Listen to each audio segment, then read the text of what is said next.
Hello, hi, how are you? I hope everyone is having a wonderful Thursday today.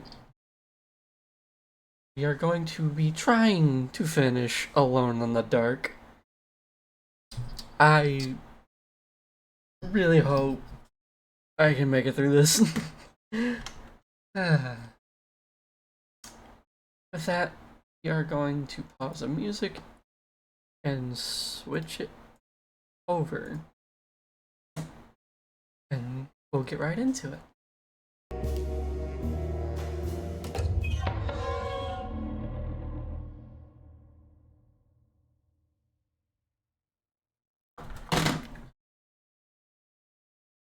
If I remember correctly, we just found where the guy we're looking for met the Dark Man.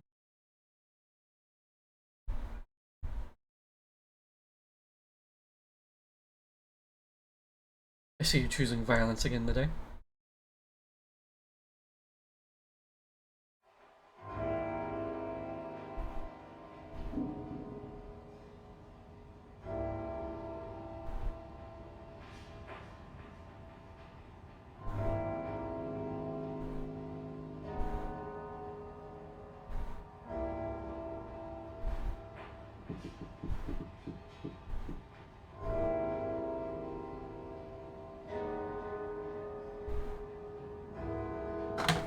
That doesn't touch it. Ooh.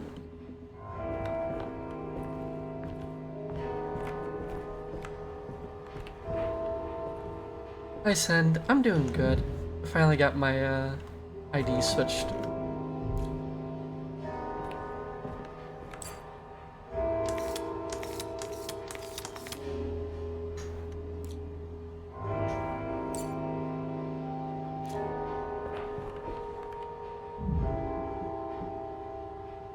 Yeah, now I just gotta go get a bunch of information to get my vehicle registered here.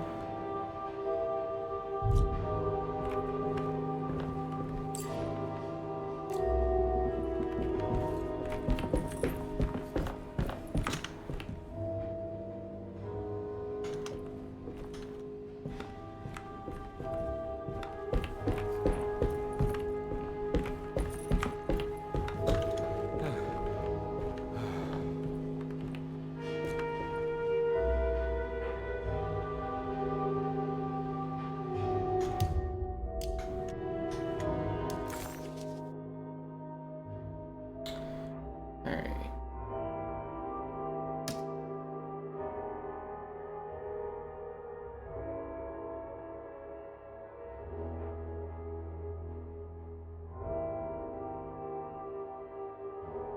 It's a Virgo, Gemini. Gemini is 5. 5, 8.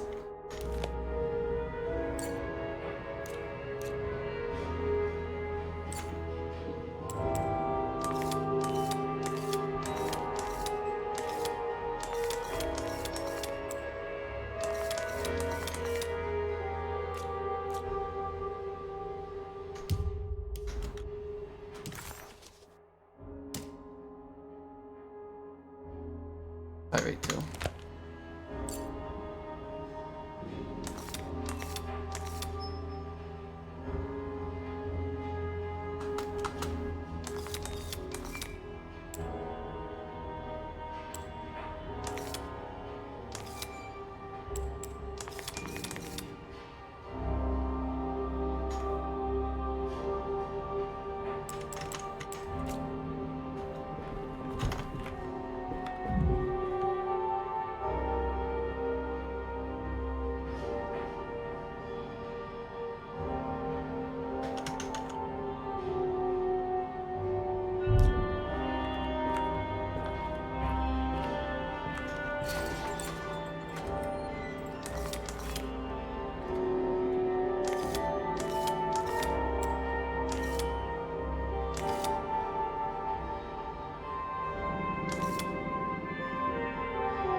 Oh, no, I was right.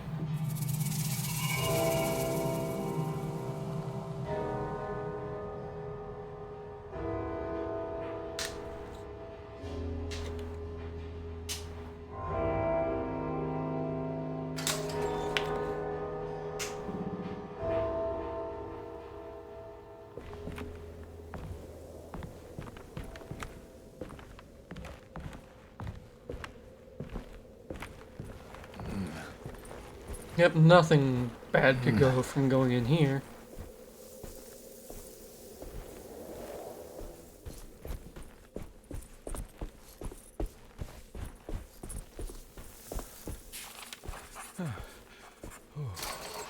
Ow.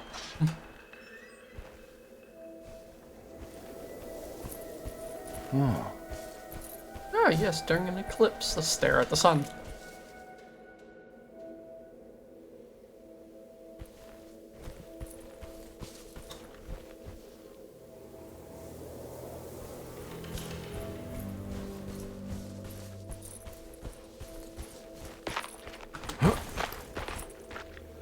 At least the VC phase. At least my facial tracking software is working this time.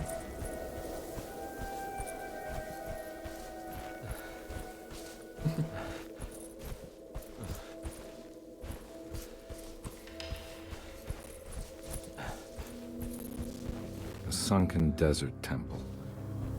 I better get down there.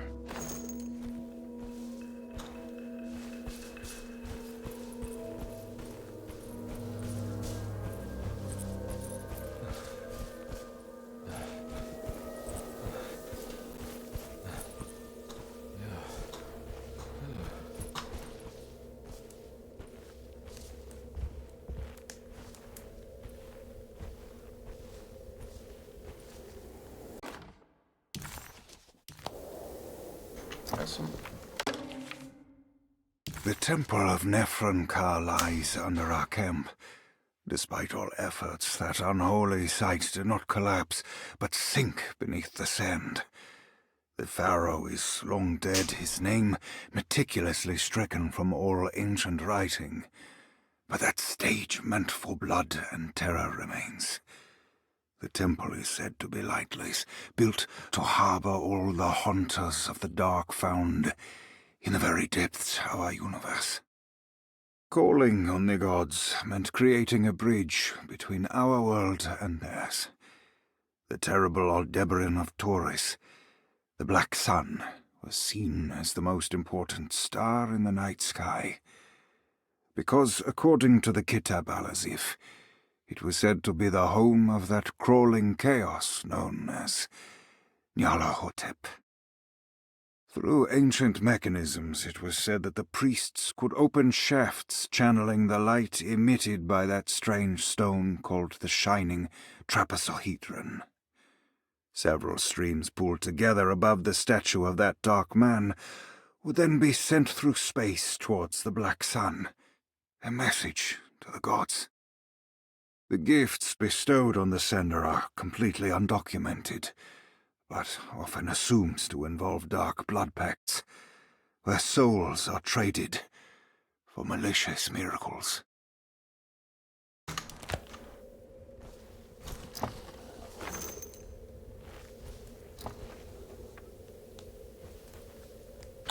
Lovely, a box of nothing.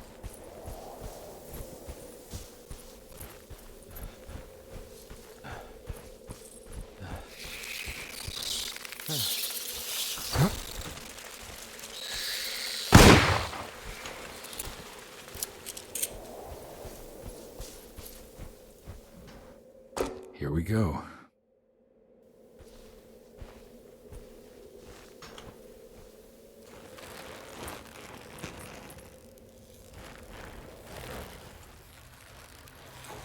How nice of them to put it in a cutscene instead of just making me slide down. Hi, sweet. Hope work's going well.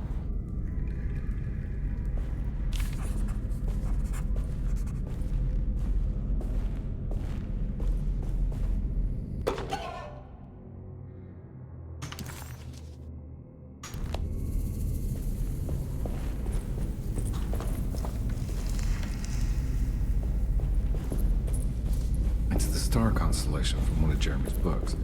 The Taurus. That one star's clearly bigger. Must be important.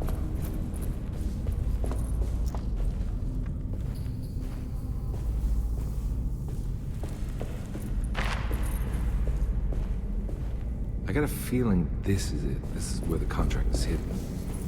But how do I get to it?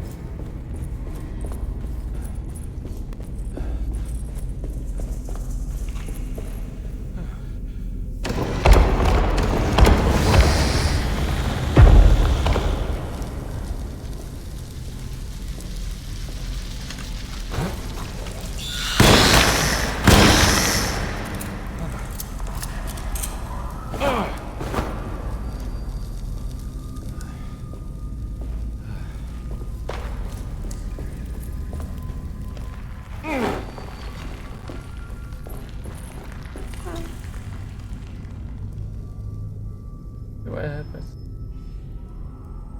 Drink the hydrate, hun.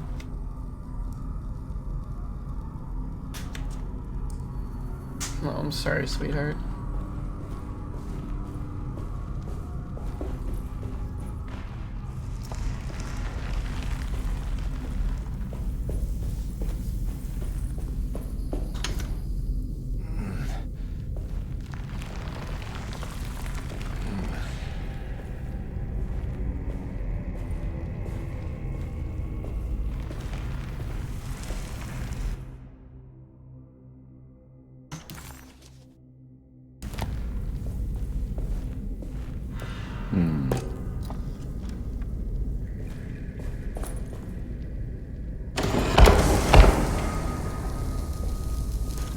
This one looks operational. It worked.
It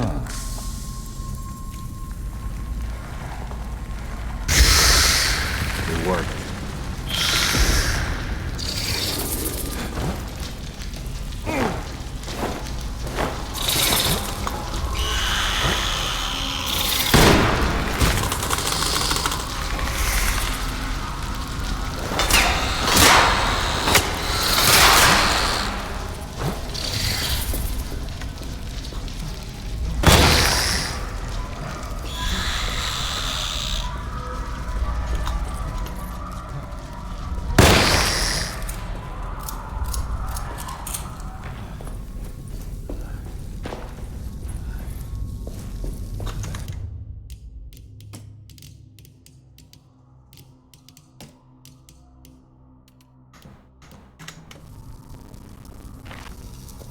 It's all a little too loud.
collapse.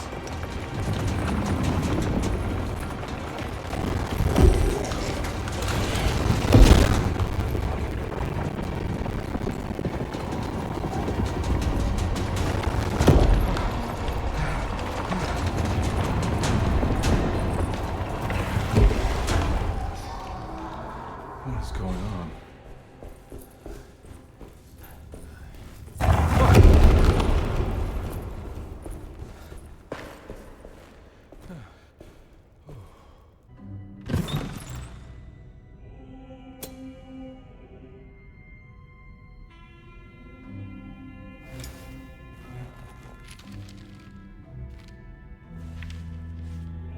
Acknowledge psychological trauma, breakthrough barriers of self-deceit, temperamental behavior. These are the Dark Man's terms. The contract. Huh?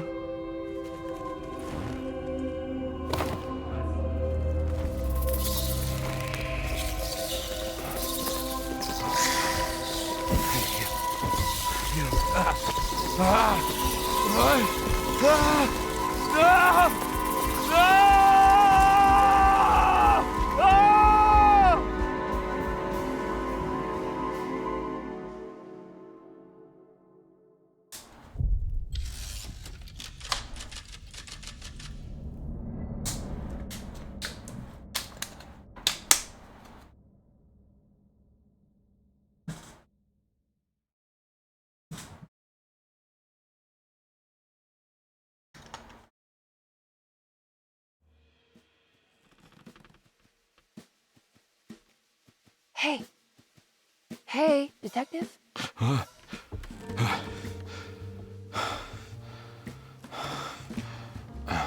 What are you doing? Oh, I found some. Great. Was it alcohol? God, no, I just got the wind knocked out of me. I think I know how to break the contract with the Dark Man. What exactly does that mean? Everything going back to normal. All right. I found some more information on Derceto and the patients. There are some seriously strange things going on here. I'm pretty sure 2 of the patients are dead and maybe even the clerk. Oh, yeah. I kind of just gave up on worrying about that. Well, just keep your eyes open, I suppose. What were you doing again? Jeremy made a pact with the Dark Man to keep all the madness locked inside Derceto. All right. I'm gonna break it. I just have to... Where is it? Where's the talisman? It's around your neck? Ah! I worry, detective. Don't, I'm fine. I worry that you're not much help on this case. At least you're a good distraction. Trust me. You're getting your money's worth. At this rate, I'm an absolute bargain.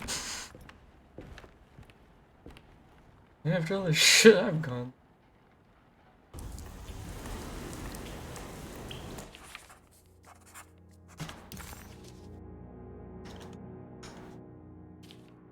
He must first acknowledge psychological trauma in order... Medicine has failed me. Nothing can be done to dispel the hardwood curse. Only the sacrificial dagger may release the despair from Jacob's eye. Yet, doing so would be the doom of Derceto. Let this curse of mine be a weapon for once. I accept your demands. Oh, crawling chaos. Build your prison around this godforsaken hospital. When evil has been starved, I will stay buried forever.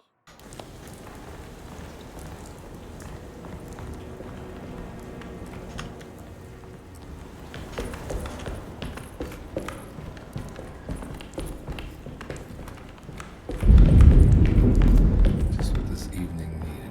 Some ambiance.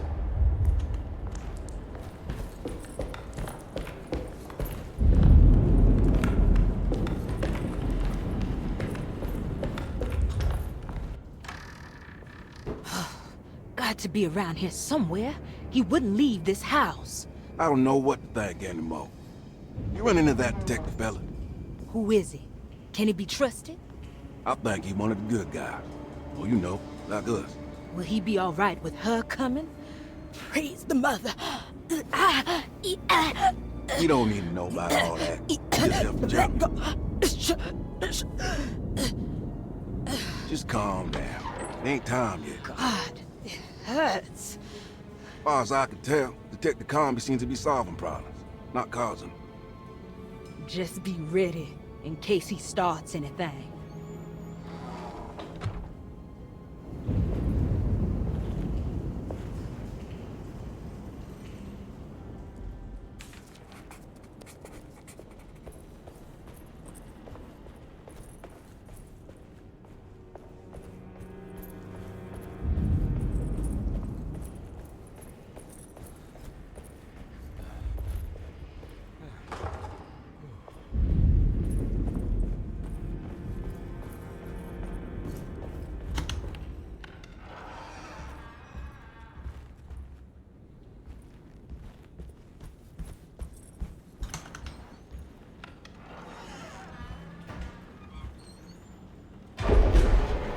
Christ, what the hell was that?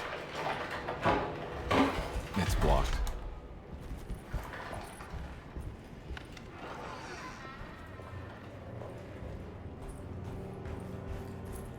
It's blocked. You can't let a human off land. I don't want to run into the orderlies right now. Not sure I can trust them.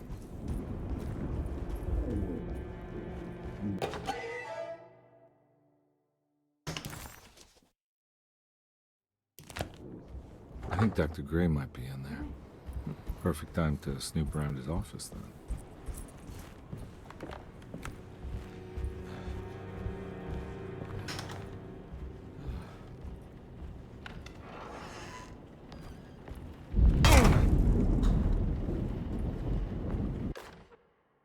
Lunacy and the Astarte Artist Colony, a monograph by Yael Klein.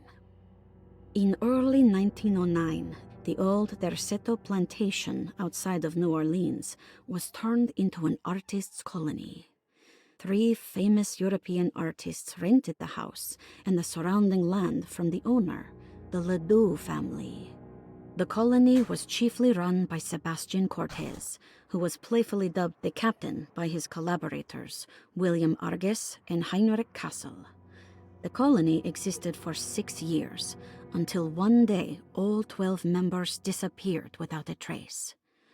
It is widely believed that their disappearance is connected to the disastrous hurricane that passed through on September 29, 1915, but nothing truly supports this claim. What is known is their frequent participation in New Orleans nightlife, their love for hosting parties, and their elaborate contributions to the Mardi Gras parades as the Pirates of Pontchartrain. Accounts of their lifestyle can be found in almost every gossip column. It can effectively be summed up as carefree and bohemian. In late June 1909, the name Astarte first appeared in the newspapers. Cortez said the name came to him as he was painting. There is never any claim to knowing about the ancient Phoenician fertility goddess with the same name before this time. His fellow colonist Heinrich Kassel did know, because he later produced sculptures that show clear references to ancient idols of the goddess. It's impossible to know for sure how this name suddenly made an appearance, but it is interesting because of Derceto's history. Even the name Derceto is the Greek name of a Syrian fertility goddess. In the case of naming the plantation, Derceto was certainly not an accident. We know that Elijah Pickford intended to build a temple for his cult, for he had distributed pamphlets 2 years prior to the purchase of the land, advertising his intentions. His followers were estimated to be almost 100 men and women, mostly sailors, Maroons, and Cajuns, when the plantation was built. To outsiders, Derceto registered as an ordinary slave plantation, which enabled Pickford and his flock to remain hidden for decades. The official story is that the cult lasted until 1862, when the Union Army came and burned down the plantation and scattered all who lived there. Following the Civil War, new people started to congregate in the ruins of Derceto to invent a new fertility goddess, the Shub Niggurath. As much as Derceto is a particular name to have heard of, it's not entirely uncommon among the learned. Astarte is equally known and could have been subconsciously chosen by well-read artists. Shub-Niggurath is, on the other hand, very uncommon. Almost impossible that anyone in Louisiana would have heard that name. The name is referenced only in rare books like Unaussprechlichen Kulten and the Necronomicon, and is believed to be a bastardization of Arabic words meaning pertaining to the Dark Young. The few paragraphs printed on the goddess are so upsetting that no one in their right mind would want to build a religion resting on such qualities. The Shub-Niggurath cult was hard to get rid of, but it is believed that despite the police jailing and killing several cultists over the years, the main culprit in the cult's demise is the cult itself, which seems to line up with every instance of cult activity on Derseto's grounds. When Captain J.W. Norton of the Union Army arrived, he described the people at Derceto as malnourished and maniacal. As much as the army tried to save them, they fought back with fervor, as if nothing was going to stop them from slowly destroying themselves. While the disappearance of the Astarte Artis colony remains a mystery, the recurring motif seems to suggest that their fate involved lunacy and a hunger for self-sacrifice to that fertility goddess with 1,000 names.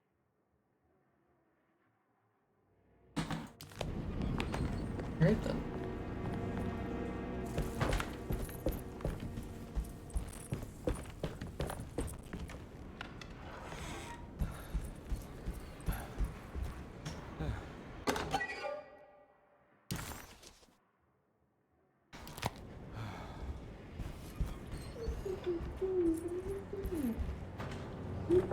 Huh.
What a terrible thing to recognize that your betterment was an illusion. That you are so infatuated by the virtue of struggling that despite all your hard work, you made no real efforts to ever become well. Or that the treatment becomes such an obsession that instead of letting your wounds heal over time, you tear at the flesh in the hope that it will heal better and faster. If only it would bleed in the way you wanted. Do we ever become well? What do you think, Dr. Gray? Ah, games, the headpants. Ba, ba, ba, ba, ba.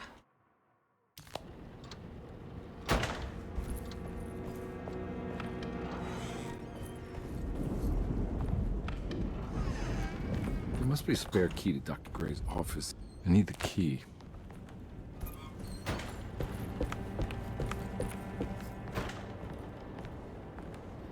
I don't have the combination for this.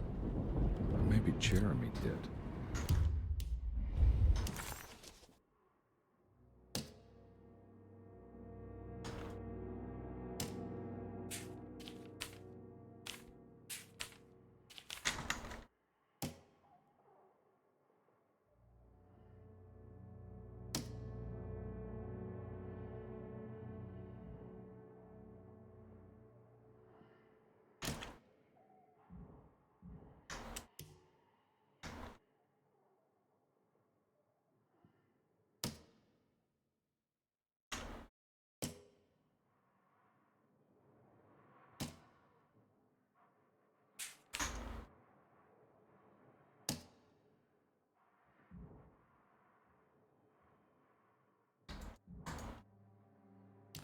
Alright, time to get Jeremy out of that contract so we can get the hell out of here.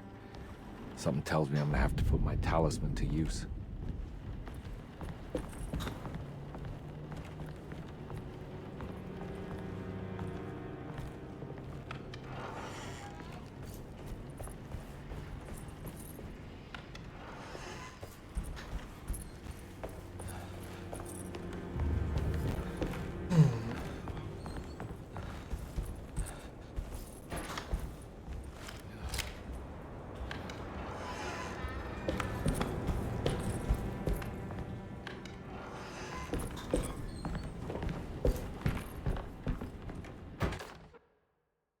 Detective Comby, I'm terribly sorry that my niece has pulled you into this mess. Please, with all my blessings, take her away from this cursed place. I have destroyed that Eater of Worlds and locked it away in the attic and retreated to a place of hiding. Tell Emily I'm safe. Tell her all the lies you can think of to make her listen. Take her back to New Orleans. Sincerely, Jeremy. Well, that's not happening.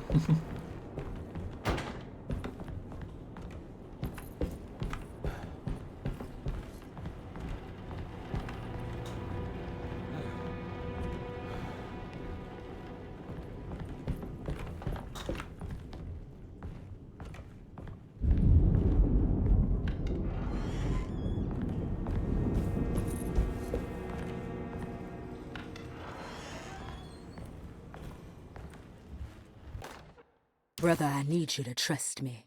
This is the most important moment in our family's history. I know you have doubts and that the terrible Mama Loa told you lies. I would never betray you. I promise. Lottie.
Detective Conby.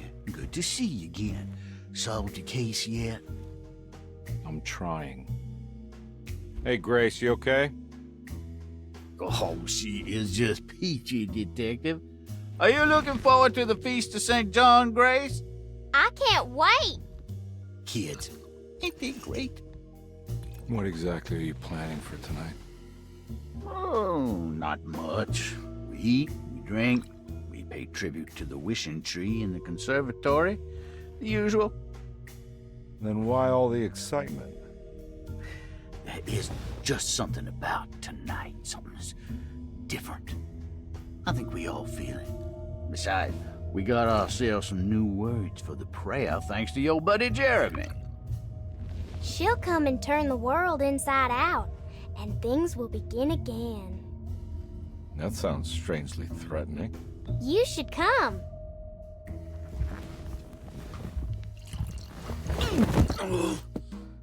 God damn it, Grace. Stay put for once.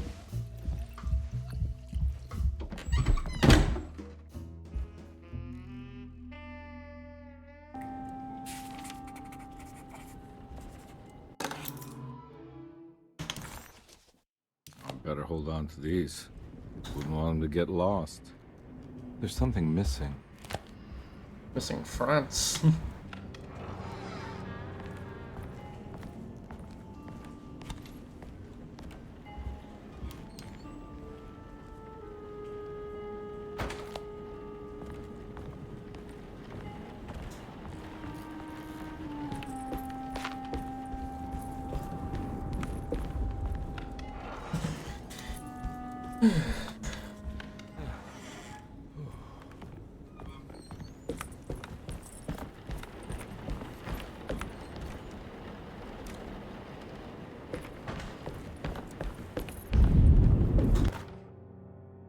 Jeremy knew that the only one who could help him now was the guest in room number 3. The room seemed to have been empty for so long. But that wasn't allowed to be true. The story needed to be different. To include something from the outside, he would bring the guest back to room 3 and show them what was in that safe. 913. But those were not the right numbers. That was the combination for the safe in the clerk's office.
It worked.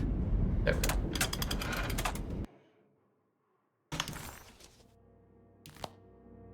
The last guest in the empty room suffered from severe maladaptation. I must write this down, because if I understand the condition sufficiently, it could make me deny this fact at a later date, and there is reason for me to think I may come to suffer the consequences from this dysfunction, as some who came in contact with the guest seemed to adopt a new worldview in which everything was predetermined but broken. Upon accepting this worldview, some memories became unmanageable and later rejected. I do not know what this means. I cannot even remember the fate of the guest. I think they were simply misplaced one day and forgotten. Just like all documents pertaining to this guest, they have all been destroyed, or they never existed in the first place. Who wrote this? There has never been a guest in the empty room. Doing good, James. Finally got my new ID done.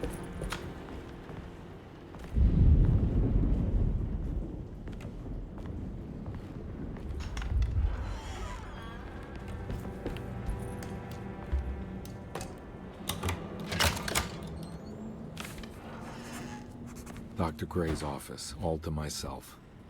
Let's see if we can figure this guy out.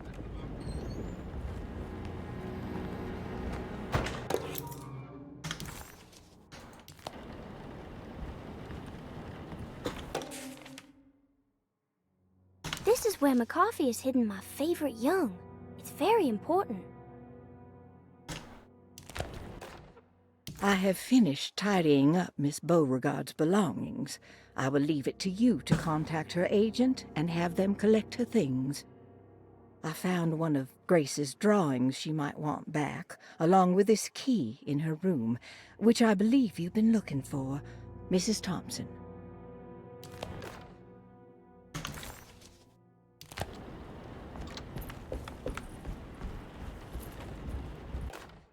Dearest Dr. Manzetti, I find myself in a losing battle with my patient. As I've disclosed in my previous letter, his delusions have him completely captured. It's bad enough that he is torturing himself with paranoia, but his madness turns out to be quite persuasive to others, effectively laying the ground for mass delusion. I am writing to you in hope that you can give me some guidance. Beyond my ambition to avoid devastating surgery on my patient, I have grown worried about my own defenses. The words of my patient are deranged, yet they often resonate with something primitive within me. I have tried photographing his brain with X-rays. It was surprisingly difficult to get good results. Dark blotches on the plates kept obscuring all details. My patient looked at the bad plates and cried out in terror, telling me the dark areas was the shadow of the worm, eating him from inside. I could not see anything out of the ordinary. I hope this is a sign that my mind is not as receptive to the madness as I had feared. After further inquiry, my patient described the shadows inside his mind as some kind of chthonic monstrosity that wants to undermine his sanctuary. This is clearly a reference to a place he calls Teroea, a sort of library or convent that works as a psychological haven. With this imaginary haven threatened by this Chthonian, he has now constructed another, less pleasant hiding spot. Lately, he has been bringing up a metaphor of a steamboat that has run aground, that he feels like he needs to start the engines and reverse, but he is afraid that the hole in the hull would cause the whole ship to sink. I've been watching him turn this metaphor into reality for the last week. He knows it's made up, but he is doubling down, trying to make it a real memory. I feel certain that this is my chance to break through the barriers of his self-deceit.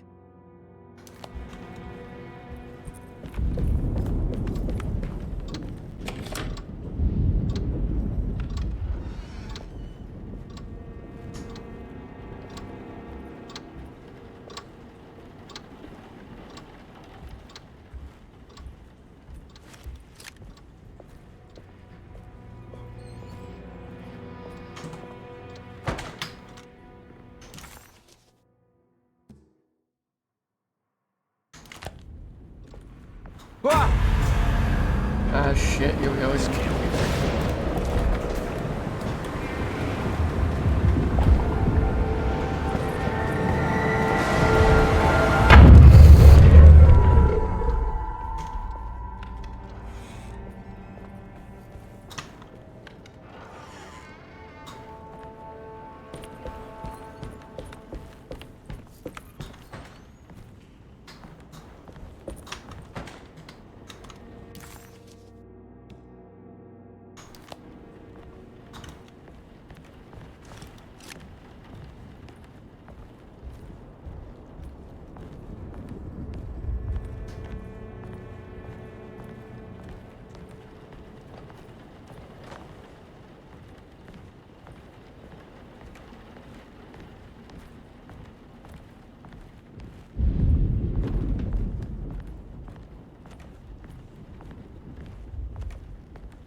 Yeah, I got the new ID, but not everything's sorted. I still gotta get my, vehicle.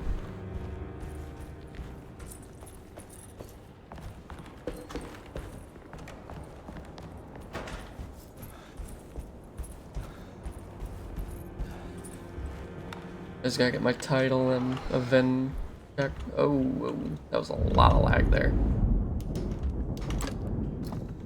Once.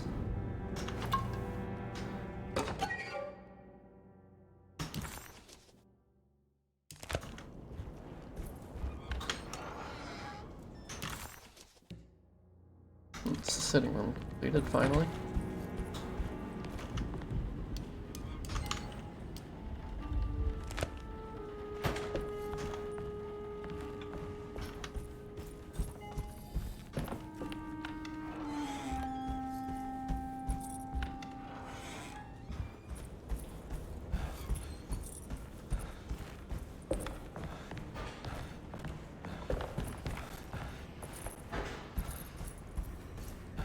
That slowdown is one of the things that's been pissing me off.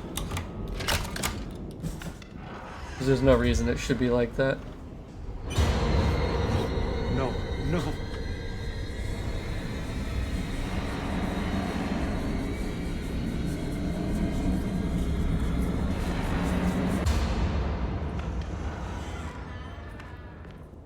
Surprisingly neat. Maybe I've been selling that old barfly short.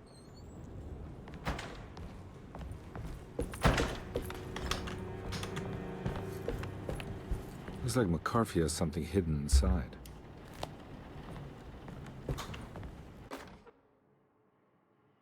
Sometimes I think this place makes me worse. That Derceto might be my grave. A coffin made of ostentatious architecture. A Taj Mahal for the drunken depressed. There's something about Derceto. Something about Dr. Gray. Like we all pretend that we're here to get better, when in fact we are here to be forgotten.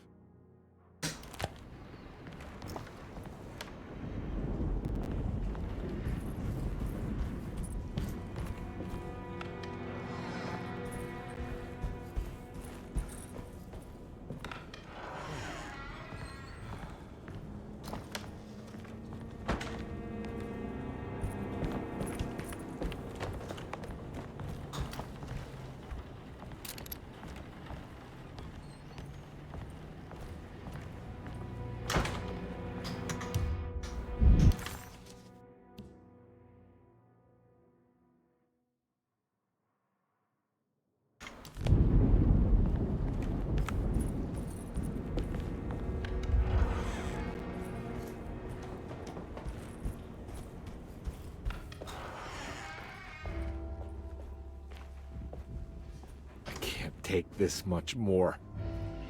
This has to end.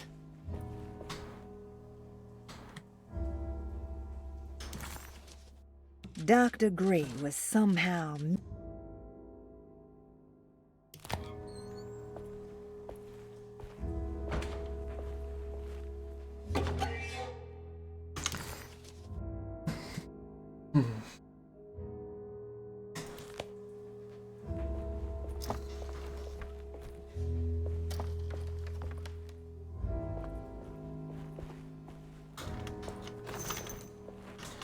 Yeah, this room shouldn't be here in the slightest.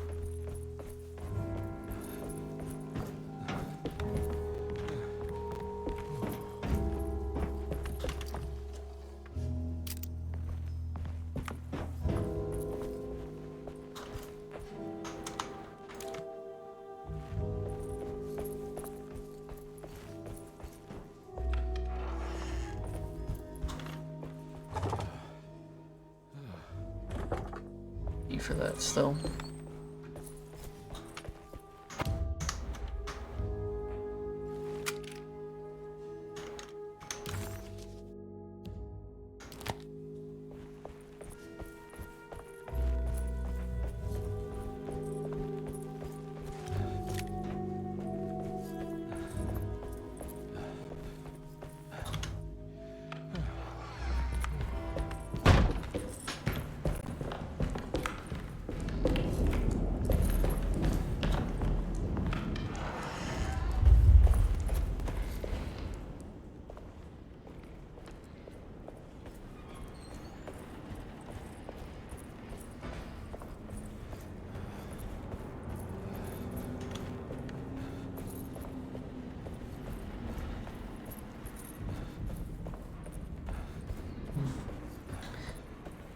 I'm gonna restart VTuber Plus because I think stuff's not working.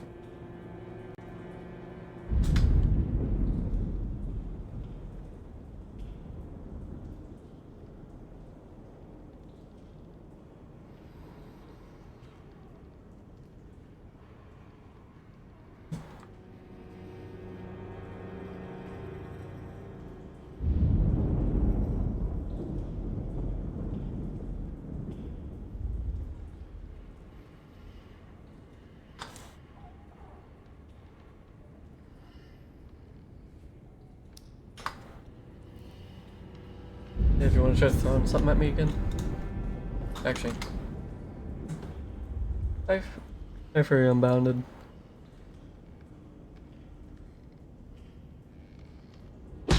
Alright, it's working now.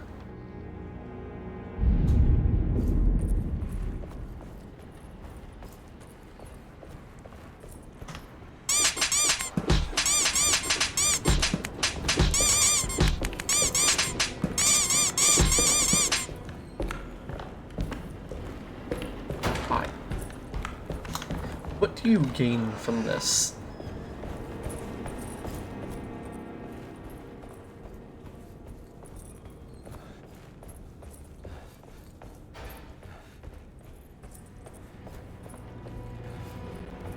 What do you gain from bullying me? The head pats. Happiness from the noises. Alright, fair enough.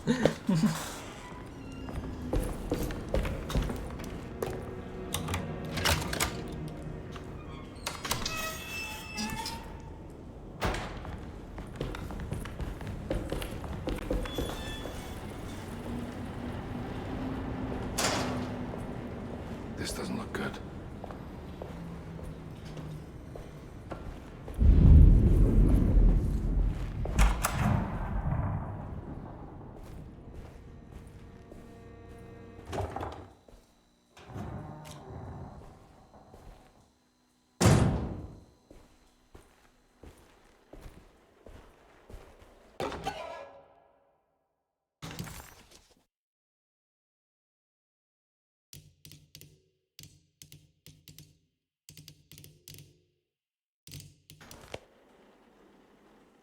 So, this game is a...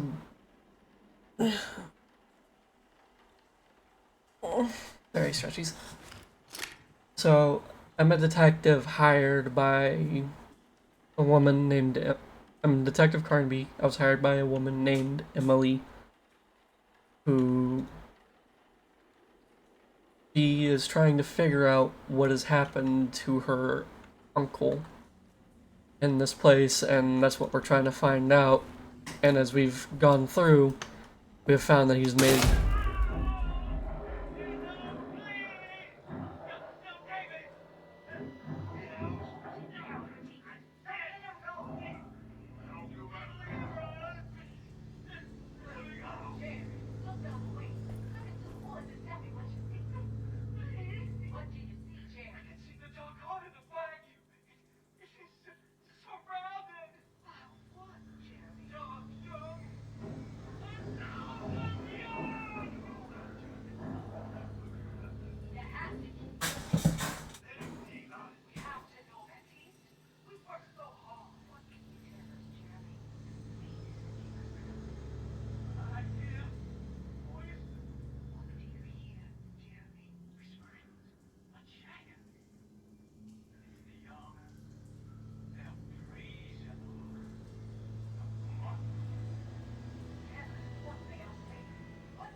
Anyways, yeah, he made a deal with someone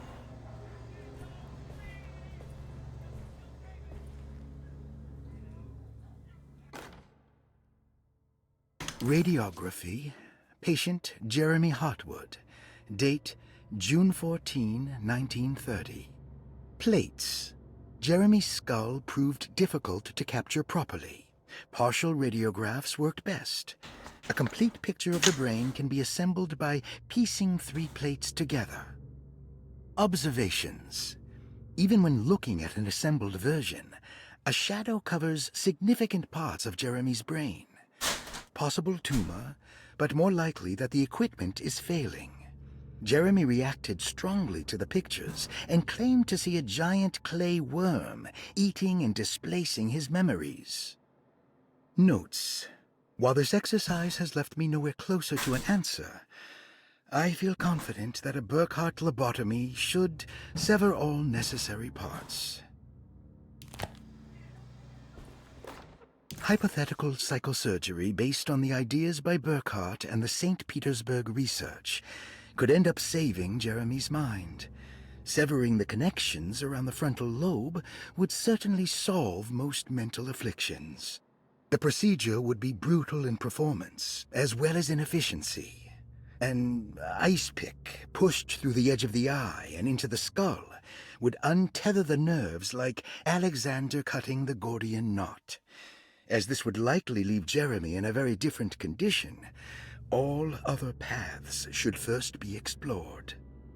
The medical instrument I would need for this lobotomy is missing, and I should have Waits order a new one. At least he acknowledges that's an all else fails situation.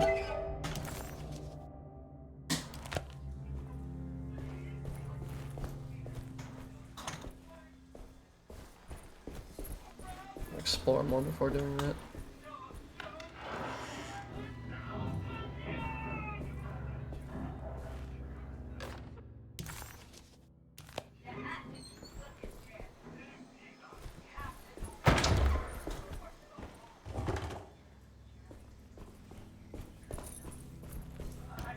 I need the key.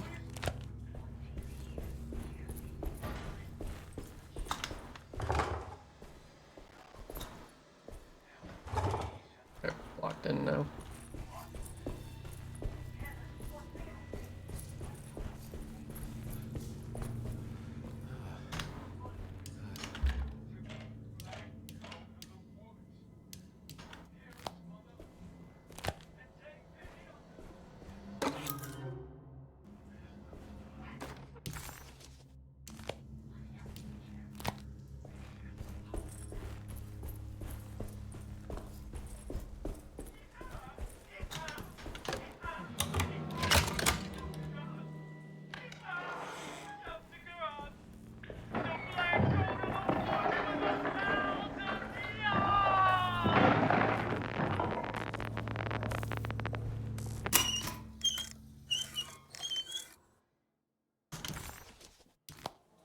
Don't mind if I do.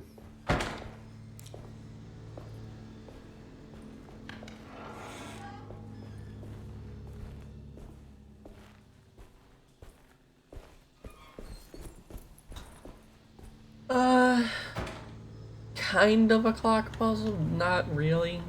It's pretty easy to solve. You're not really, I don't think you're really solving for time. I think it's just figuring out what you need to... Yeah, there's one puzzle involving a clock, but it's not that hard.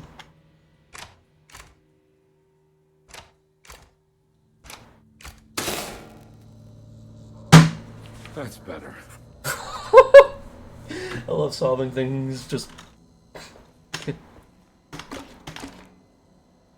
little too quickly.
Nice 7-day streak.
There we go.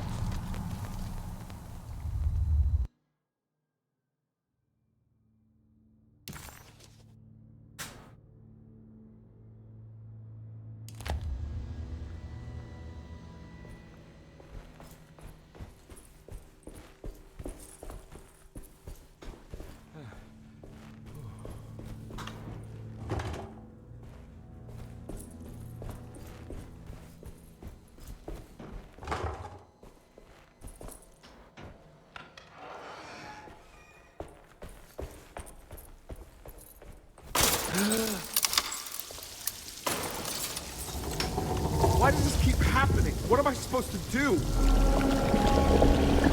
Not drown.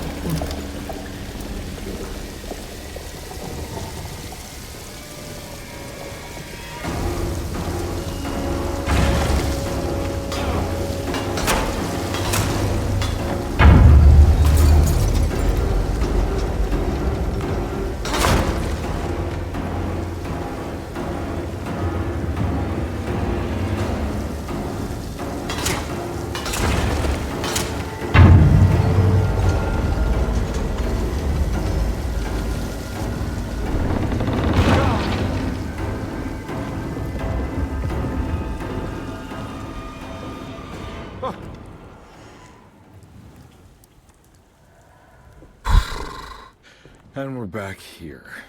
Well, perfect time to have a look around this place.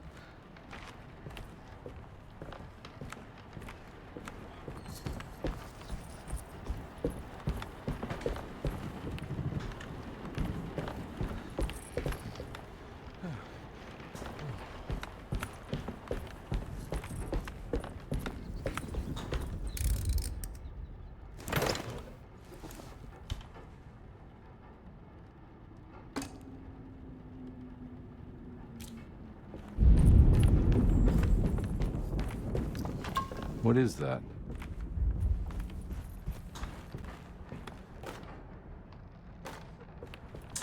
I shall keep the pickaxe, thank you.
And that's how you know we've switched planes, is the screen does. God, the transitions are so fucking terrible in this game.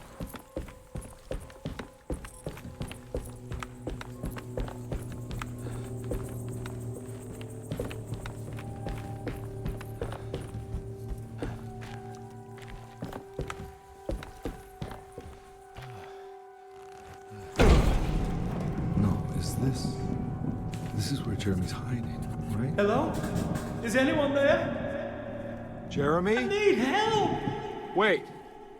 Can you hear me? I'm stuck in the mud and the fire is taking Jeremy. me. Where are you? The motor is dead. I can't do anything more. Hang on, Jeremy. I'll figure something out. I'll get the boat running.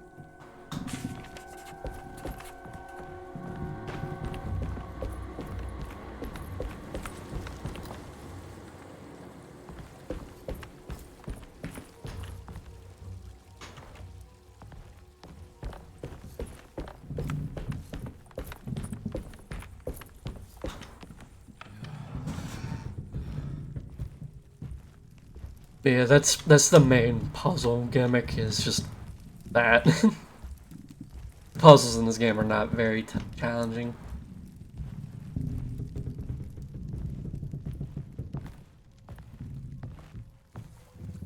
I'm gonna say this is not a game that's worth like the full price. It is a buy it when it's on sale. Oh look, the frame rate on my model dropped again. Yay.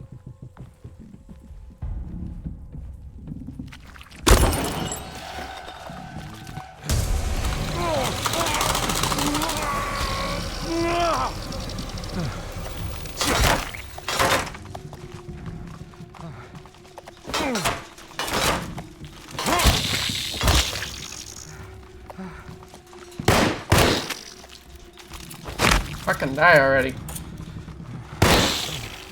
Fuck.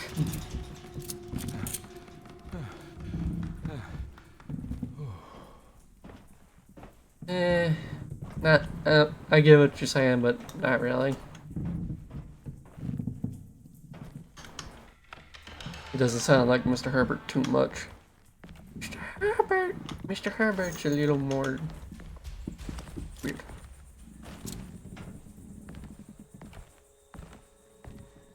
The boat's wedged itself right into the bayou. If I get the motor started, I could try reversing back into the river.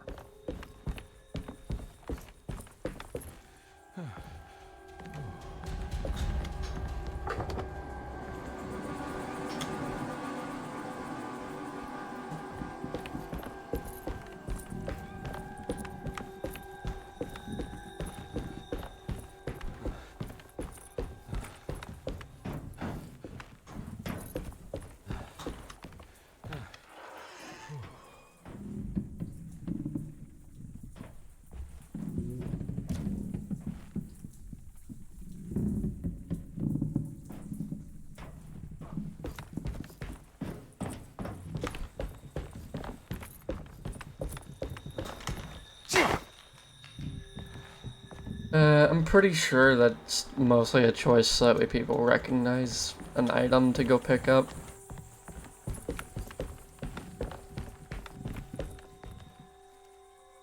This also is supposed to be set like in like the 50s?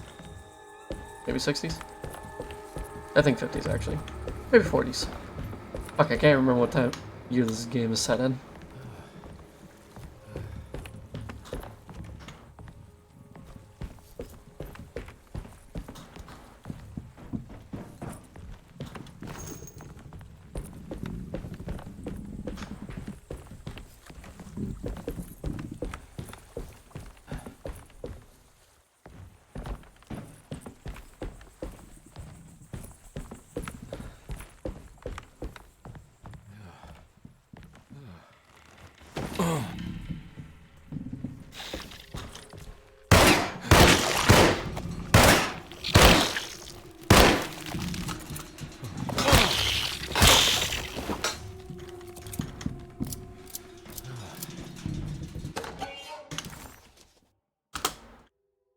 The artist spent a lot of time boating on the vast Lake Pontchartrain. Poetry, painting, photography, everything seemed to become better by the shimmering water and the opalescent sky. One night, as the sailors returned to Darceto, they found a masquerade ball taking place. It must have been Perosi and Nora who invited their friends from the theater. The sailors quickly fashioned masks out of plaster of Paris and joined the festivities. They enjoyed themselves for hours before realizing time was not passing, nor could they find their friends. As they began to worry, they demanded that the guests unmasked. But they could not, because they were not wearing any masks.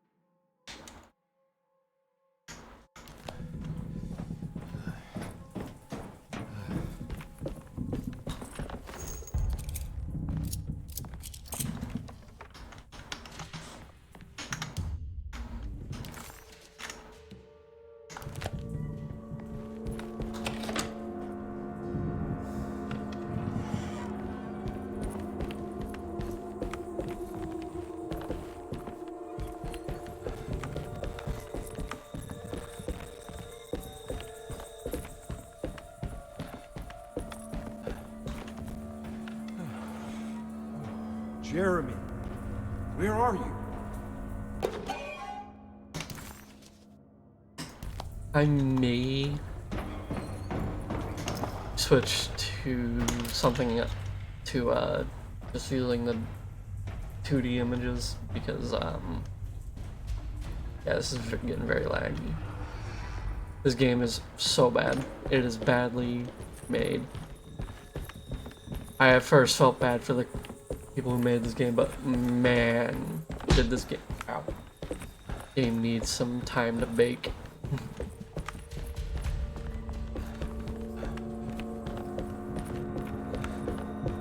This game was not ready for release.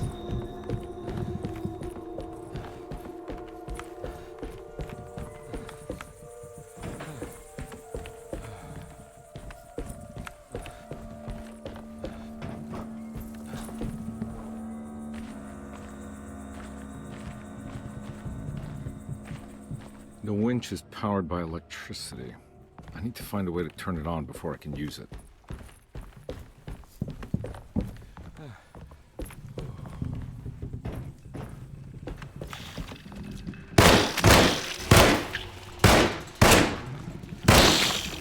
I'm all out of bullets.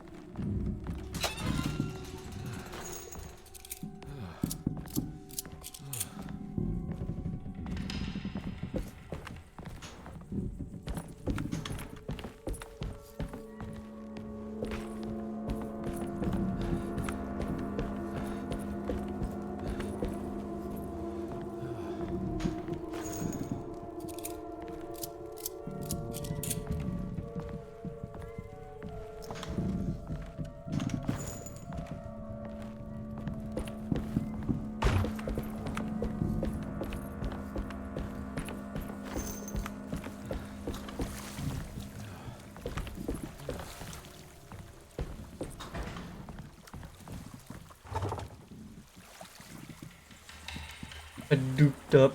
I cannot spill.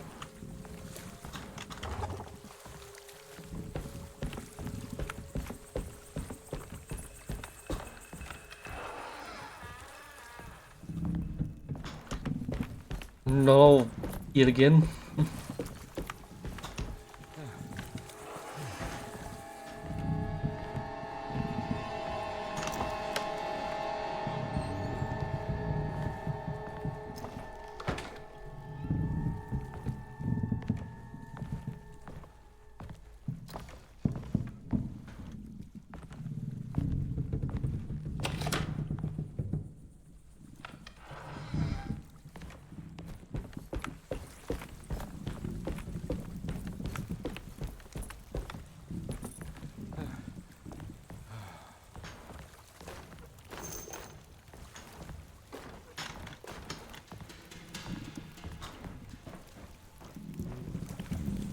Looks pretty weak.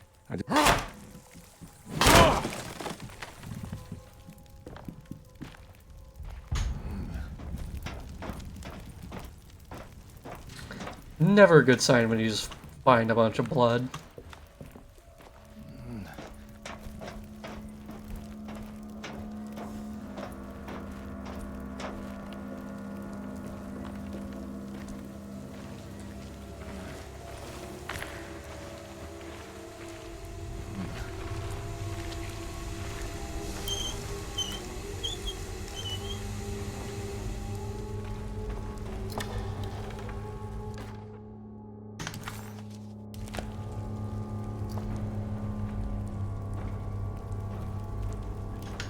This definitely needs fuel.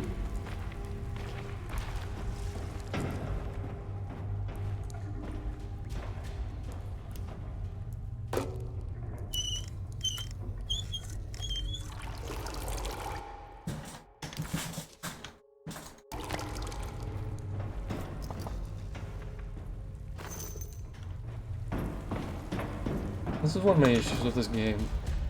Nothing really feels like a puzzle, just busy work.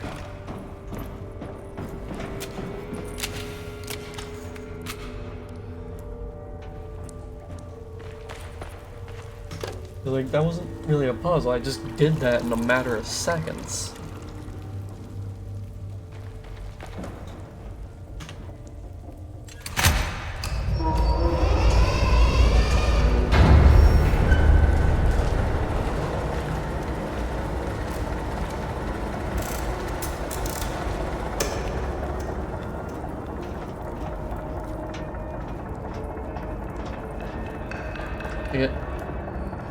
Like, if you just made me go down there to pull the lever, I feel like nothing would have been missed.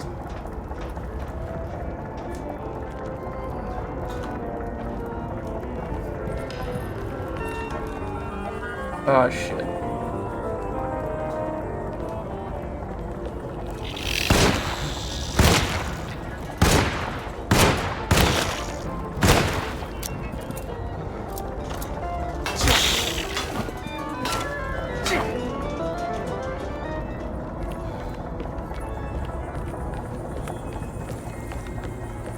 Explains why there's all these Molotovs.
Why is that place there?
Whoa!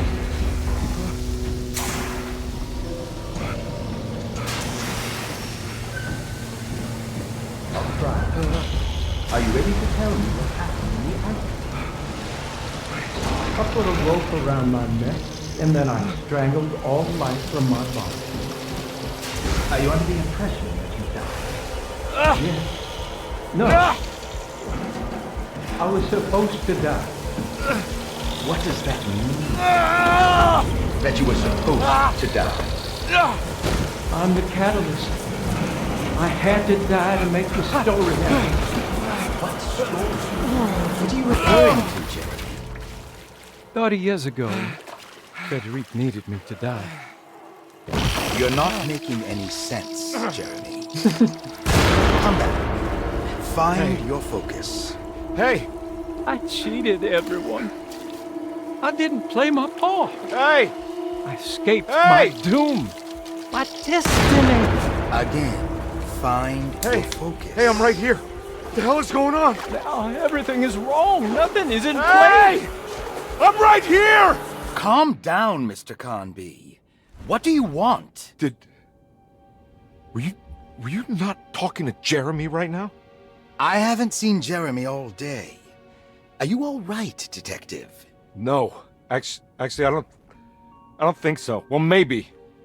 I'm gonna go look for Jeremy. Good. Let me know if you find him.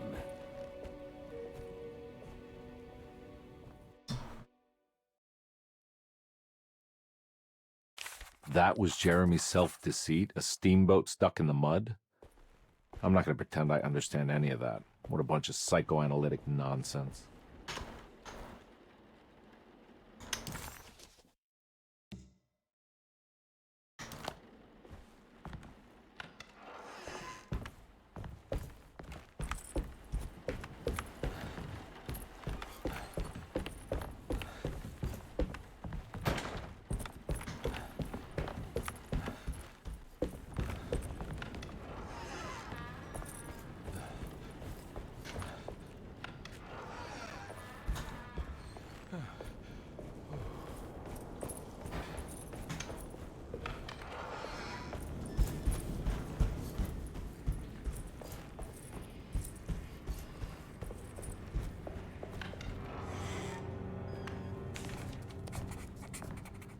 This is my room. I belong here. That's not good. Derceto stands on a breeding ground for the grotesque. A temple devoted to rebellious growth. The most ugly and cancerous side of nature. You may be able to shield your psyche for a while, but rest assured your soul will come to pray to that hideous god in time. That is the story of every man and woman who gather around that ancient arbor. They all croak, bark, and bleat, because their own bodies are afraid and they wish to repel the evil those words conjure. Iya! Iya! Instead of that blasphemous name, they gossip in hushed whispers the name of Derceto, Astarte, and the blood cult of the woods. I recognize this view.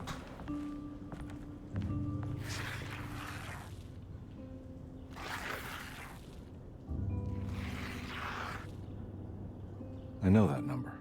Where's that from? I did this. I wrote that. I know the combination. I carry it with me.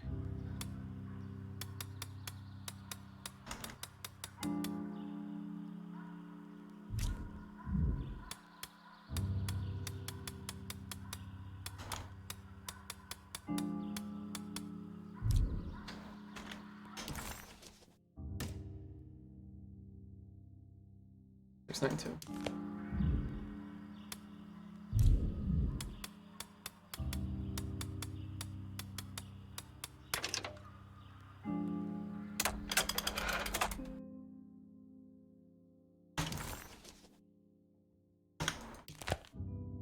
Detective, I have made many discoveries in my case.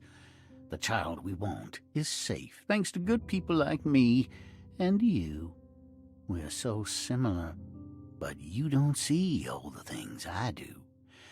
To find your man, Jeremy, you also need to look for the girl. It has always been that way. The young deliver us all. You should have a look in my room. There's a piece of the puzzle you will need. Take care now. My coffee. How long have I been here?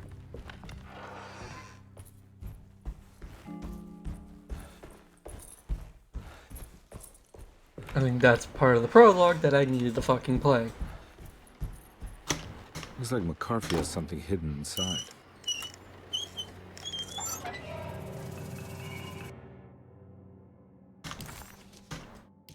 Why would McCarthy lock this up? Was he trying to keep Grace from completing the shape? If so, couldn't she have just made another drawing? What the hell happened in here? Ah, look.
I love when it lags trying to deload rooms.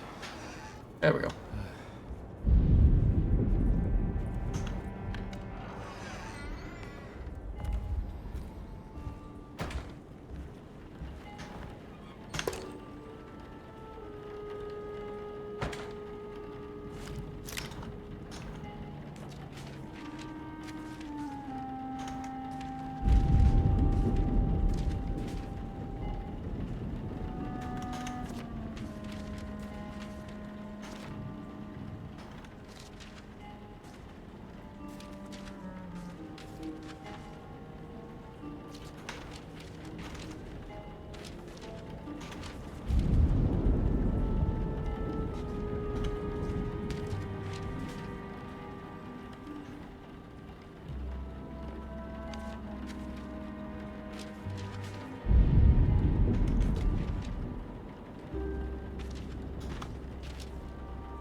go in.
This looks familiar. How am I back at the office? Jeremy's never been here. That's me, isn't it? How long had it been since I drowned myself in drink and depression? It had all felt so peaceful, slipping away into oblivion. A welcoming, dark voice wrapped around my mind like a heavy blanket. It turned off suddenly as I woke up from the sound of my office door closing shut. A messenger had left a telegram from Mrs. Saunders. She had a lead on where to find her husband and her kidnapped daughter.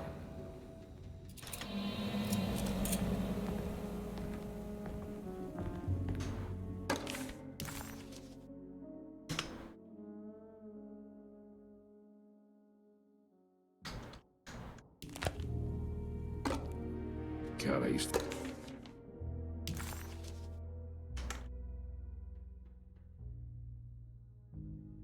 drink so much back then. When was this exactly? What case was I working?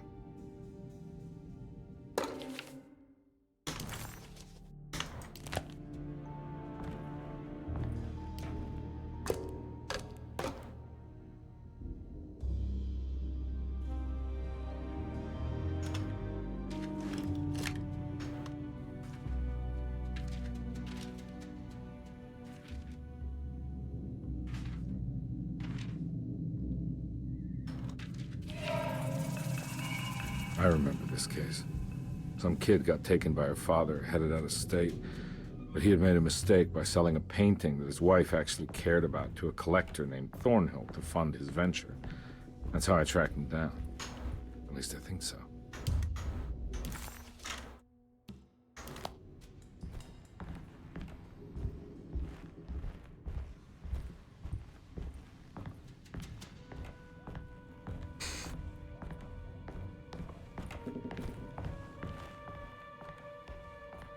Imagine if, like, Elizabeth's playthrough is like... Emily? Elizabeth? I can't remember. Imagine if the other playthrough is just walking around the entire place, nothing spooky happening, and just watching this man run around get confused.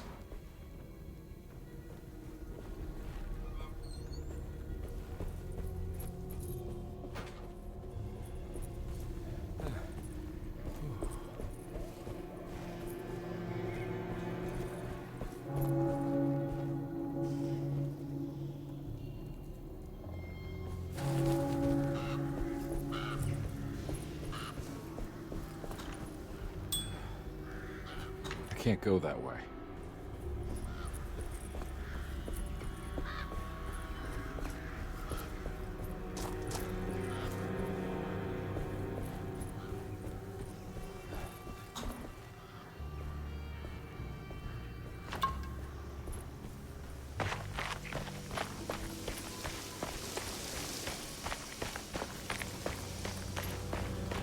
I think this was like the 40s to 50s.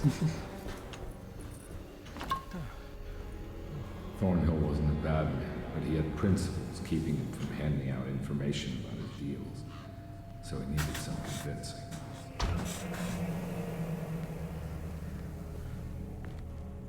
Well, every case can't be squeaky clean.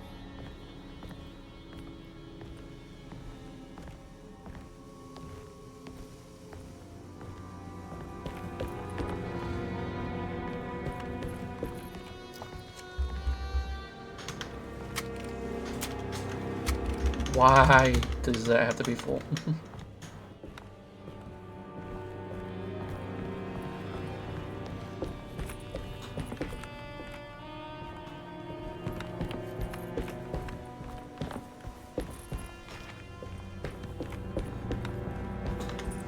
Mr. Saunders had sold a valuable painting to Thornhill, hoping the money would carry him to wherever he was going. The painting, now leaning on an easel in Thornhill's bedroom, had a certain mesmerizing gloom that seemed to call out to me, telling me I was needed for something important.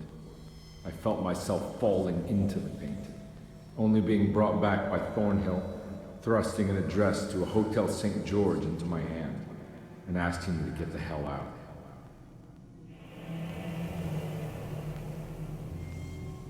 I don't remember this at all, but I can't say it didn't happen.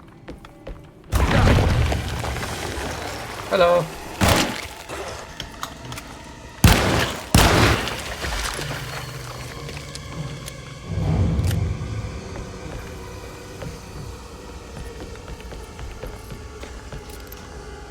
Just what every horror game creator wants to see from somebody.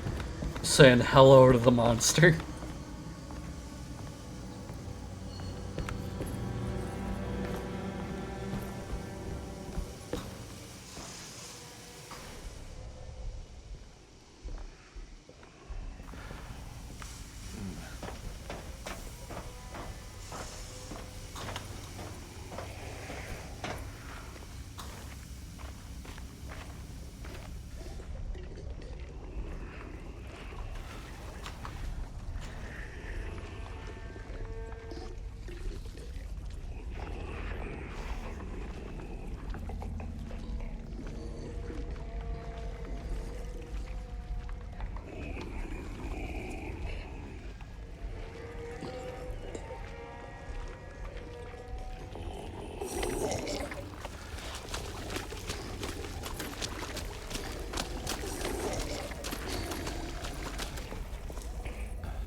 Candlestick.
On my way to the hotel, the Morton gang caught up with me.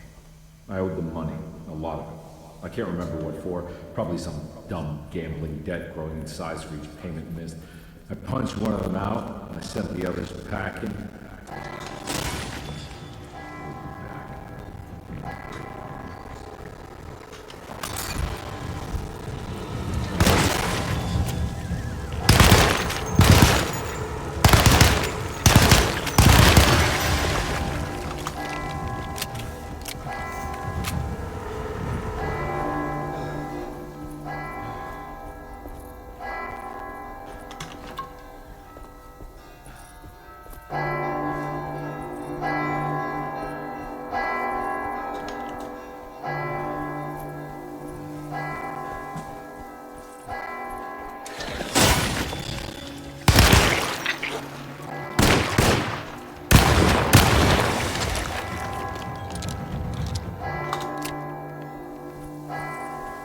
Alright,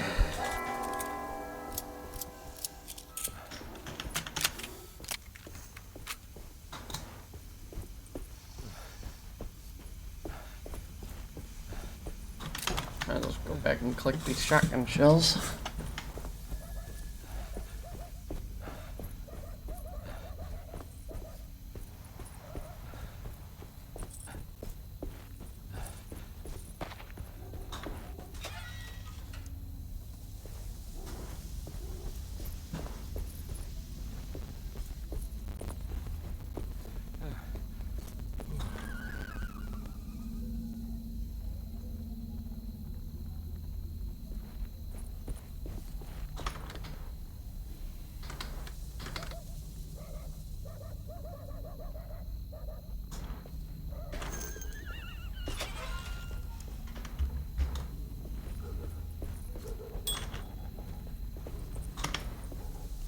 No.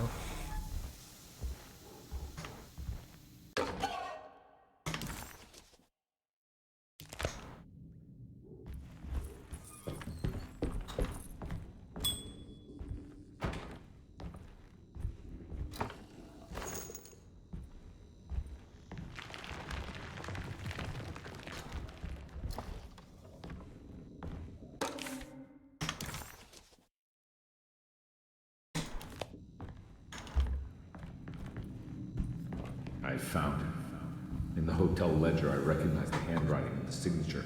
Ted Stryker. It was him. I could feel it. It was the kidnapper I was hunting.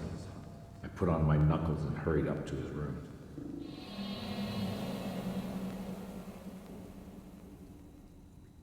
Something about that name, Ted Stryker, rings a bell. Feels vaguely familiar.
Always check for secrets.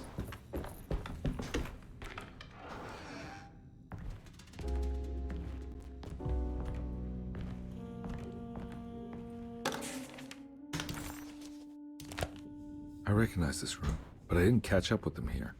I must have followed them. But where?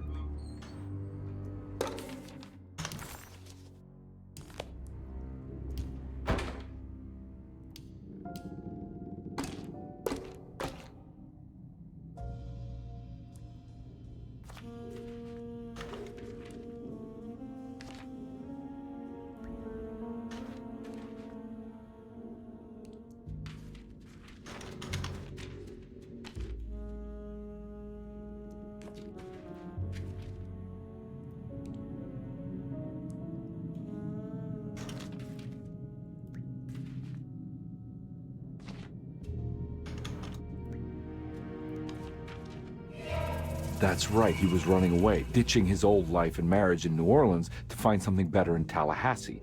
And he took his daughter with him against the will of the mother. That's why she hired me. But I stopped him.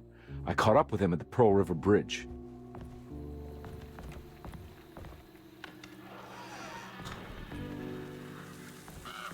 Pearl River.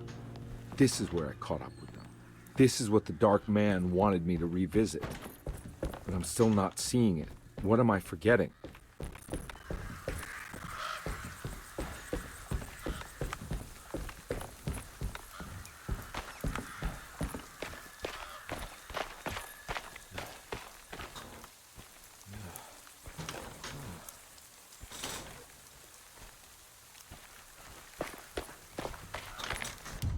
Okay, I'm turning off this just in case.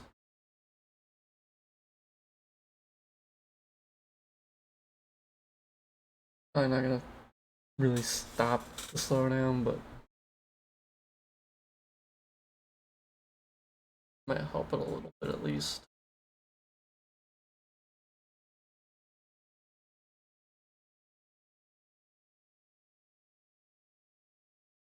And that like loading at the exact same fucking time.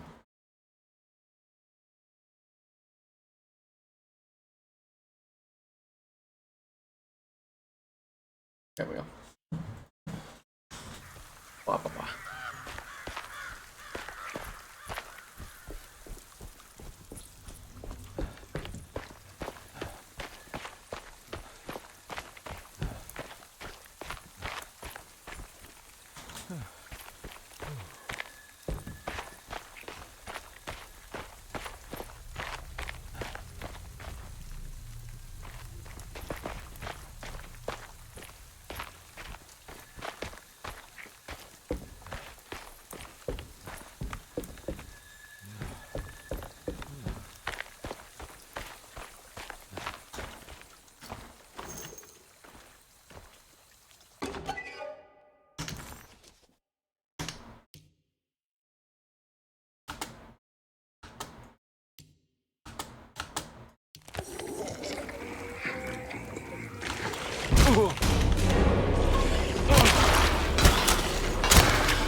Bitch. Try to fuck with Detective Carnaby. Jeremy was calling. Edward had heard the whispers for years. When he lived in Brooklyn, it was only on rare occasions, like when he as a child climbed that tall tree in Central Park, or when he almost drowned in the Hudson River, trying to save his despaired mother. The whispers became more common as he moved to New Orleans, but still rare enough to be ignored. Now as he walks the halls of Darceto, he knows what is calling him. He doesn't want to admit it, but the dark young in the conservatory is telling him to sacrifice the Cabri San Corn.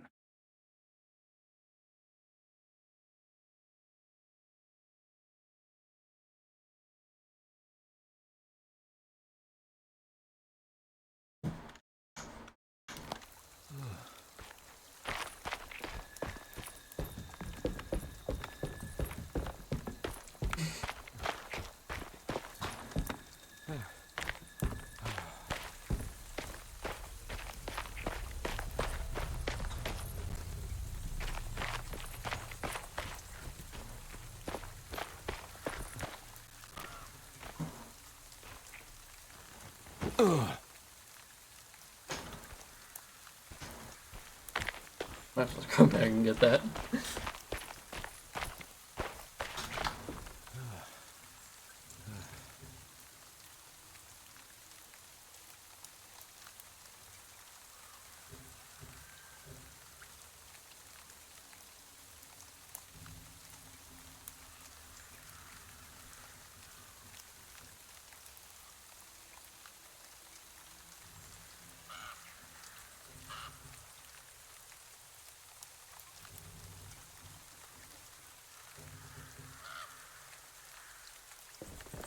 Okay, do something real quick.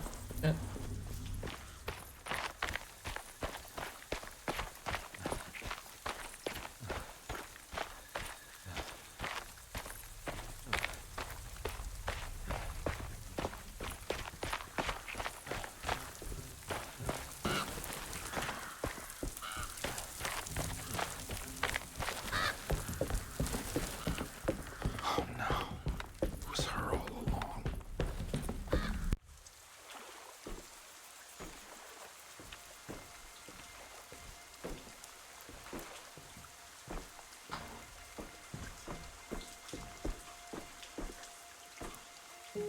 I can't believe I didn't recognize you. I looked a little different back then, I suppose. Was any of this real? How do you mean? This day, just... so much is happening. I can't... I think I've lost my head. Do you need me to apologize? I mean, I am sorry. I don't think I need to begin to explain. You're just a kid, Grace. I'm really sorry. I didn't mean for it to happen. Lies. More lies. No, really. I thought I was being a good guy by handing you over to your mother. I didn't know. I couldn't have known that she wouldn't care about you. I don't know how this works. What is this for? Some form of admission of guilt. Maybe acceptance. It's what the Dark Man wants. I guess we just watch my father die again then. You think he's alive? I know he is. He's down there, scared that he won't be able to get out. That he will drown with his daughter again. What are you saying? We gotta save him! We? Do it yourself. I'm down there with him, remember?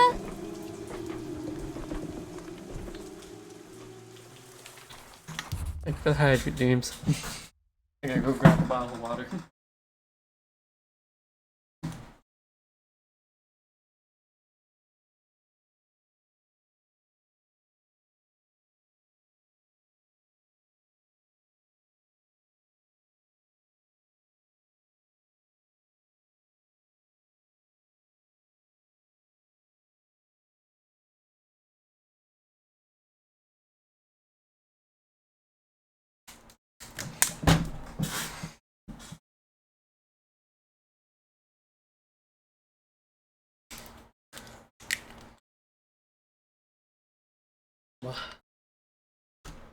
Can I really save them?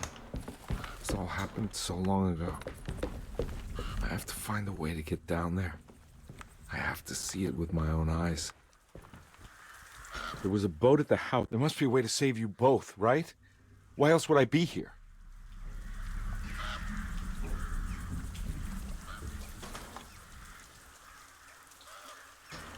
Alright.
This must be where the bridge is operated.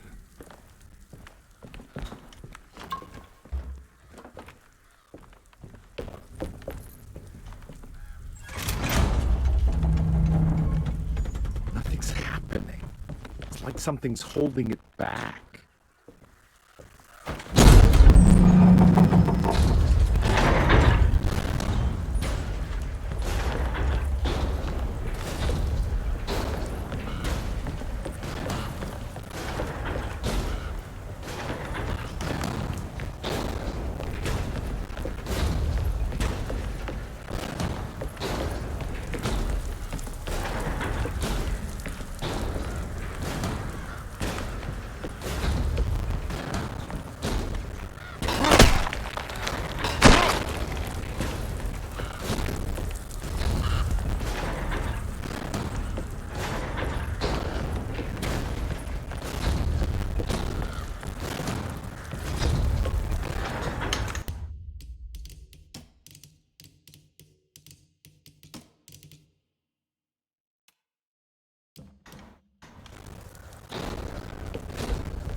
The fuck is going on with the audio?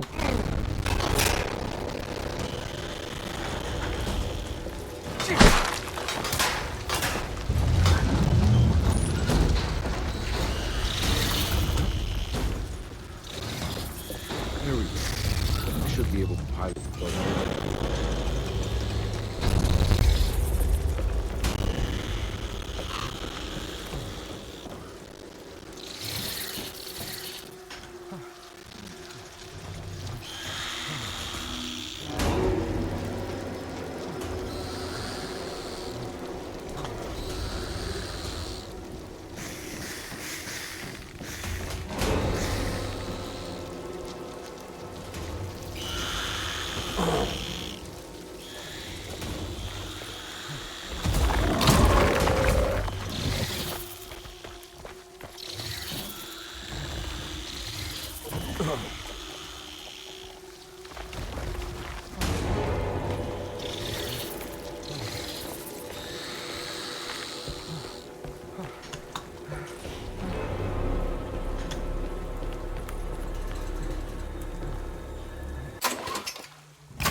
My God, Carnby.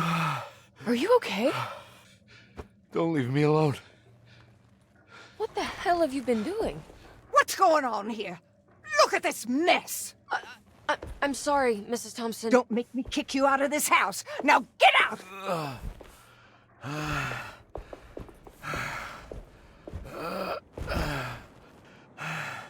Hey, Detective. Mr. Carnby. I'm really worried about you. I'm okay. I just need to catch my breath for a moment. This place? There are some very disturbed figures around here. And I don't think it's just the patients. I've been reading some things about how Derceto has a deranging effect on people. I think it might explain things. What? Just take it easy, okay? I'm gonna go find a way into Dr. Gray's apartment. I want to know what he's hiding. Emily? Don't worry. I think I'm close. I'm gonna set everything right. Just be careful.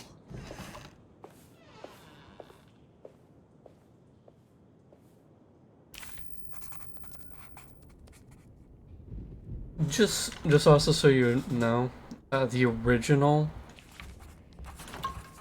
very much had Lovecraftian influence on it. Carnby had run their car off the bridge. He pulled Grace out of the sinking car, but left her father to drown. He could have saved him. There was time. He just chose not to. Instead, he took Grace back to New Orleans and collected his paycheck.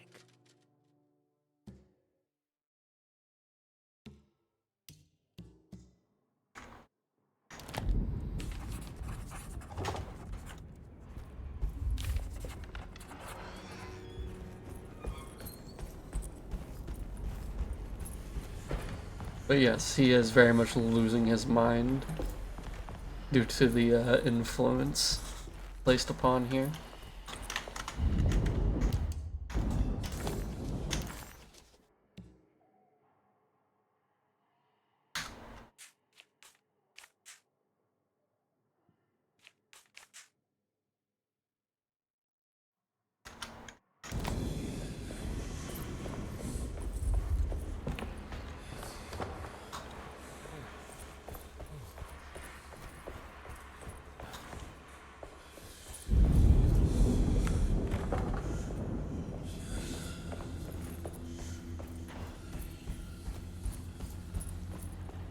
can't leave. I got a job to do.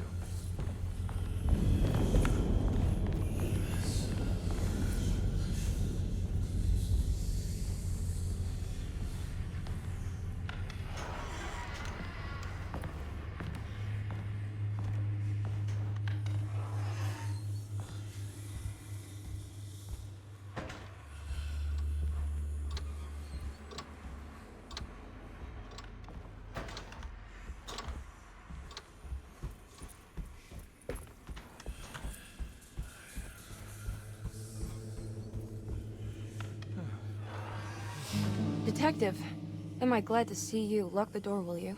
I don't think Dr. Gray would appreciate us snooping around. What's going on here? This feels so strange.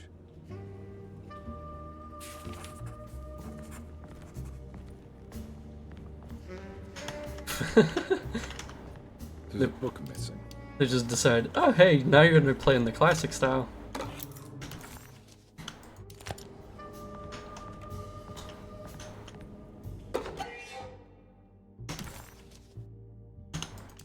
Nice. Just for reference, this game, the game series used to be in this perspective. Have It you used to found be survival, standard What? survival horror game. Yeah, I've seen some things. Okay, let me know if there is anything you want to talk about. To be fair, if I spoke about the things I want to talk about, I'm pretty sure you'd say I need to be here myself.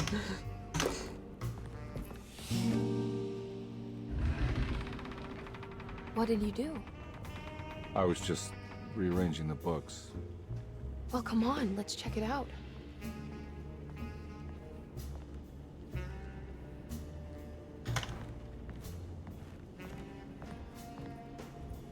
I think I'm beginning to understand.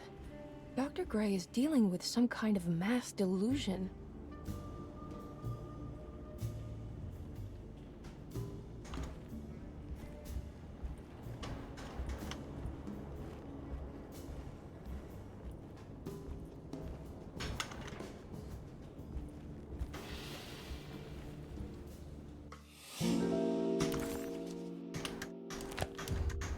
Huh. Has that been there this whole time?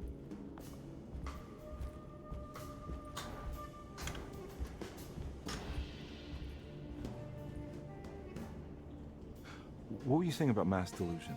Derceto seems to have a deranging effect on people living close by. It has a history of creating cults devoted to some nature goddess. Even the name Derceto refers to the cult existing here before the Civil War. Derceto was the name of an ancient fertility goddess worshipped in Syria. Dr. Gray and his friends, however, seem to prefer the Black Goat of the Woods with 1,000 Young, or Shub-Nigroth. And that name can only have come from my uncle's twisted mind.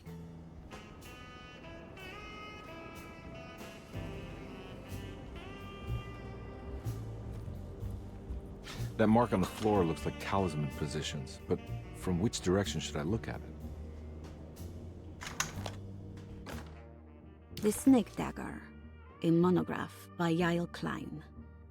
In Ludwig Prin's book on pagan rituals called The Mystery of the Grave, as translated by Nicholas Vachy, there are several references to a sacrificial dagger called the Snake Dagger. It has long been thought of as a poor translation of the original text, that it would be more appropriate with worm dagger from the Latin vermis cultrum. This seems natural following the recent consensus that the original title of Prin's book, De Vermis Mysteris, should literally translate to the mystery of the worm. However, this would take away from Vachy's great effort at translating the underlying meaning of the words and revealing several cultural beliefs.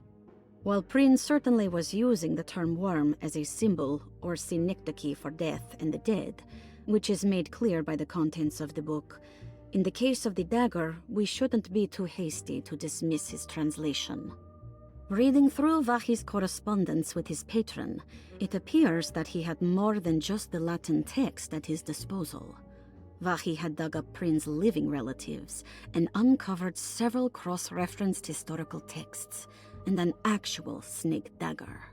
The dagger was dated to the early Middle Kingdom of Egypt and had such a clear shape of a wave that Vahi considered calling it the sinusoidal blade.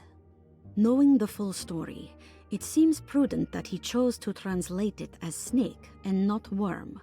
There are several reasons why this choice of word helps us understand the pagans that Prin's book attempts to describe.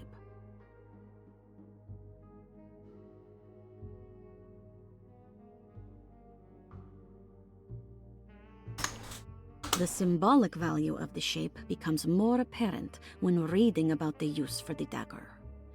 In the passage of possession and exorcism, we find the snake dagger poisons the poisoner within the victim and is therefore pacified. Where the literal text would tell us that the worm dagger trumps the demon possessing the victim, it tells us nothing of their reasoning. Only that somehow this dagger wins against the demon, like it had the better hand in poker. Vahi's translation allows us to follow the underlying logic to the ritual magic that is being performed. Poison the poisoner sounds like fighting fire with fire.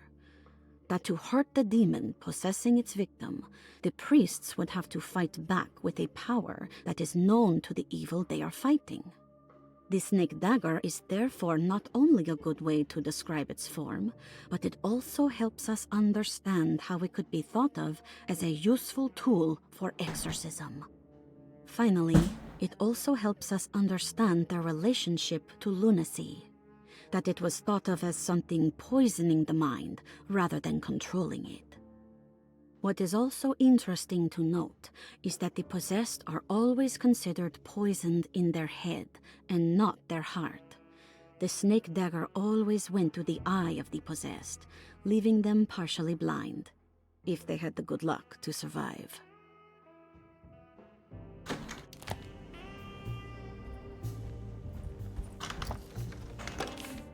Good to finally meet you, Mr. Hartwood. I'm here on the behalf of your brother Philip. You were expecting me, weren't you? Yes, you're from DeSoto, no? That's right. I just wanted to ask you a few questions to see if there is anything I can do to help you and your family. Okay. I understand you're full of imagination. You make up a lot of things. I suppose. And you obsess over them, blurring reality and fiction. Sometimes. Do you want to tell me about the Dark Man? No, I don't. That's all right. Perhaps there is something else you can tell me. Something you know to be made up, but you hold dear. Juan? John? Who's John? No, Juan Luis Jorge. Oh, wait there a moment. Here, take a look. Is he... Oh, he is the author. It's a magnificent book. Life-changing even. The real Juan is long dead, but I like to think of him as my friend. My most beloved friend. I see. Do you often do this? Fantasize about people you read about? No. Well, there is Jacob. Who is Jacob? Turn to the last page. Oh, it's a newspaper article. The Prisoner of Ice, Jacob van Ostad. Is he also your beloved friend? Oh, no, Doctor. Not at all. He is the fire that fights fire. Yes, I think it's clear your overstimulated imagination, this mania, needs to be tempered for you to live a normal life. I know your family calls it the Hartwood curse, but I want you to know that there is nothing supernatural about your condition. It's all inside your head. And with that, I'm very qualified to deal with. In time, you will be cured. In time. Yes, in time we will exorcise all your demons, all the dark men. Yeah! Please, Mr. Hartwood, calm yourself. What happened? Oh, don't you worry your little head about it, Miss Hartwood. Your uncle and I just had our first breakthrough. Not so much a breakthrough as more you just panicked him.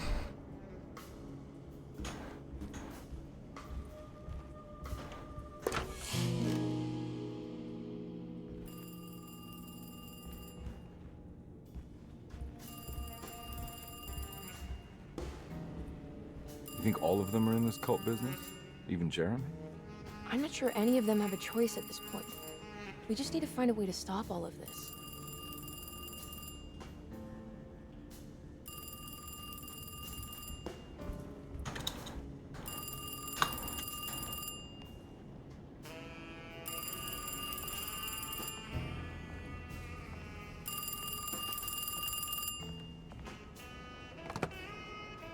Hello? Detective Carnby? Who is this? Jeremy? Jeremy is with the Dark Man. You can't save him. Well, I've done everything he wanted so far, and there's just one more thing on the list. I expect him to keep his promise and return Jeremy unharmed. Get out, Detective. While you still can.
You okay?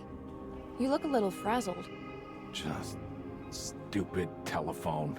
I know. I tried calling the police earlier. The telephone is completely dead. It's not...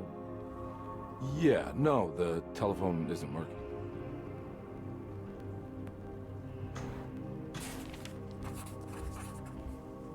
Miss Hartwood, I think you're gonna want to see this.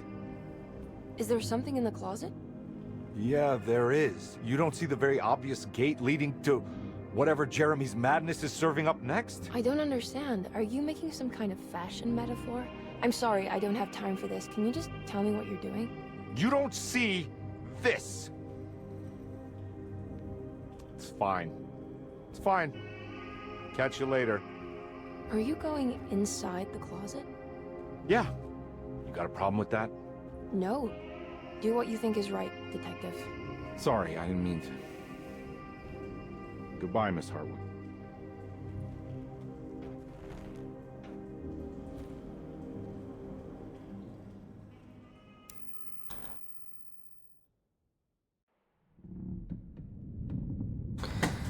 Back to regular gameplay.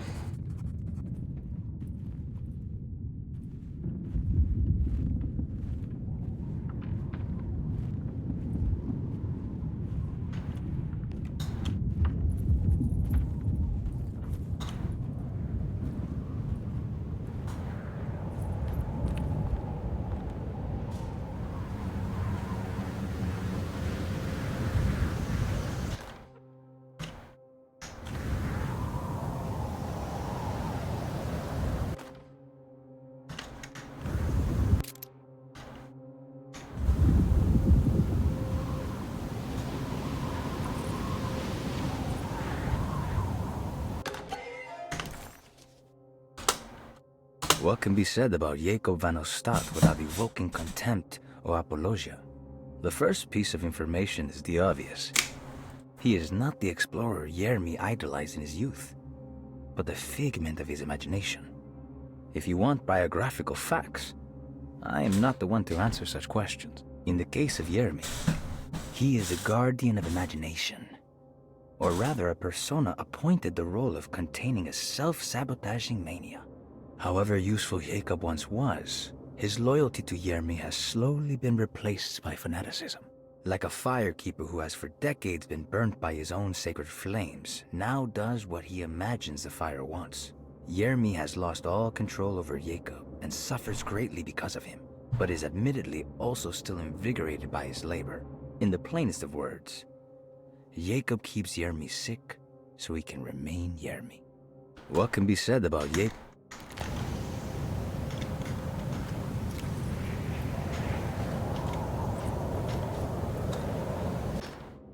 We found the ancient stellarium perched on a cliff facing the Arctic Ocean after a day of sailing due north of the Eskimo encampment. Jacob van Oostad was our most keen member of the expedition. He had been chasing down the source of a peculiar type of crystallized metal present in several sacred items among the natives on the northeast coast of Greenland. The site was a remarkable find for any explorer, and we were all enraptured in our search for enlightenment and meaning. The surviving architecture seemed almost unearthly in origin and astonishingly sophisticated. The metal Jacob was searching for was abundant, almost ubiquitous. We were so taken by our find that we were surprised by the sun falling below the horizon. As we quickly picked up our gear, ready to head back to our camp, Jacob van Oostad declared that he wanted to stay. He was adamant. We begged him to reconsider. The night would be getting colder by the hour, and we feared for all our safety. Jacob refused, threatening us with violence if we wouldn't leave him alone. As the snowfall turned heavier, we left him there on his own. The next day, the weather became worse, and we had to spend hours enforcing our shelter as our tents became increasingly useless. The group had written off Jacob, thinking he must be dead. I had an urge to make one final attempt to save him, so I headed out as darkness fell with a handful of flares and headed toward the coast and up the climb towards the stellarium. That's when I saw him, transfixed by a burning sky, that celestial lantern. Jacob keeled over and let out a painful shriek that struck me with such fear and pity. He was crying in agony, for the cold weather had ravaged his flesh. I called out to him, and he turned to face me. His vacant stare held me in place like a needle through a butterfly, and he said, "You must leave now, Herstan. Go, and never come back." And so I left.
Oh, hey, look, a free band. Bye-bye. I love how I was able to just see that, even though they clearly wanted me to use flares.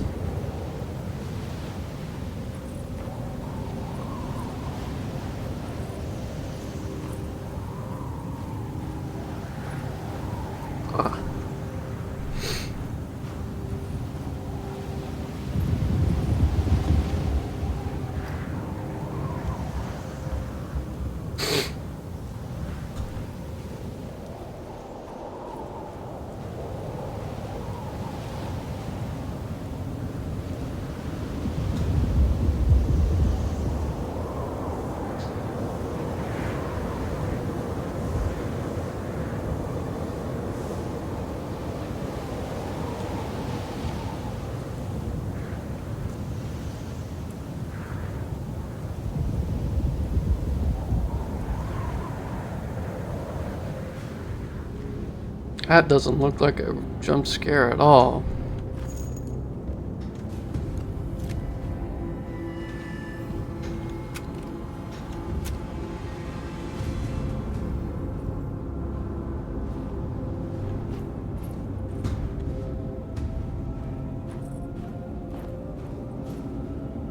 Hey, you! What are you doing here? What is this place? Turn back, detective. You're not wanted here. Whoa, take it easy. I'm not your enemy. Oh, you're wrong, detective. You're wrong.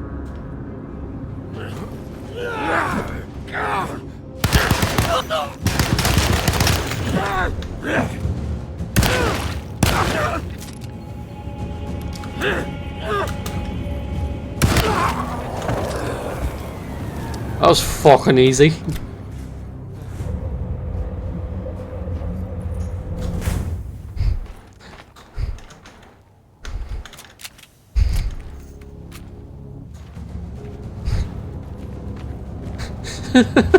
That was really easy.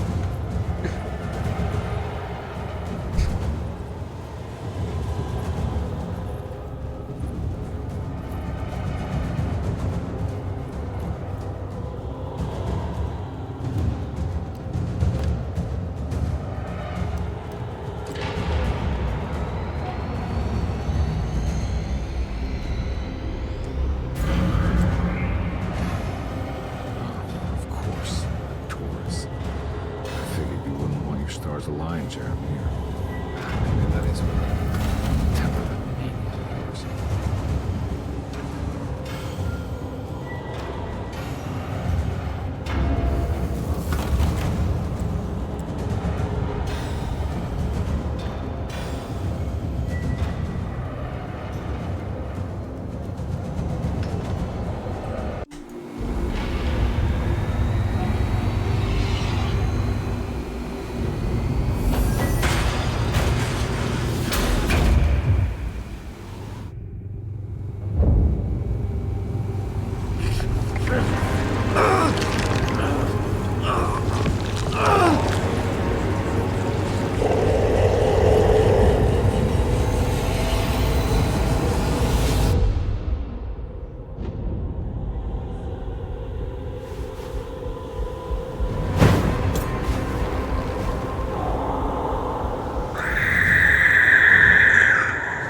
God's sake, stay dead, will you?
Jeremy?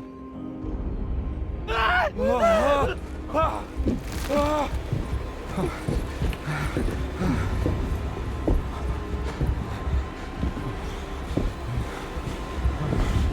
did everything! Aren't you happy? Stupid charlatan. What more do you want from me? You want me to lose my mind? Oh, my lord! Doctor! Baptiste! Quick! Jesus. What are you thinking, compadre?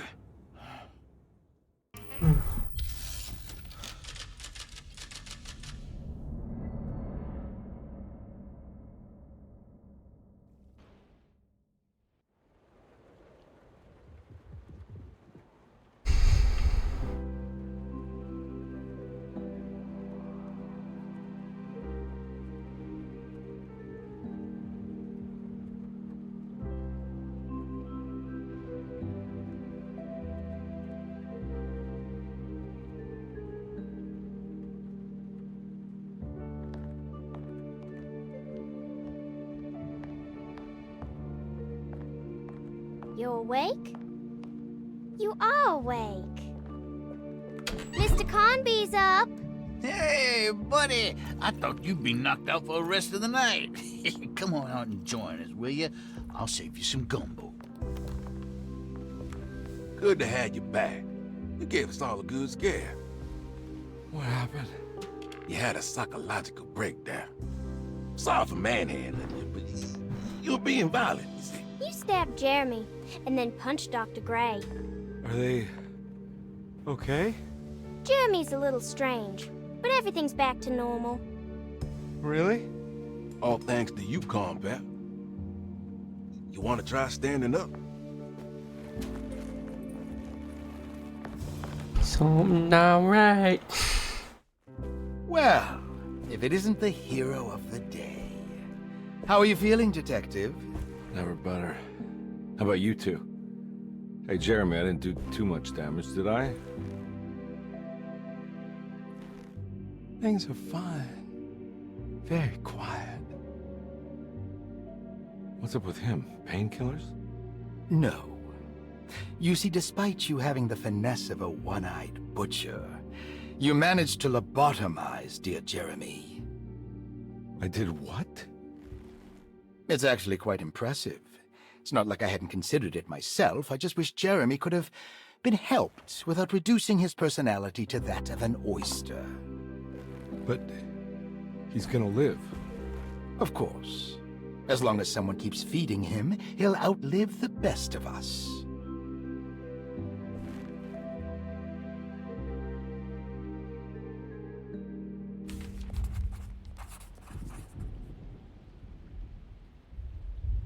Does Emily know about Jeremy's condition? Yes. She seems to be handling it quite well under the circumstances.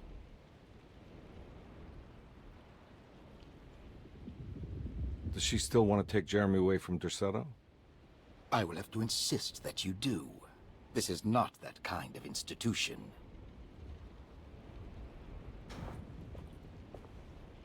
Jeremy, hang on for a little longer, okay? We'll be going back to New Orleans soon. Oh, good. I do so miss the city lights.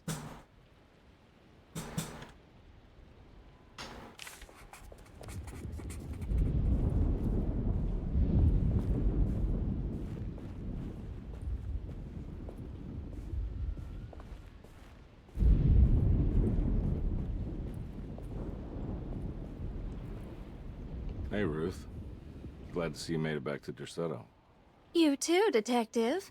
Make sure to stay for the festivities. It's no Mardi Gras, but it ain't bad.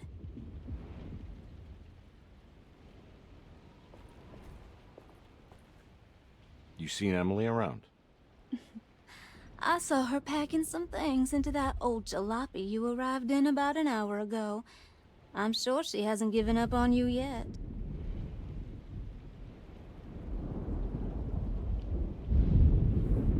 Catch you later. Looking forward to it, Detective.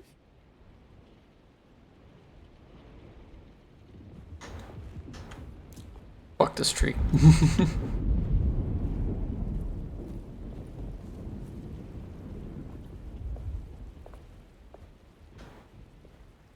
What are you looking for?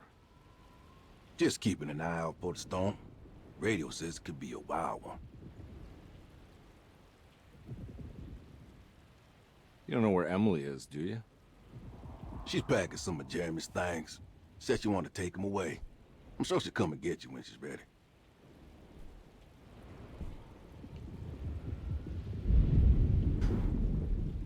I should probably get a move on then. See you around, compare.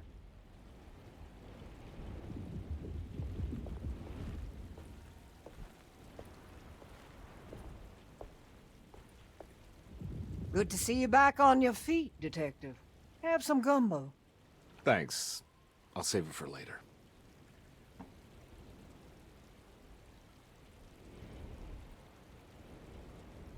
Seems like everyone's in a pretty good mood. The Eve of St. John is the most important date of the whole year. It's the only day when the black goat of the woods tends to her young.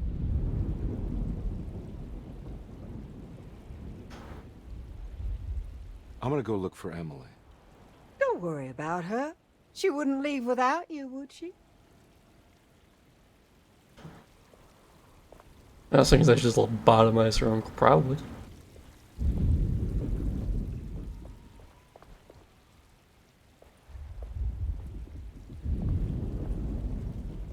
Alright, tell me, what the hell's about to happen here? Every year we have a little turn-the-page ceremony by the tree. It's symbolical. It's like life has its cycles of grief and happiness. You know? Just like a tree facing the seasons. Things change, but remain the same.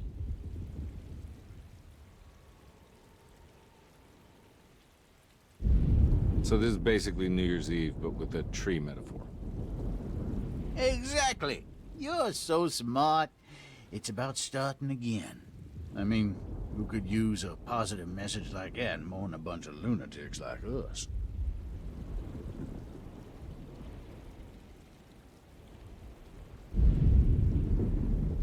I get the feeling some of you think this year is going to be special. Any idea why? Well, we got some new words, thanks to your buddy Jeremy, and some other changes to the program. Let's just say we're all in this year.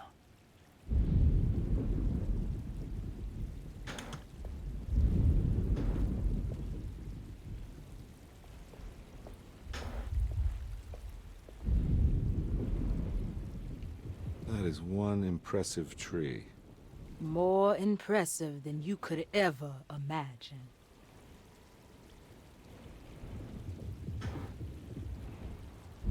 So how does this all work? You dance around chanting? For the ritual, I mean? Stay and find out, Detective. It might just do you good.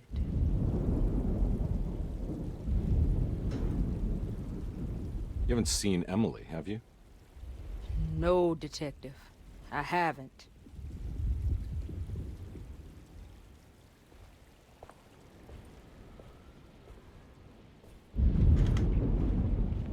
Hey, kid. What are you up to? Preparing for the ceremony. I don't want to disappoint Mother.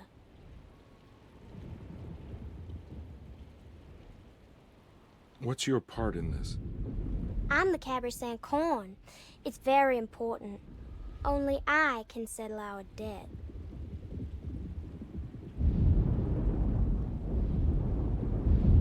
You know, I had my doubts, but you are in the right place, Grace.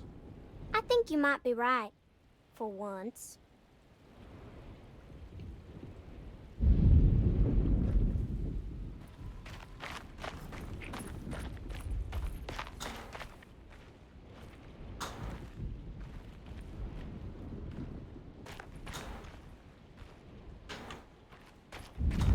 What is it? What do you want? Don't worry. I'll remember. You should have.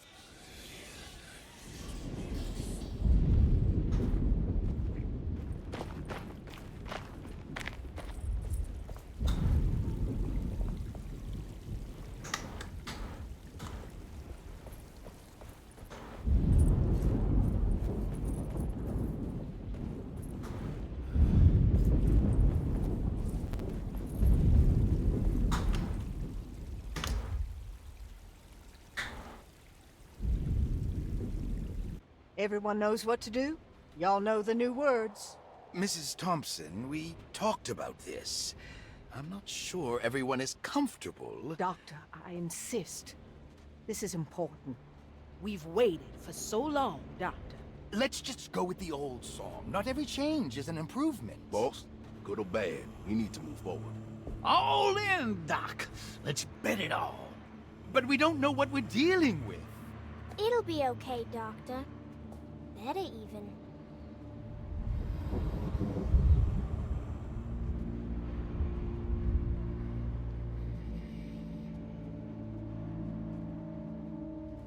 Ever there praises and abundance to the Black Goat of the Woods.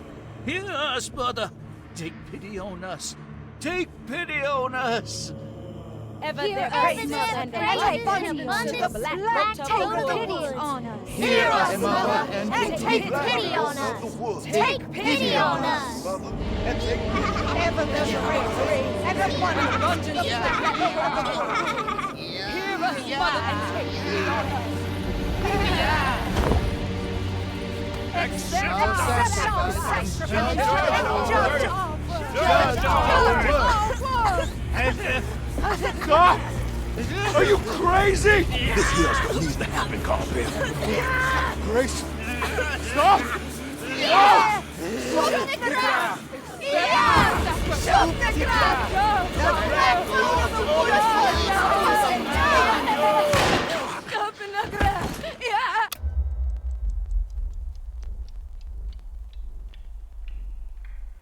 Detective, get my uncle out of here. Jeremy, come with me! Get over here! Jeremy, come with me! Jeremy, come here!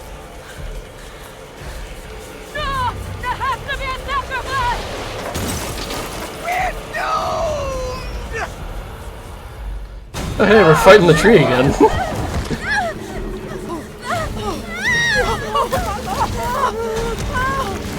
Jeremy! Come on.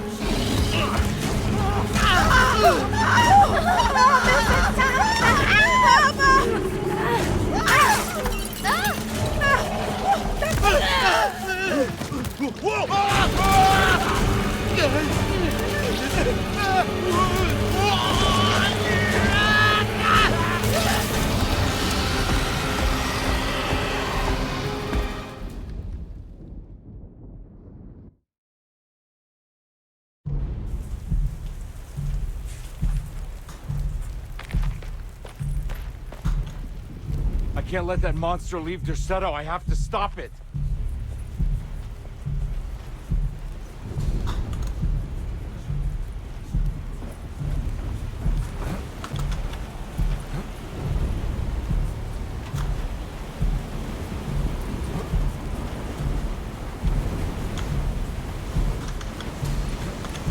No. Whatever, game.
Since I don't know anybody in Minnesota.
Excuse me.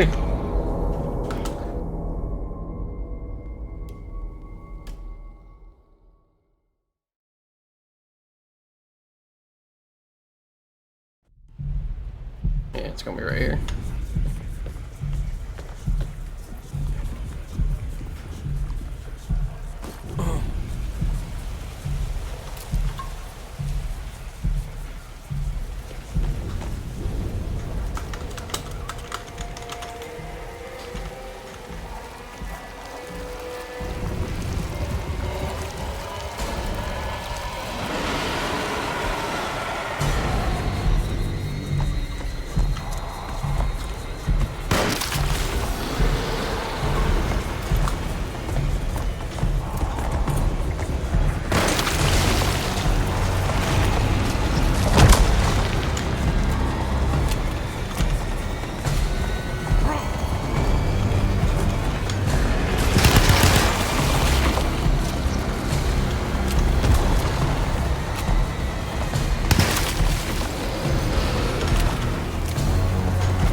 Detective, Oh, what the hell was that? I tried to tell you. There was so much evidence. Their devotion to the Black Goat was like nothing I've ever seen before. I felt so dumb believing any of it, but I'm glad I did. Are you okay? Everything is out of order. This isn't the way the story goes. I shouldn't be alive. Yeah. Oh, you're welcome, buddy.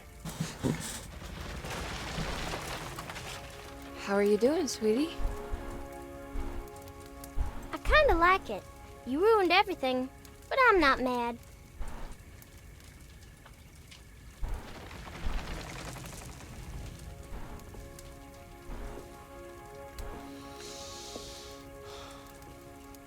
All right, you ready to head back to New Orleans? Come on, Jeremy. We're leaving. Can I come? I thought you said you didn't need saving. Don't leave her. She's important. Of course we're taking her with us. Yay, I'm important.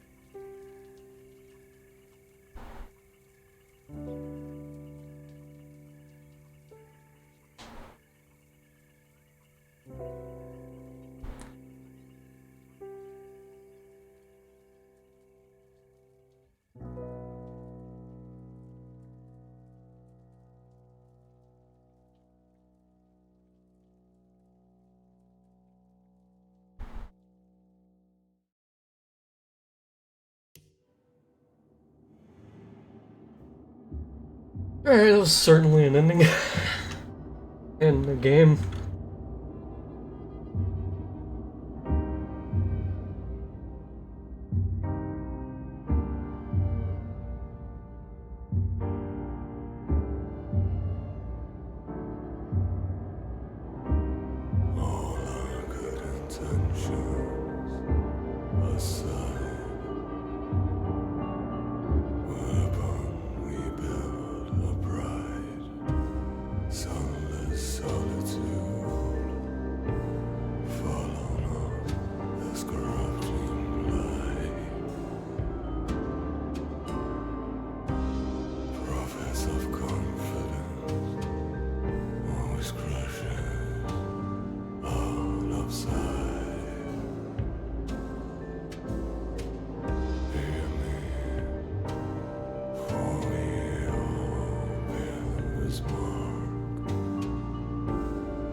How much did I pay for it? I think I bought it on sale. And I bought like the deluxe edition on sale because of that. I ended up paying like the full price of like the normal. I think I paid like $50.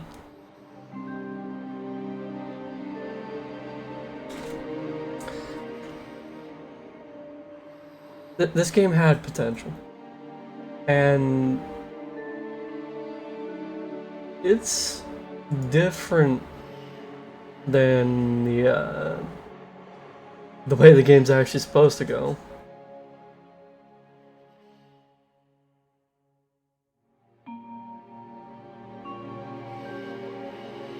Because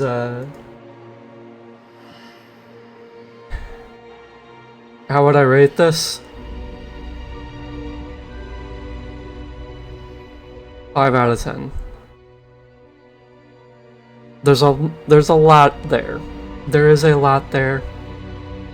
Like, the foundations are here, but this game was not ready to be released.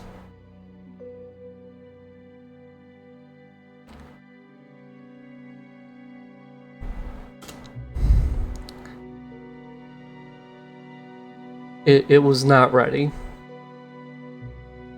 As you could see, the amount of pop-in that this game had, the amount of times the frame rate just dropped fucking 10, 15. This game was not ready to be released. At least not the PC version. I don't know how it is on the consoles.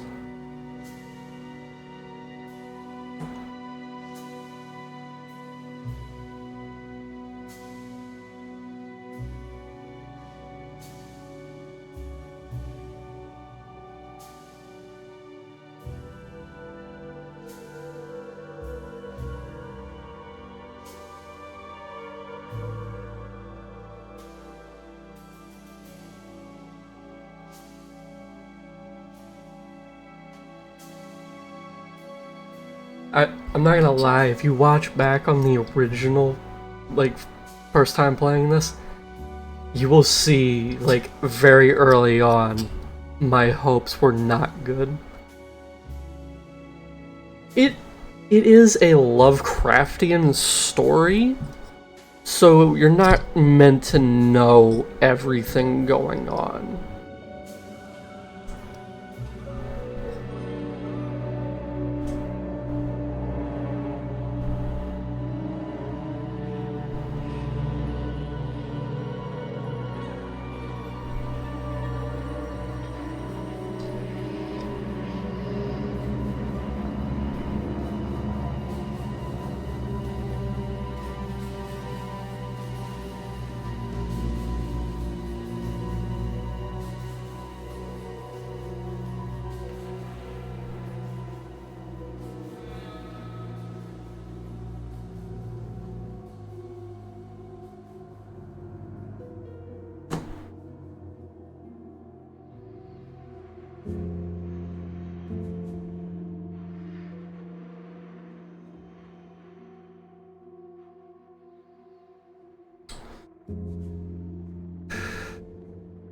And apparently, reading about their intention for the story of this game, they apparently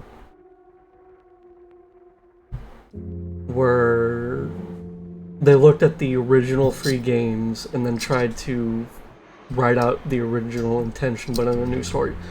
And honestly, it didn't. I get what they're going for. They missed the mark on gameplay though.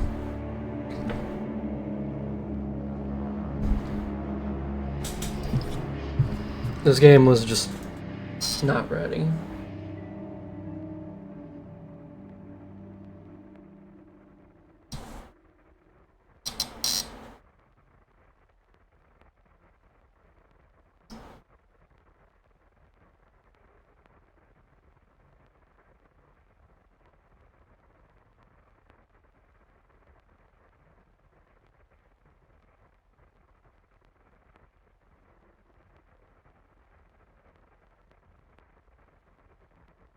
Like, the story elements are there, but, like, everything surrounding that story drags this down so much.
And this game's not gonna get fixed either. That's the other thing that really sucks, because the studio did get shut down.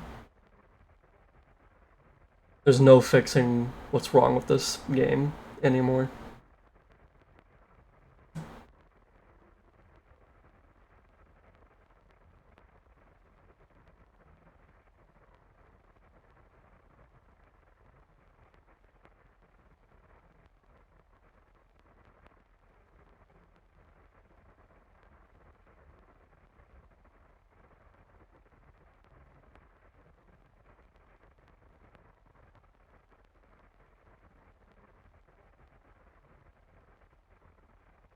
Why is the credits so silent?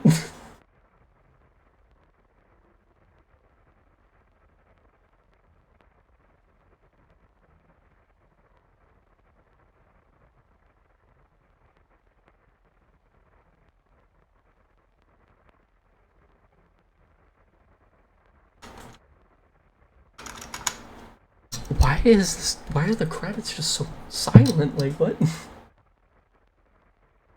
Where did the music go?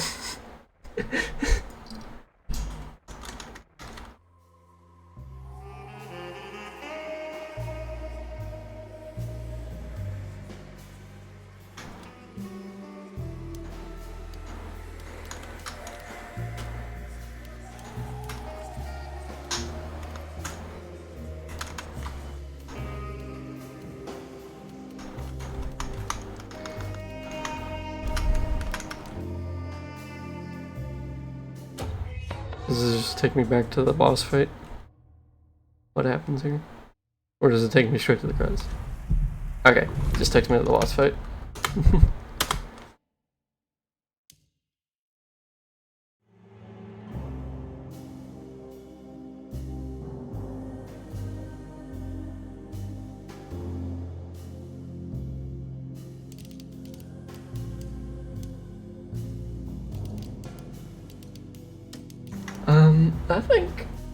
I think I'm just not even gonna care, because with all the popping, it's gonna look silly anyways, so fuck it.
It's fine, whatever.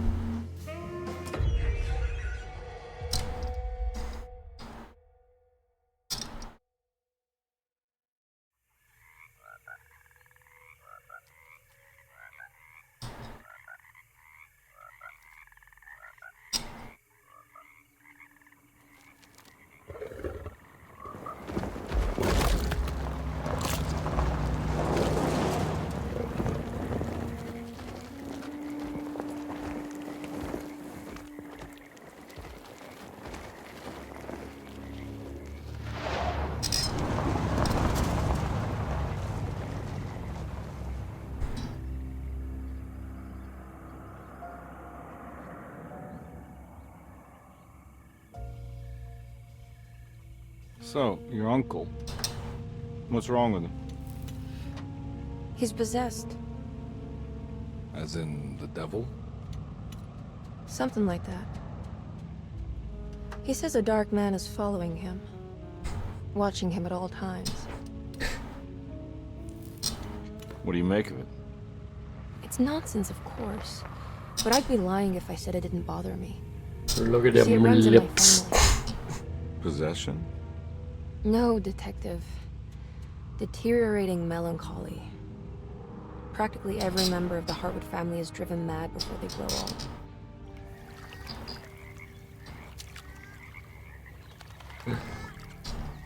But Jeremy didn't kill himself. Is that why he's at your setup? Despite being convinced that he is truly possessed, he decided to put his last chips on Dr. Gray and his psychoanalysis, figuring he might stumble upon some cure.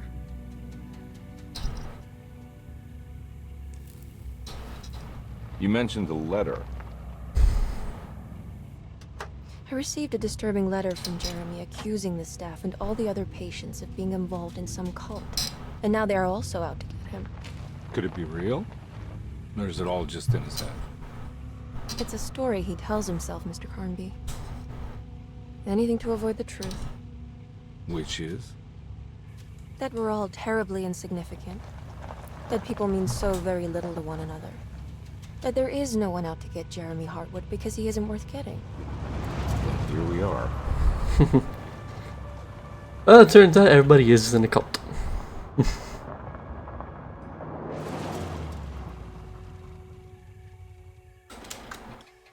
My uncle's not well, Mr. Carnby. I want to make sure he's all right. Then what's my part in this? You couldn't get a cab? I just wouldn't feel safe going alone.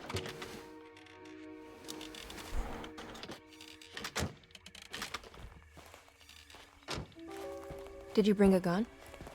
Yeah. You think it'll actually come to that? No. But you might need to wave it around depending on how agreeable the staff will be. What exactly are we gonna do when we find Jeremy? I don't know. Let's just find him first. Mm-hmm.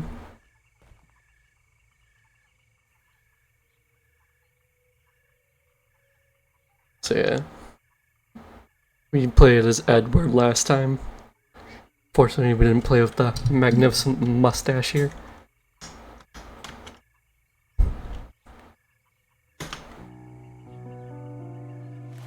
Since it will be too hard for me to actually see, I will turn the 8-bit filter off, but I just wanted to see what this looked like.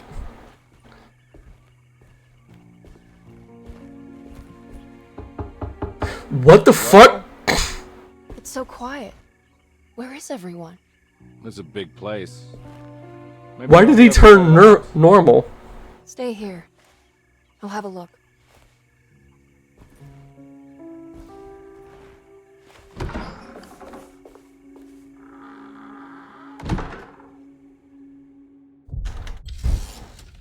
Why did he revert to normal? What the fuck?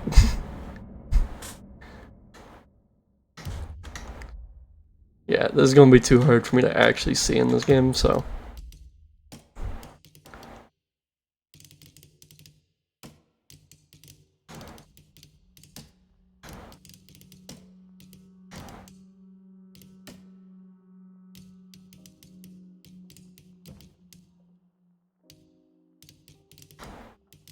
Extras, there we go.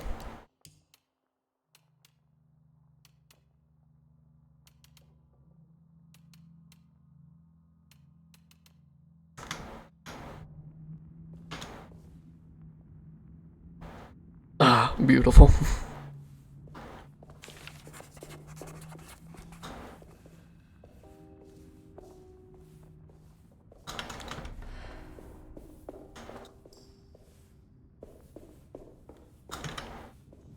What's this?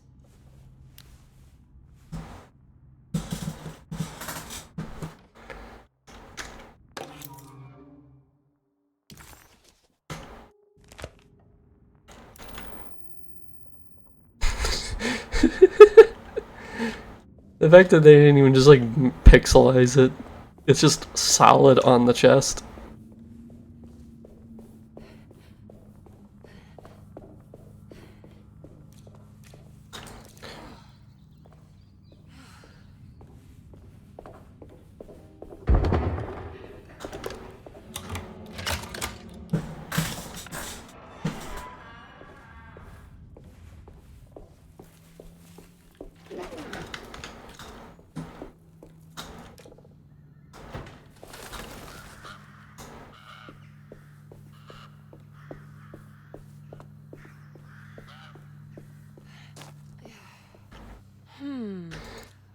So apparently it's supposed to be like similar but different.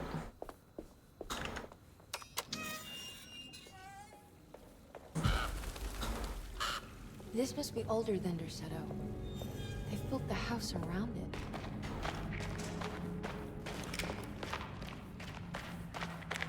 I'm not sure if I'm gonna do a full playthrough of this tonight.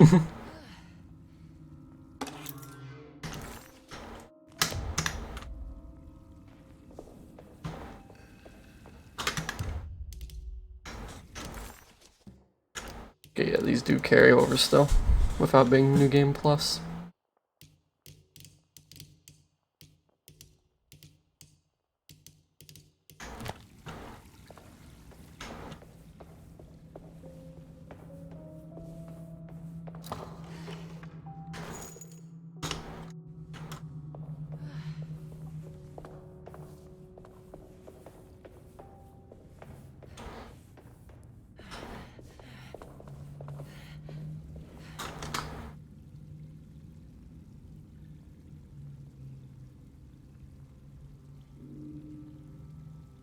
Yeah, if there's shits and giggles, I will install the original alone.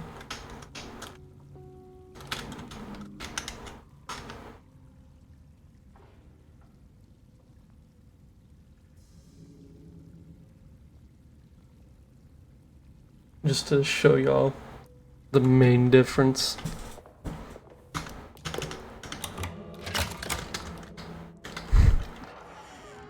Including like how the stories are completely different now. I'll just take this.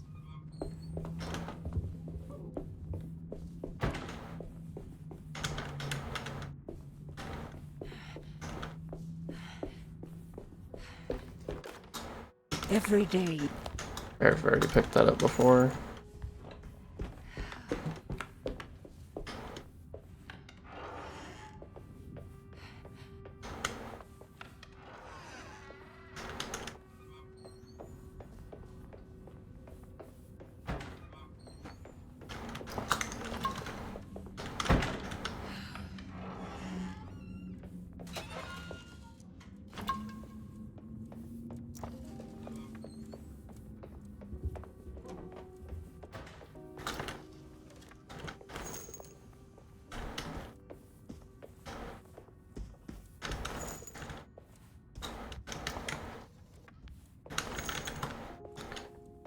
Yes, the gumbo that will be a part of the bloodbath later.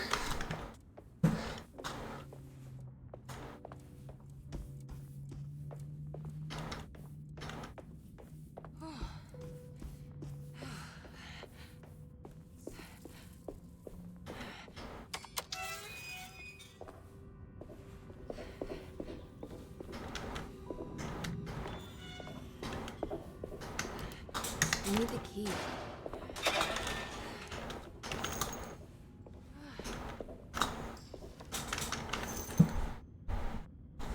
But yeah, there will be different things, kind of like how, like the old Resident Evil, like how Resident Evil used to do it. But there will be a lot of similarities. Like her going through all the insane shit this time. Please do not touch them. That doesn't look safe.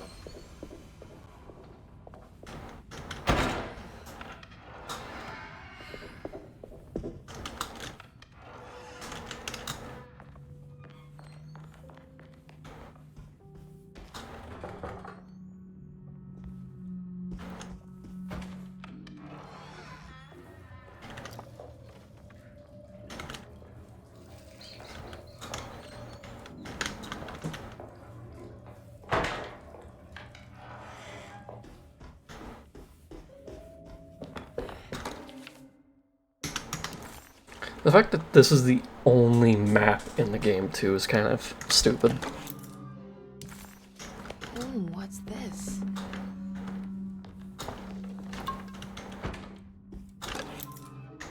Sunday. I've already picked up that clue before. I think I got all clues from Edward's side. I need the key.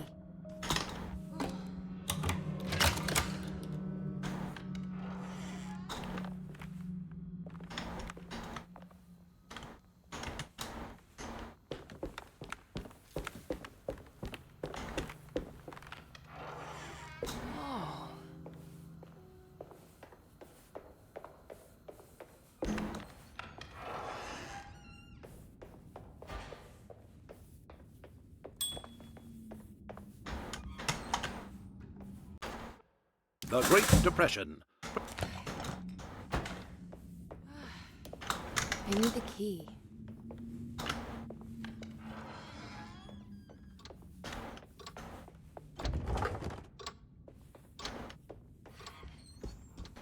Press E on everything.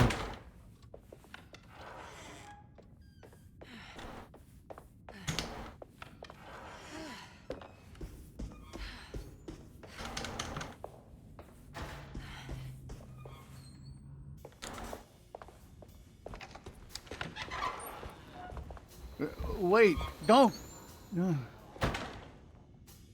Excuse me? Do you know where I can find Jeremy Hartwood? Of course not. McCarthy, what are you doing? I told you not to lose sight of the girl. Don't you worry, Mags. I'll find that little rascal. Who are you people? What are you doing here? I'm sorry about all this, but I'm looking for my uncle. His name is Jeremy Hartwood. What are you doing, child? You shouldn't be alone. Go find McCarthy. Who are you? Are you here for the Fay Dodo? Go upstairs now. My name is Emily Hartwood. I'm the niece of Jeremy Hartwood. This is Detective Carnby. The police? Why are you here? No, I'm a private investigator. Sorry to bother you. My client's worried about her uncle. He's a patient here at Derceto. If you don't mind, could you direct us where to find him? No, I can't. Jeremy has gone missing. If you leave your information, I will make sure to contact you. Wait, he ran away? No, he won't leave the house. He's around here somewhere, and both of our orderlies are looking for him. That's unacceptable. Where's Dr. Gray? I want to speak with him immediately. Fine, I'll ask him. Wait here and don't touch anything.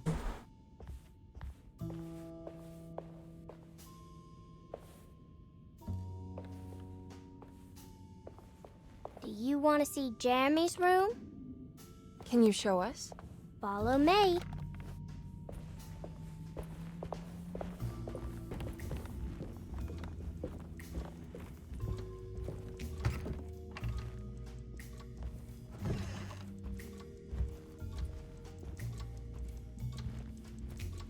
I will congratulate them on using their strength to not just make those random jump scares. Thank you.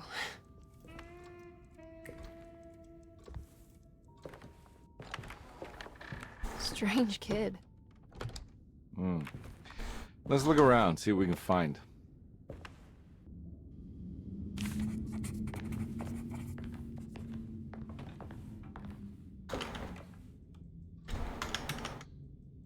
Oops.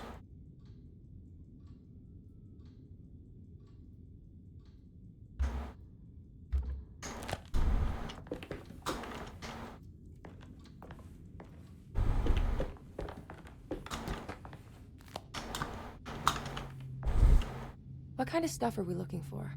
I've never been part of an investigation before. Letters, diaries, receipts, all sorts of notes.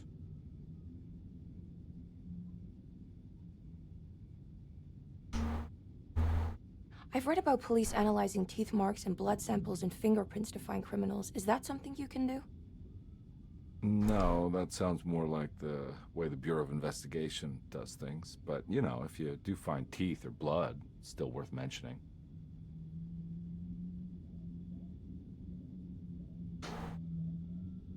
It's kind of weird that they didn't just keep him like that. He's the one who runs the hospital. He must know something about what's happened. Yeah, I just want to get a feel of what we're dealing with here first. Of course.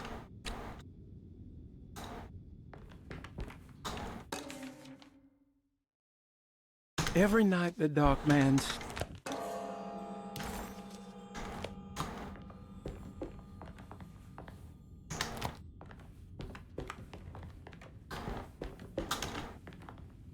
I found a commonplace book. What's that?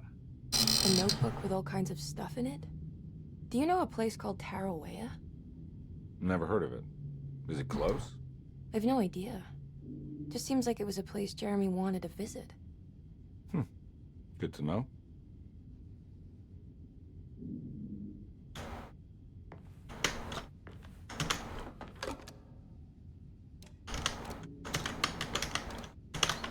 This is always my problem with a lot of the puzzles. It's just that.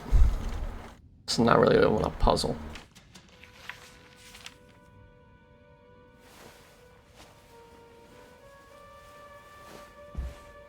Have you ever seen anything like this? Looks like a talisman. You mean like this one?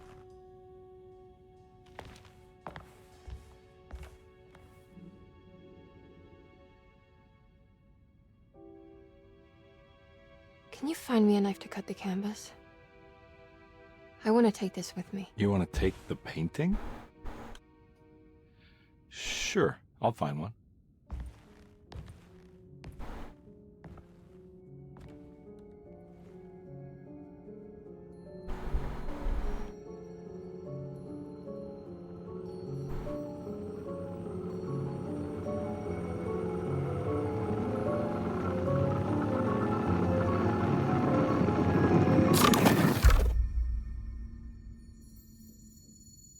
I found this tube as well. Should keep it safe for you. Do you want to carry it, or should I? Miss Hartwood? Emily? I'll take it. Thank you. We're done here, right? I'm not sure. I don't know how to do any of this. Listen, I think we should talk to Dr. Gray. He must know something about what's going on around here. Okay. Stare. Let's do that.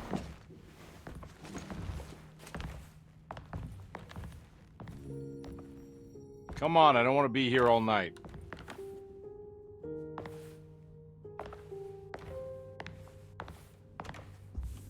Detective Carnby? Where did... And this is where stuff changes. Now she's instead the one who gets spooked.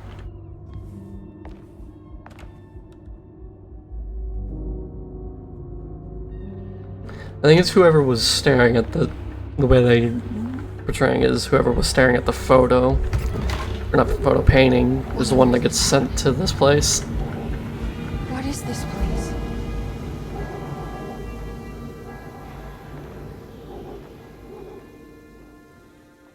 If I remember correctly, Carnby is the one who stares at it in his playthrough.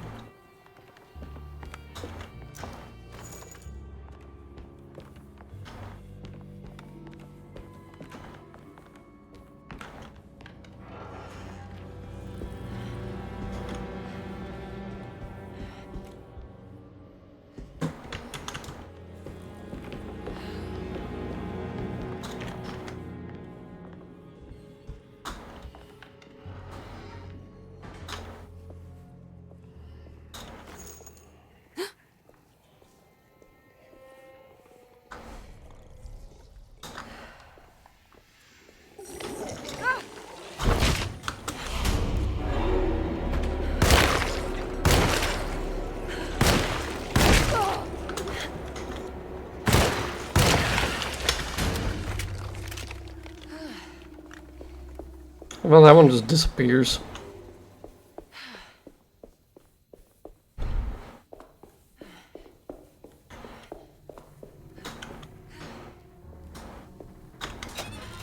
I can't go that way.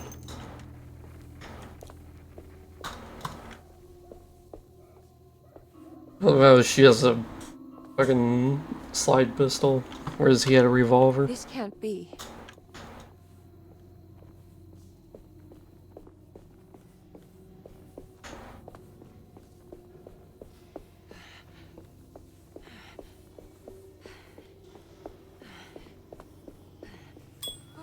Oh.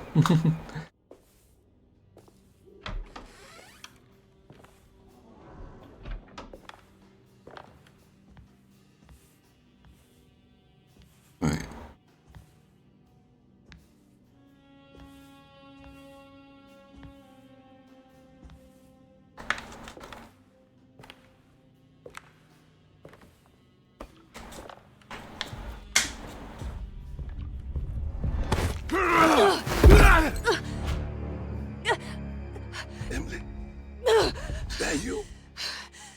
Baptiste? How'd you get here? I was back at Derceto. Looking for my Uncle Jeremy? Jeremy's your uncle. I didn't know. Why would you? You're still working at Derceto? Yeah, both me and Lottie stuck around. We're real orderlies now. You remember my sister Lottie, don't you?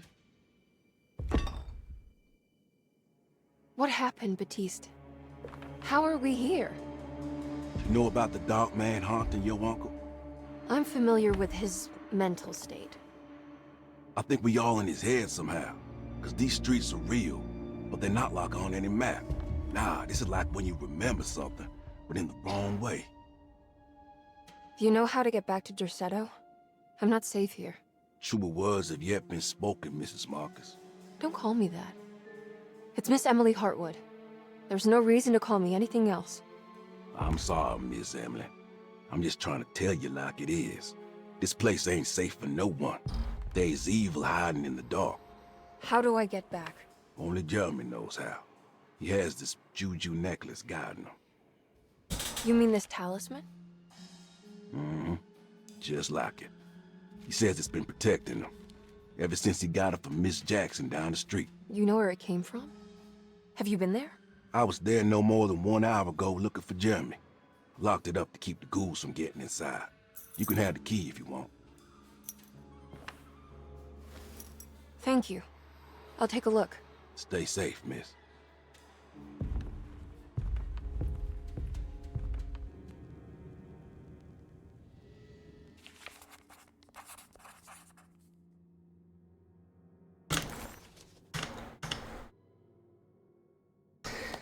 So, the reason why the character is low poly is because I decided to fucking turn that on because, well, fuck this game.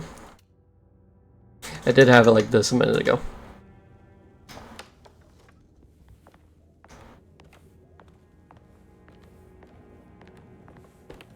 But as you can see, it's way too hard to actually see.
I can't go that way.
This must be Miss Jackson's place.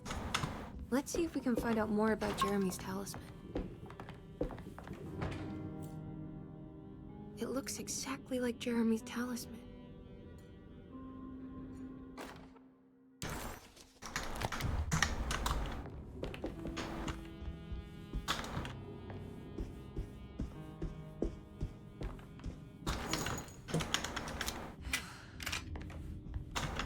I think it's meant to hold the talisman.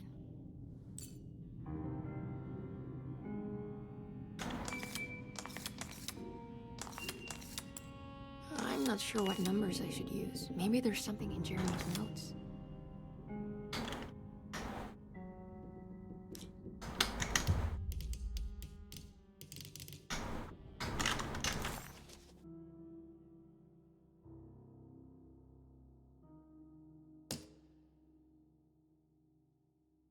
Three, 5, 8.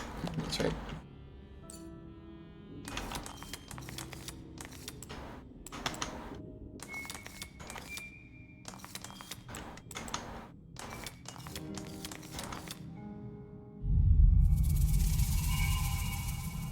What's that picture in the glass?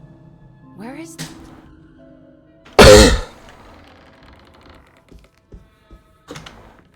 Good to see you again, Miss Hartwood. Mrs. Thompson told me you were here. She also alerted me that you brought a detective with you. I'm very curious to hear what this is all about. You don't remember me, do you, Miss Hartwood? We met at your family's house in the Garden District, when your uncle was about to be admitted under my care. No, I remember. Sorry. I'm not really feeling well. Oh, well, in that case, have a seat. Let me make you a drink. I don't seem to have made much of an impression on you. On the other hand, I can vividly recall you and your parents. Because of our cheerful disposition, I'm sure. You are far too intelligent to think that. You come from a joyless family, Miss Hartwood. The only amusement I took from my visit was discovering that the young lady's drink was an old-fashioned. Very astute. Is that supposed to make you seem attentive or intelligent? Whatever you prefer. Are you ready to tell me why you are here, Miss Hartwood? And why you brought a detective? I received a letter from my uncle. He seems certain that he was in danger here. If I find out you're treating him badly, I'll be taking him back with me to New Orleans. Really? Is he going to live with you in your tiny garçonniere? That would be a spectacular way to ratify your spinsterhood. Because you are well aware that your father would never let him back in his house. No, I have it. Maybe you can bring him back up north. You've been wanting to move back for quite a few years, haven't you? You always preferred your mother's side of the family. Jeremy is free to leave with you. I won't object. However, there is one problem, as you might have learned. He is, in fact, missing. Do you know where he could have gone? No, I'm afraid I don't. I have my staff looking for him. I'm sure he will show up eventually. Especially if he learns that you are here. He is quite fond of you. What can you tell me about his condition? I never heard a proper diagnosis. What is your medical opinion of him? Well, let me think. He is an anxious man, depressed, even. He suffers from a perceived lack of order in his inner and outer life. He constantly complains about events not presenting themselves according to their divine nature. And the Dark Man? Hard to tell if it was ever anything specific. Jeremy uses the Dark Man as a psychological scapegoat to avoid facing the truth that he is in any way at fault. You don't think there can be any truth to the Dark Man's supernatural existence? Why would you ask that? Can we ever be sure? If the Dark Man is some sort of evil presence that is in possession of Jeremy? Well, I assure you, any evidence that you experience supporting that claim is purely delusional. Don't get caught up in mass hysteria, Miss Hartwood. You wouldn't want to take your uncle's place in this hospital. Would you? I'll be leaving now, Doctor. I need to keep looking for my uncle. Do so, Miss Hartwood. I'll let you know if he shows up.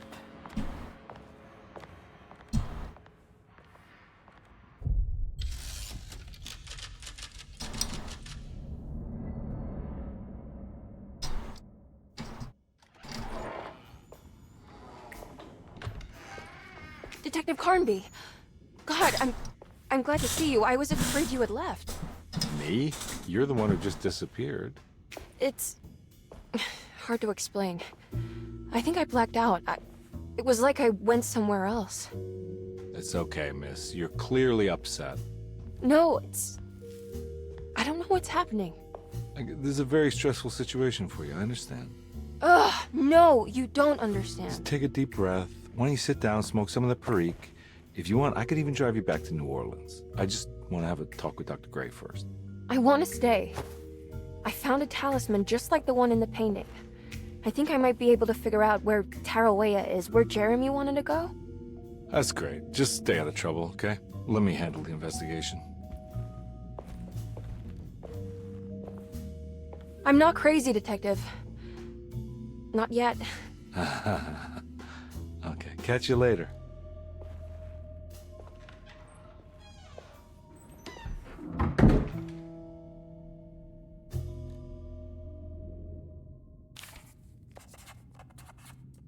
If a talisman like this can open up doors...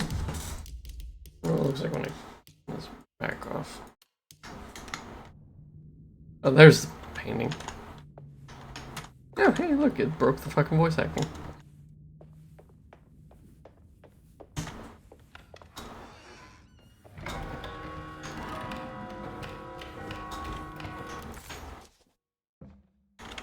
Despite making a fool of herself in front of Dr.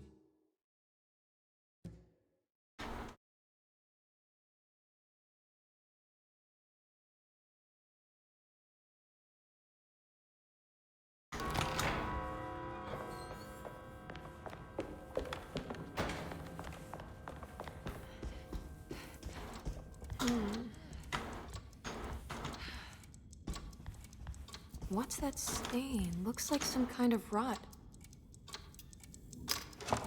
This looks like the thing that held the talisman in the French Quarter, but it's broken and missing some pieces. Yeah, this is the single clock puzzle in this game.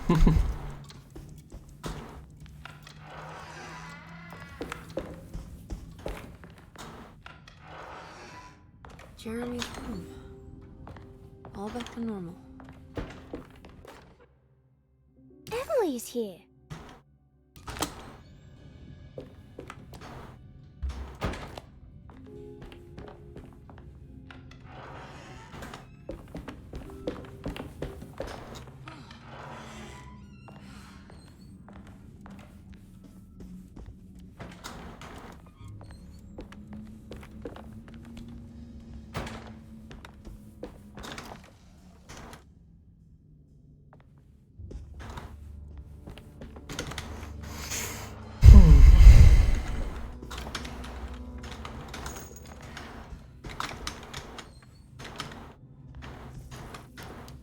I need a key.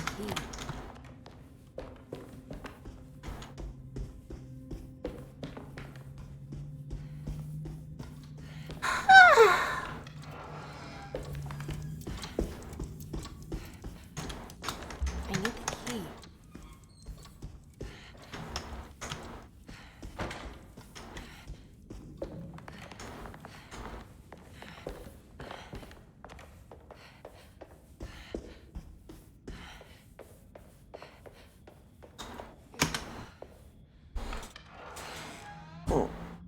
Thank you for the stretches, hun.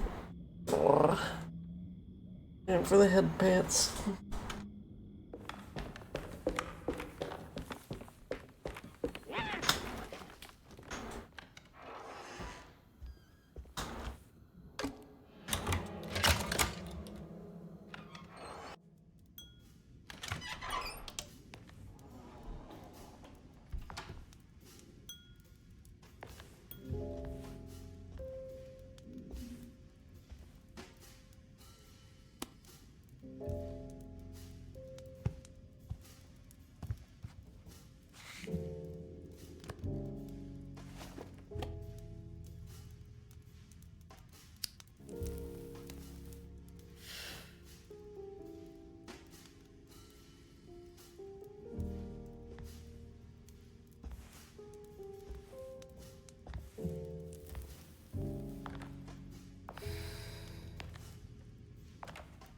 Good evening, Miss Hartwood. That is your name, isn't it? I would be terribly embarrassed if it wasn't. You're right. Emily Hartwood, Jeremy's niece. Nice to meet you. Ruth Talon.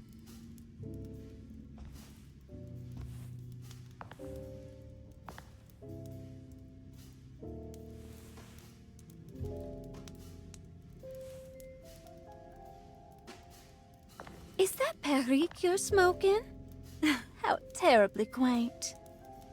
Maybe so, but I like it. Would you care to share some? That smell is making me feel very nostalgic.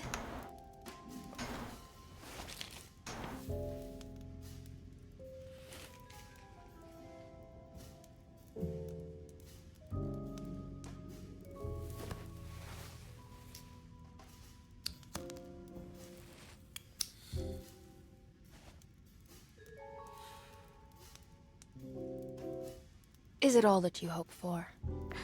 I enjoy your light mockery, Miss Hartwood. I can tell we would make great friends. How flattering. Too bad you're locked up in this place. Your insincerity is really refreshing. I wish you were mad as I am, then you could stay. Give it a few years and I might just be. Lunacy is one of my family's few privileges. Oh, good. I'll be looking forward to it. You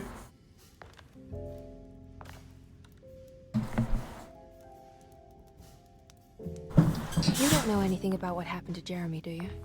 Everyone here is really strange, and it's hard to know what to make of anything you hear.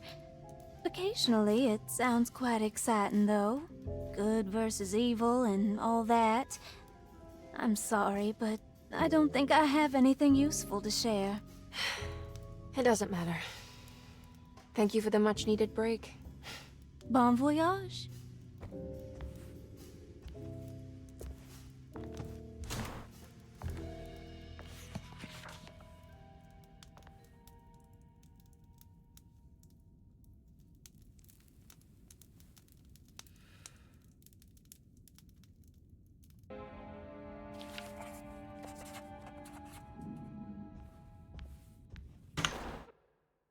Lost Plantation.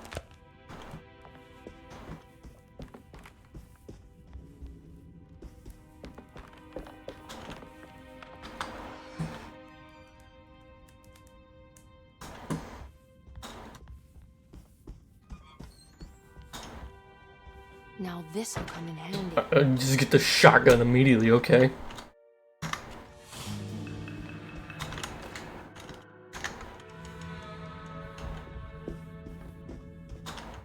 It's wet shut.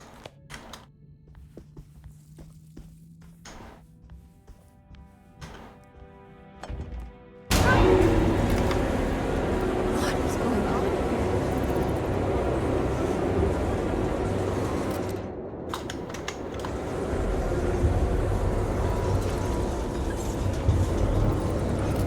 I don't remember if I got the shotgun that immediately last time.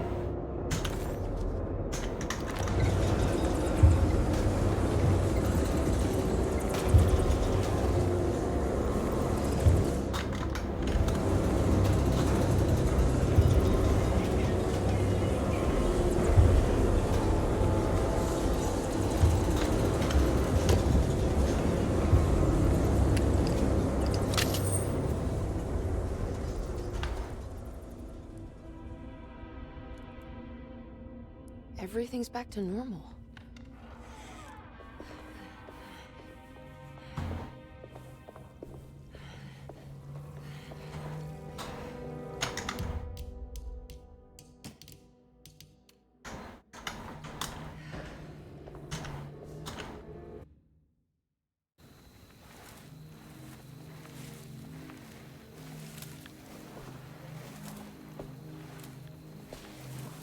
Iawesaki nantet mwen, mempramisaki nantet mwen, men le anjeni man yo deshena.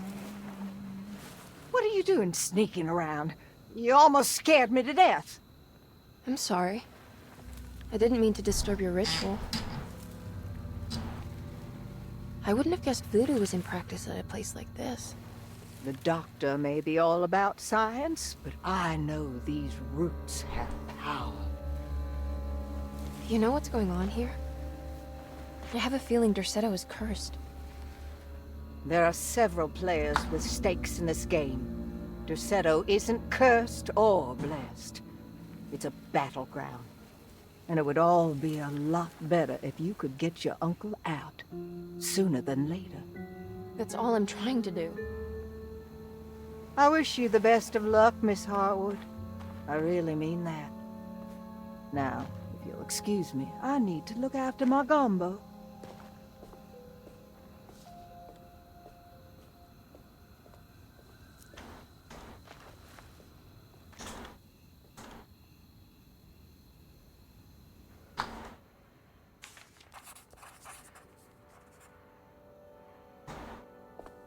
What's that?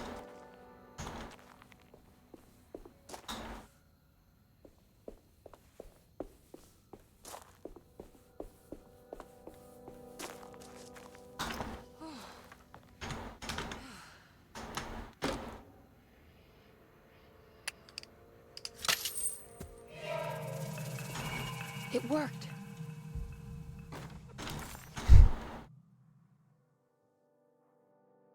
I love when the fucking shit just goes through my fucking head. Ah, what's this?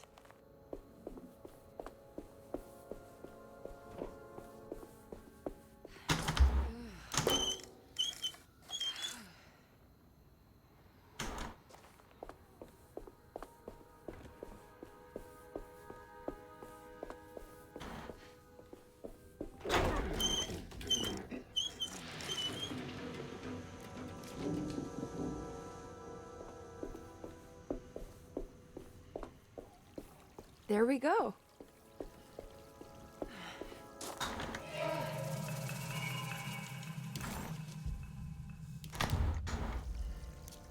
I love how the water still fucking glitches out.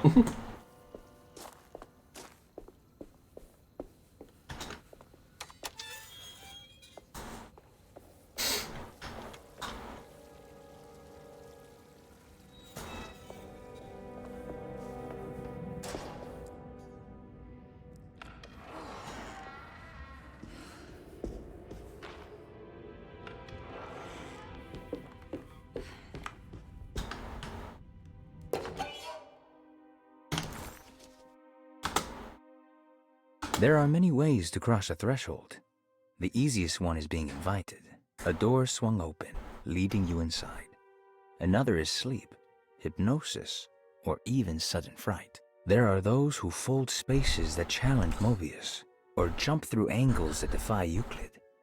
If you learn to properly use your talisman, you could go anywhere. You wouldn't even need to rely on the fluttering wings of the shrieking Biakis.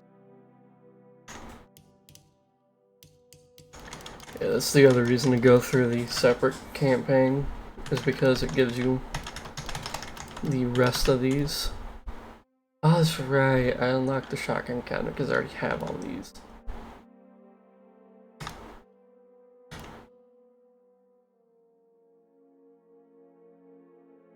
Max, you got an hour.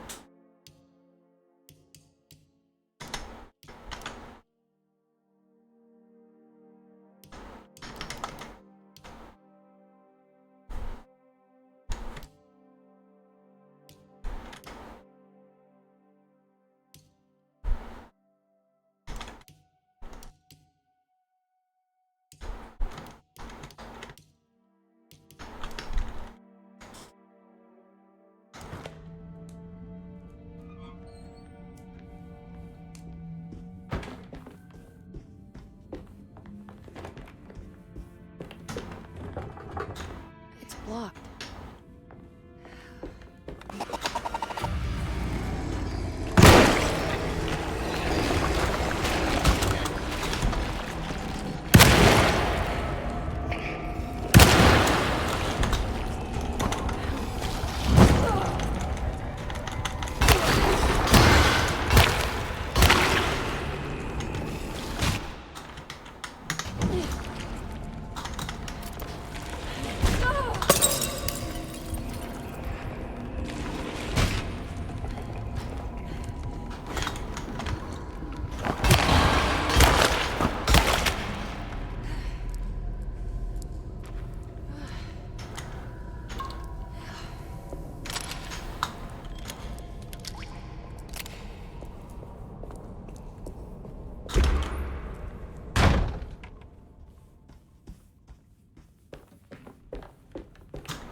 Okay, that wasn't so bad.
Saw you know.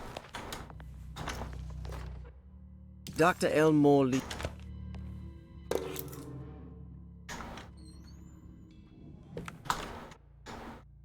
Paul, you're right up.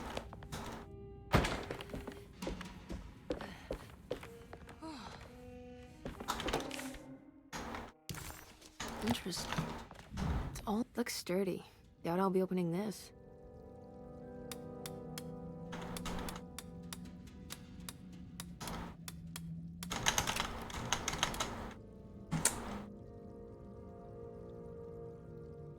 Yeah, I don't remember what the code was.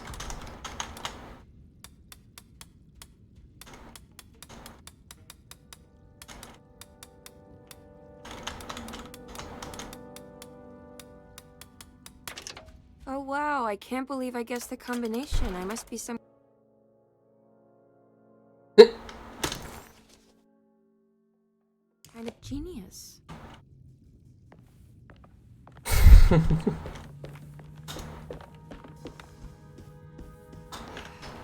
I need the key.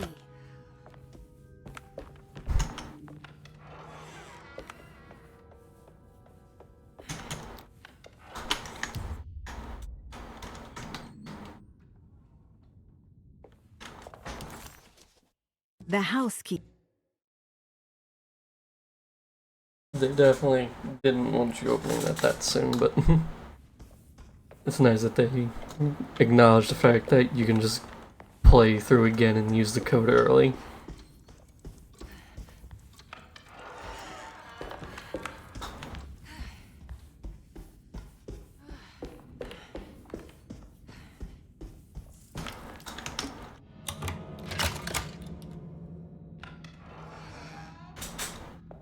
What a strange but beautiful room. I did it! I need to remember how.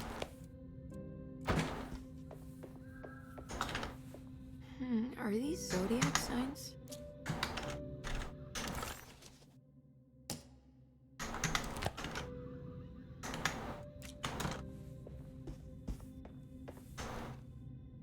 There's some aggressive-looking rot on these paintings.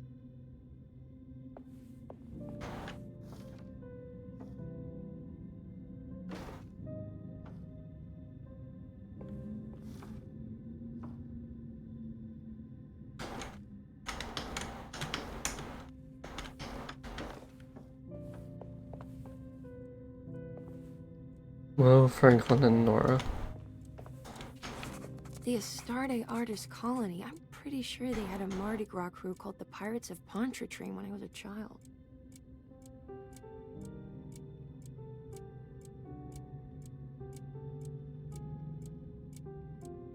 $294.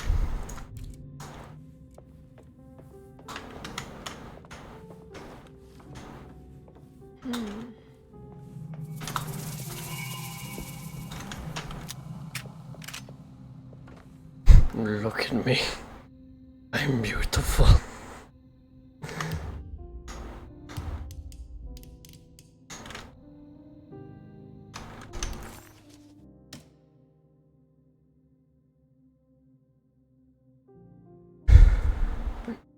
Pisces, Libra, Taurus.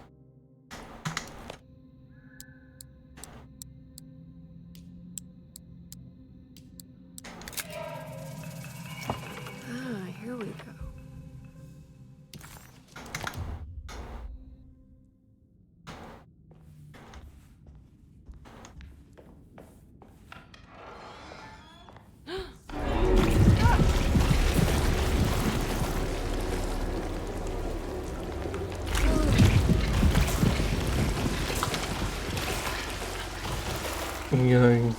You getting sleepy? Alright, have a good night. Send. Thanks for stopping in. I think I've Have a seen good this rest. somewhere. I don't understand what's happening.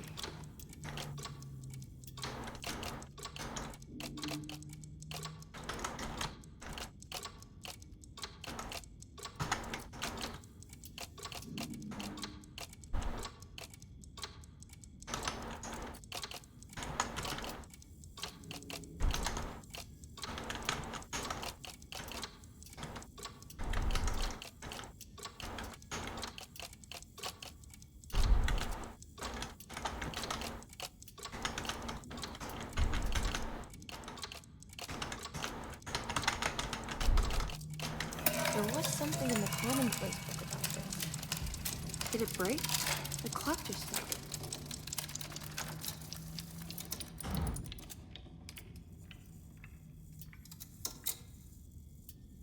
Six, 4, 3.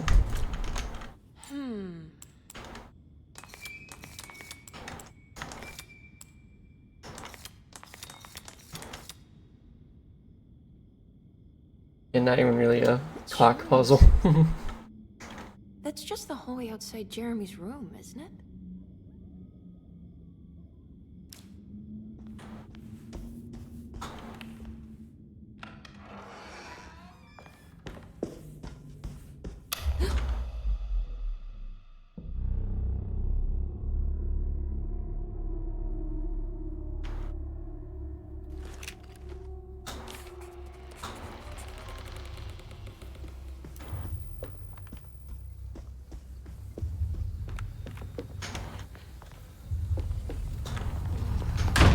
I did it.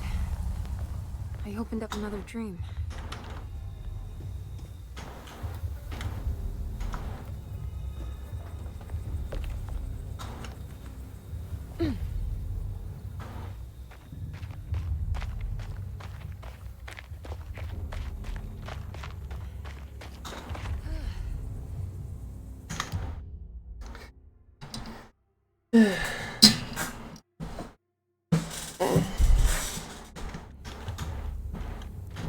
I think we'll start the next chapter, and then I will call it for this.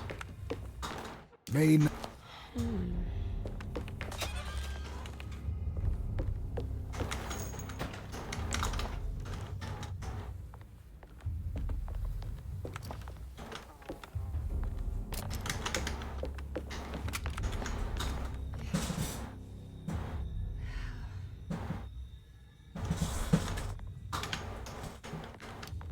I need the key.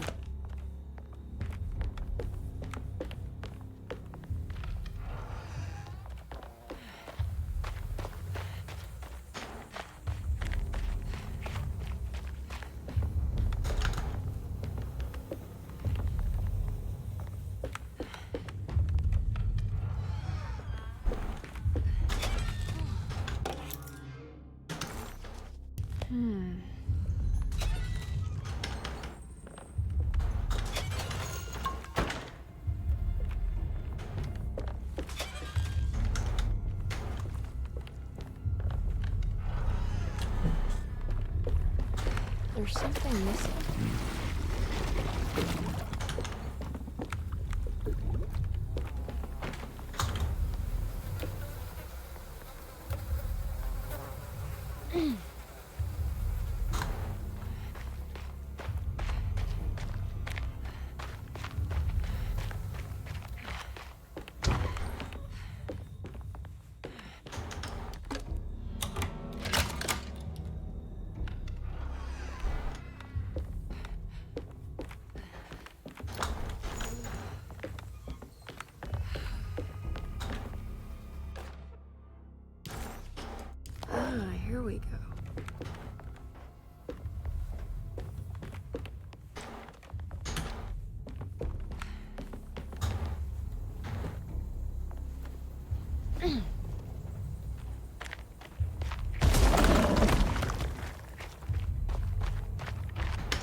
It worked.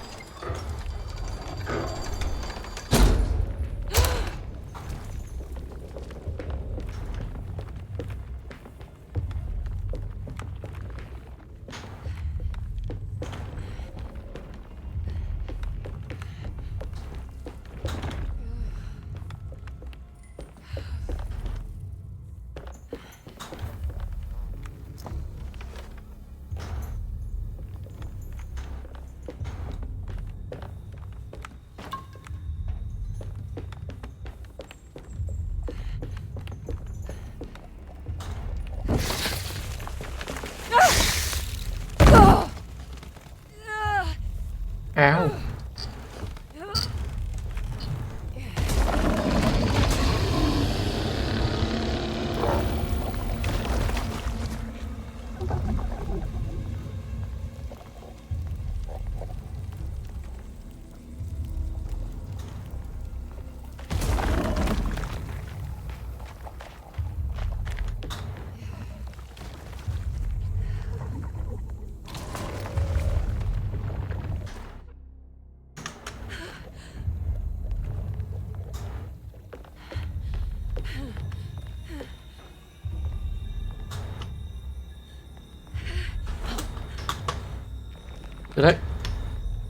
Did I just get stuck? Jesus.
I can break this, I just need something to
stop moving, I can try walking across. You could just jump.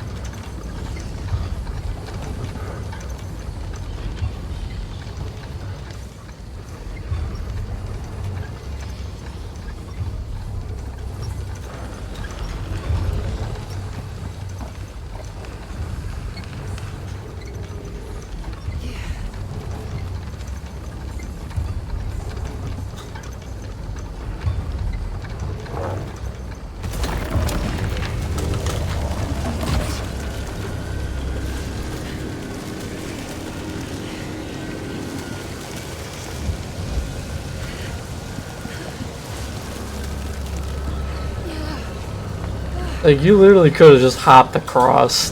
That is not a big gap.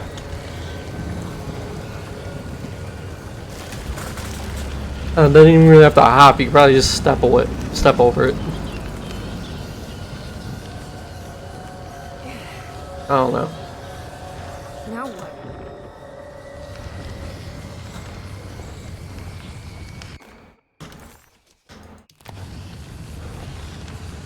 Just don't look that.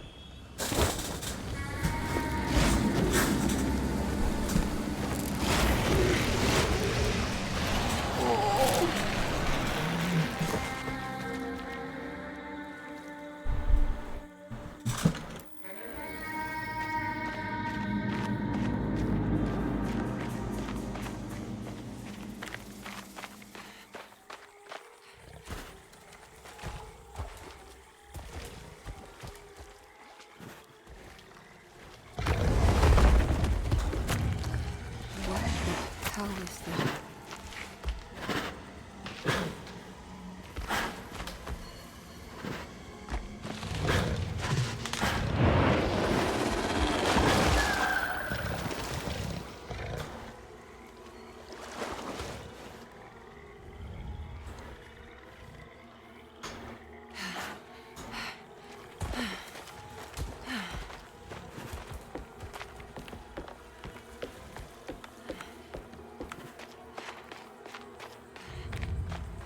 The hateful Mount Jeremy mentioned in his book.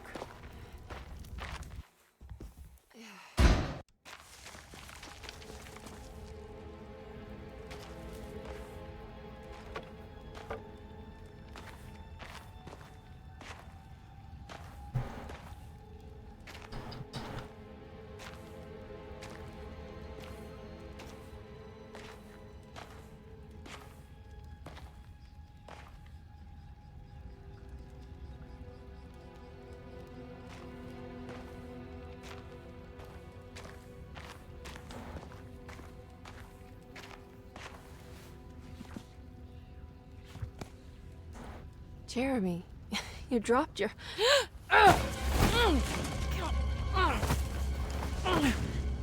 Mrs. Marcus? Get off of me! What are you doing here? Trying to find my uncle. Jeremy is your uncle? Could you please? Thank you. And it's Miss Hartwood. You don't remember me? I remember you, Miss Dubois. I met your brother, Baptiste, earlier. I suppose he hadn't found Jeremy either then. We spread out to find him. Can I have this? I'm trying to get to Tarawea. Fine, believe the rest. I just want Jeremy to come looking. We have to leave before it comes inside. What? Where? Come quick!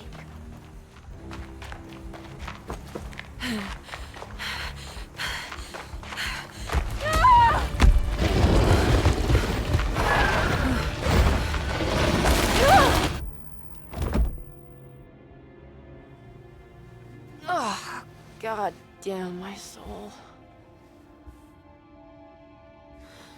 That was a much different interaction.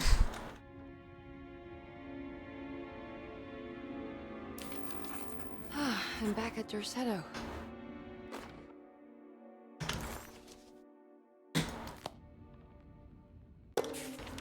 Reflections on the power of the...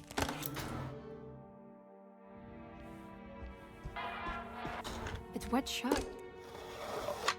It worked.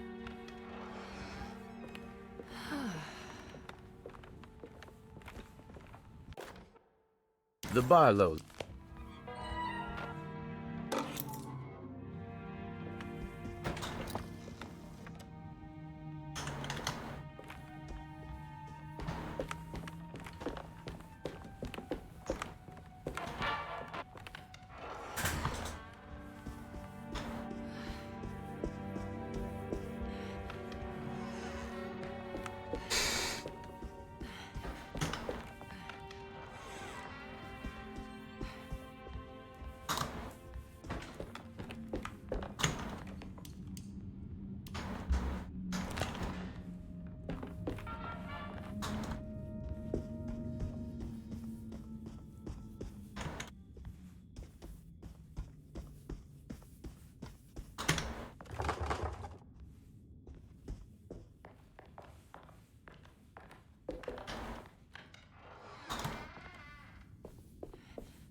I guess this works too?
Jeremy?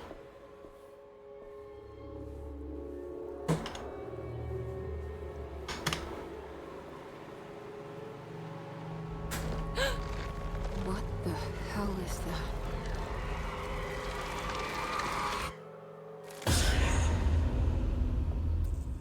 What?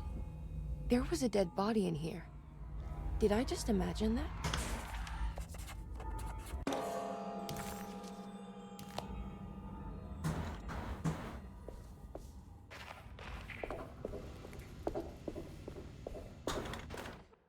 You know, Mr. Waits, I saw a piece of the plate that lies It's another one of those plates for the talisman. It's also broken and missing some pieces.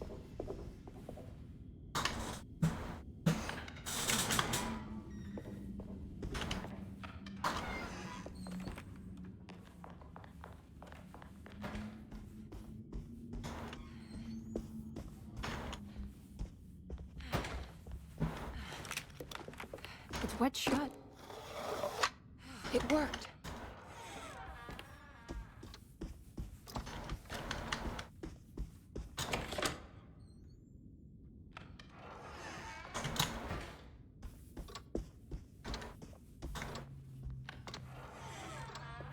Whoa.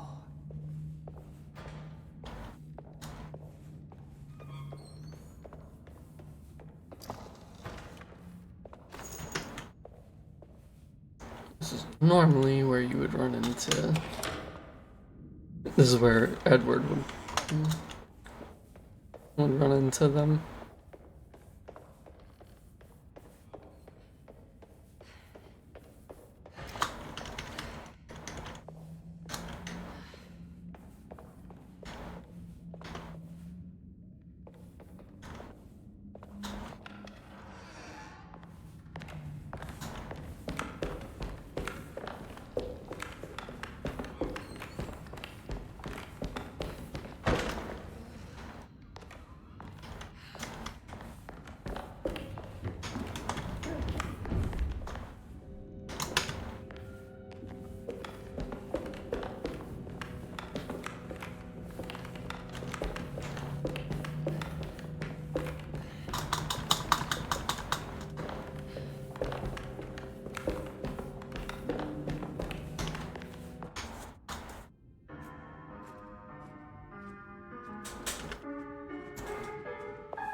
Do you teach piano as well?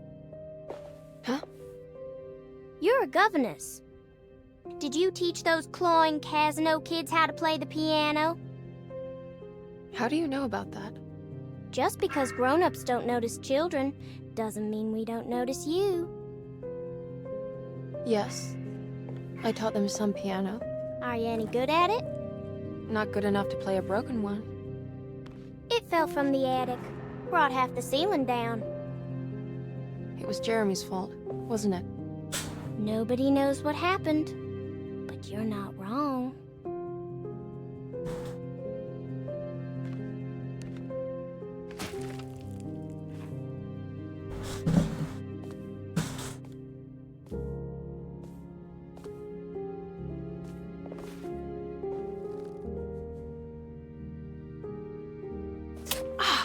What are you doing?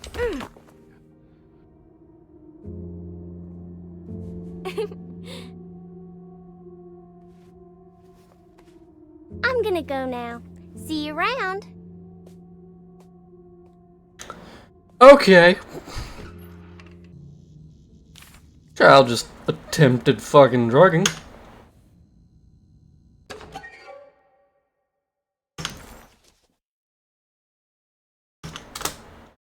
As the world moved into the new decade, America was spiraling into a maelstrom of debt, drought, and death. It was called the Great Depression, and ruined many families. It was a fitting name, for poverty also breeds madness through desperation. Jeremy was of course no such victim, for he already witnessed the darkness within. He knew the shadow that stood on his threshold very well. It wasn't new. It was something that had always been with him.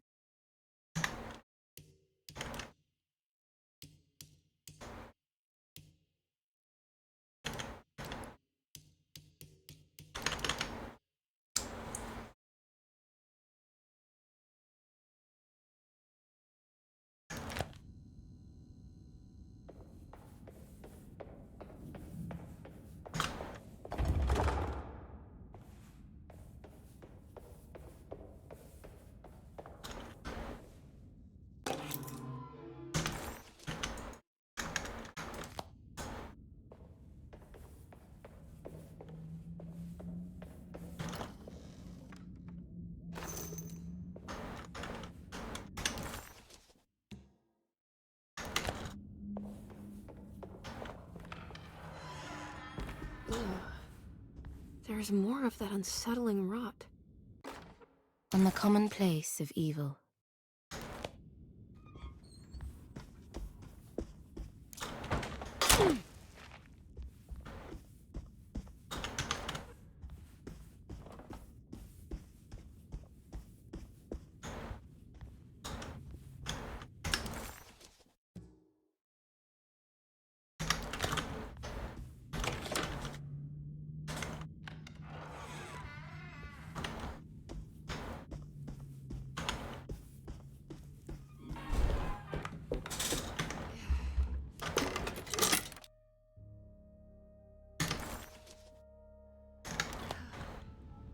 Now what's this?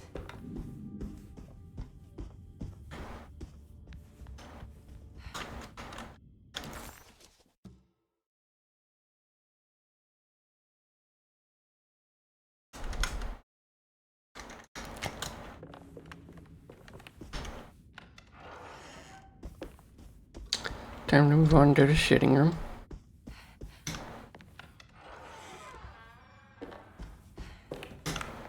I'm not gonna lie, I feel like I'm moving through this faster. Then I'm also not looking at every corner anymore. Come on, Grace. I'm too tired for games. I'll even let you play with my jackknife. Oh, good evening. You haven't seen a little girl by any chance, have you? I don't think so. You would have known if you did. The only kid crazy enough to be in this place. She's not in her room then? That would be a first. Always running around causing trouble. She's very hard to pin down. Bitch, I just got stabbed. Sit up. I'm good, thank you. Well, I should be going then.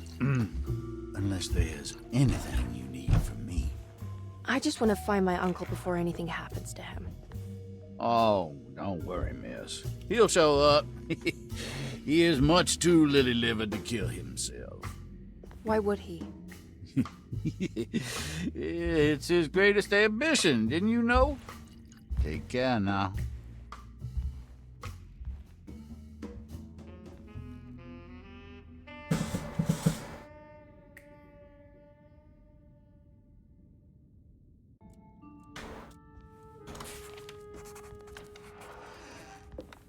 So this is Grace's room.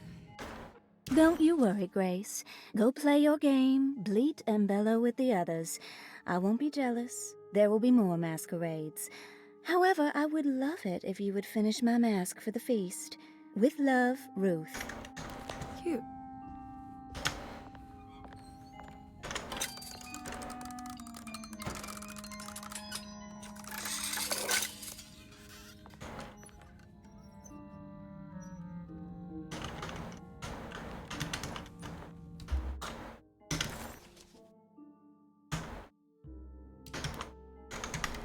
Hell, that's the only one you can re-pick up.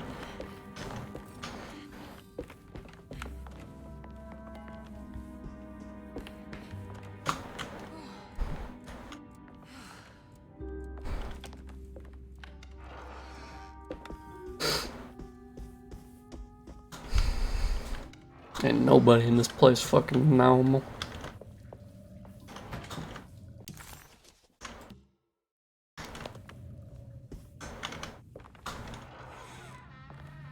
This must be the great Cassandra Beauregard's room.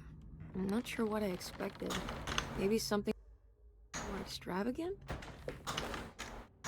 Miss Beauregard. There's more of that aggressive rot on the bottles. I wonder what that means.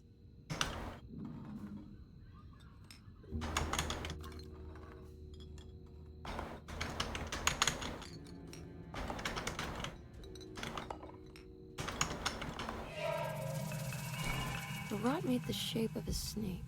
Is it telling me something? 257. Maybe it has to do with the numbers on the bottles.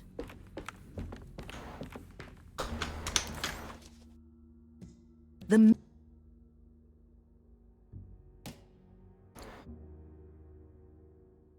Pisces, Gemini. View. It's another one of those peculiar padlocks.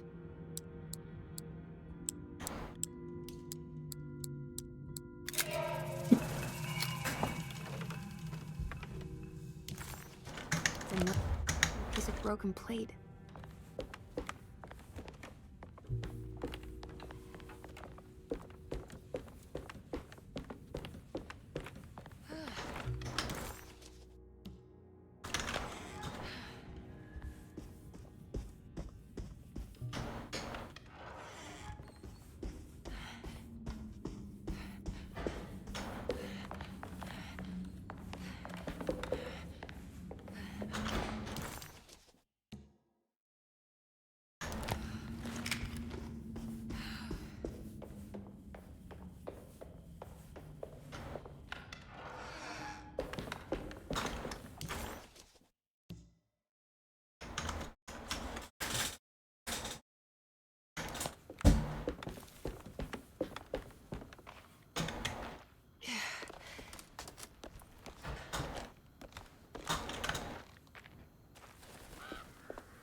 Hey, my baba.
$975.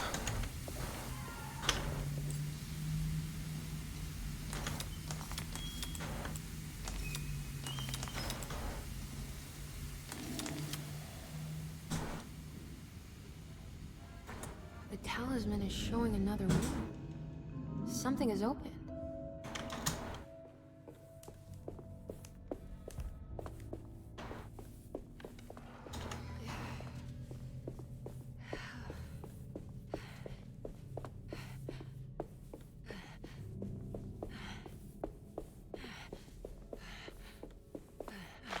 It worked. I'm in another one of Jeremy's dreams.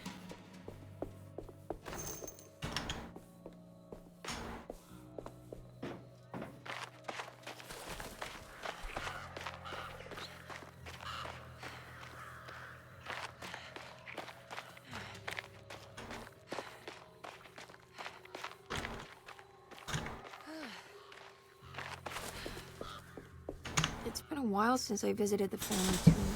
I hope it's in a better state than the real world.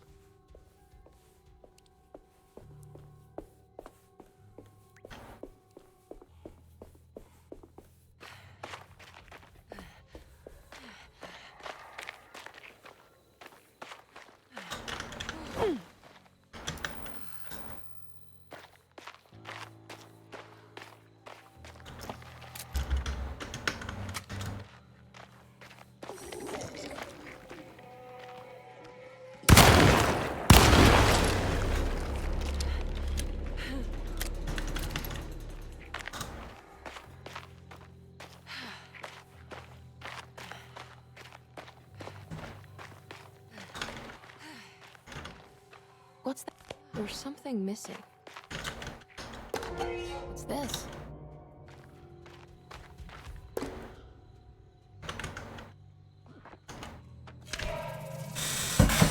There we go.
Yeah, I've already done this section, so.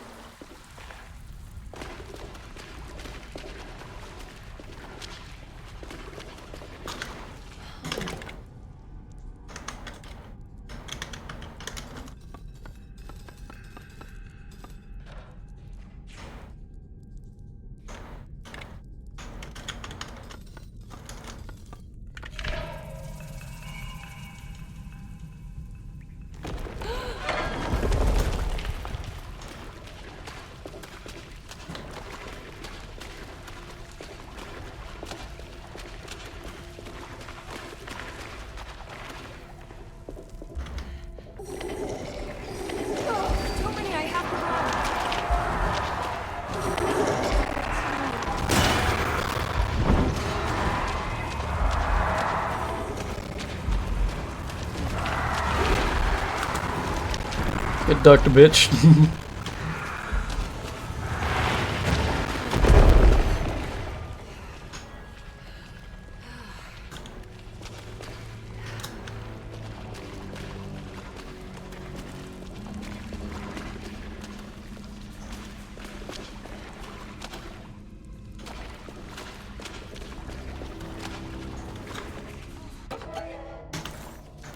There we go.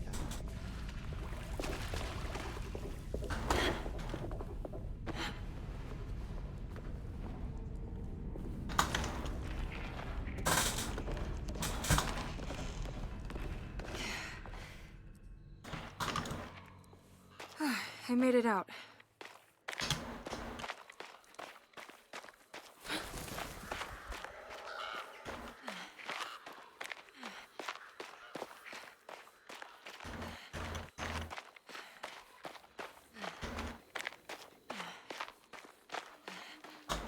Oh, God.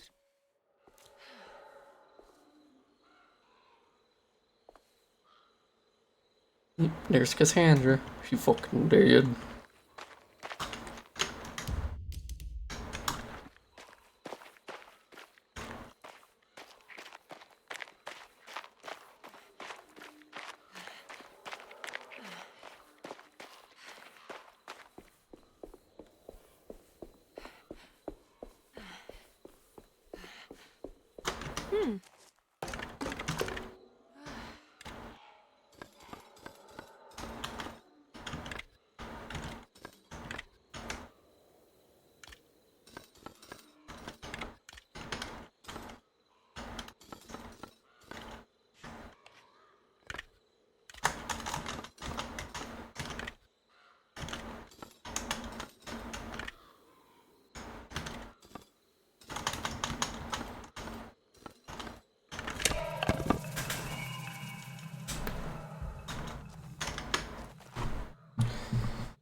Emily, is that you?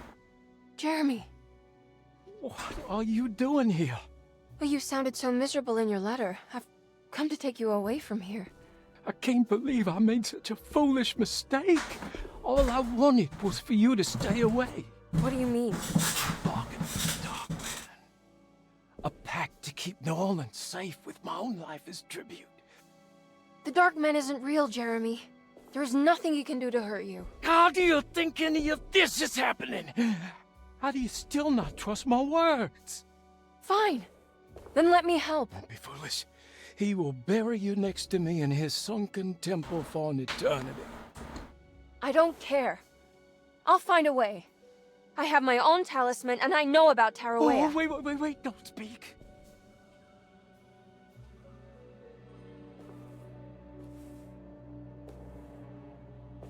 Who's in here? Show yourself. You know who, Emily. He took your grandfather. No, I mean it. Who's in here? I can feel someone's in here.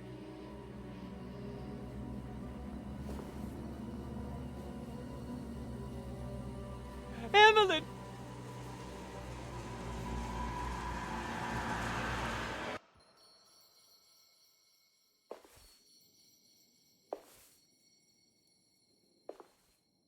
Tarawea. Why do you want to go there, Jeremy?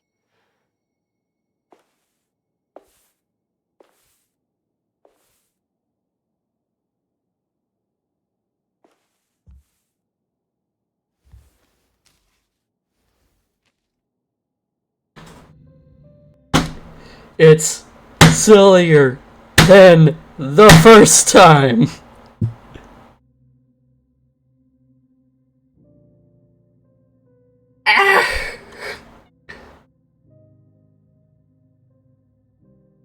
And also congrats, son. Congratulations. Let's fucking go. I've seen so many strange occurrences lately. Memories explode into existence and then burn out like tired glass bulbs. I need to find out more about Jeremy's pact with the Dark Man. He meant to go to Tarawea. Maybe there is something there that would help. She was beautiful. I wonder what happened to her.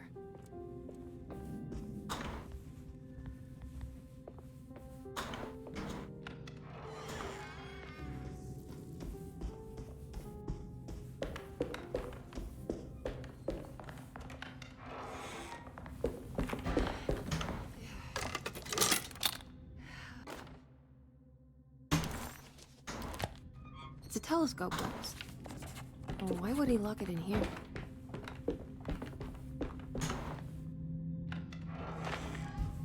Yeah, I'm glad you got both of them prescribed, hon.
It's really good, sweetheart.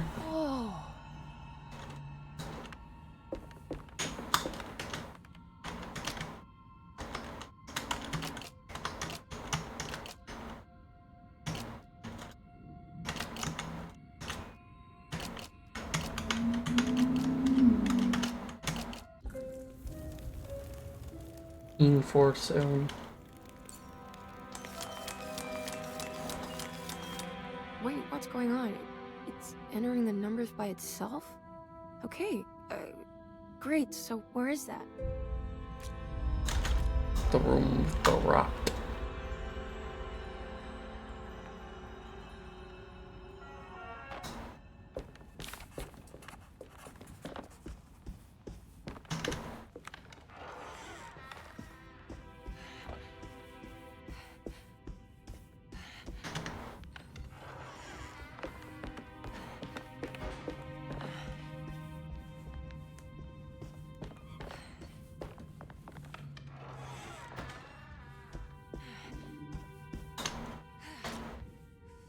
Glass here.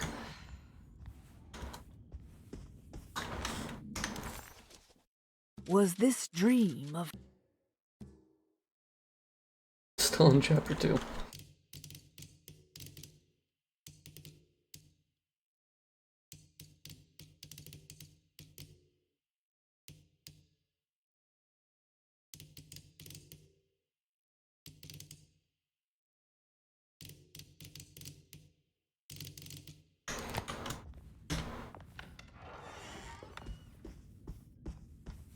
Ah, here we go.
Ah, so that's just, this starts chapter 3, okay.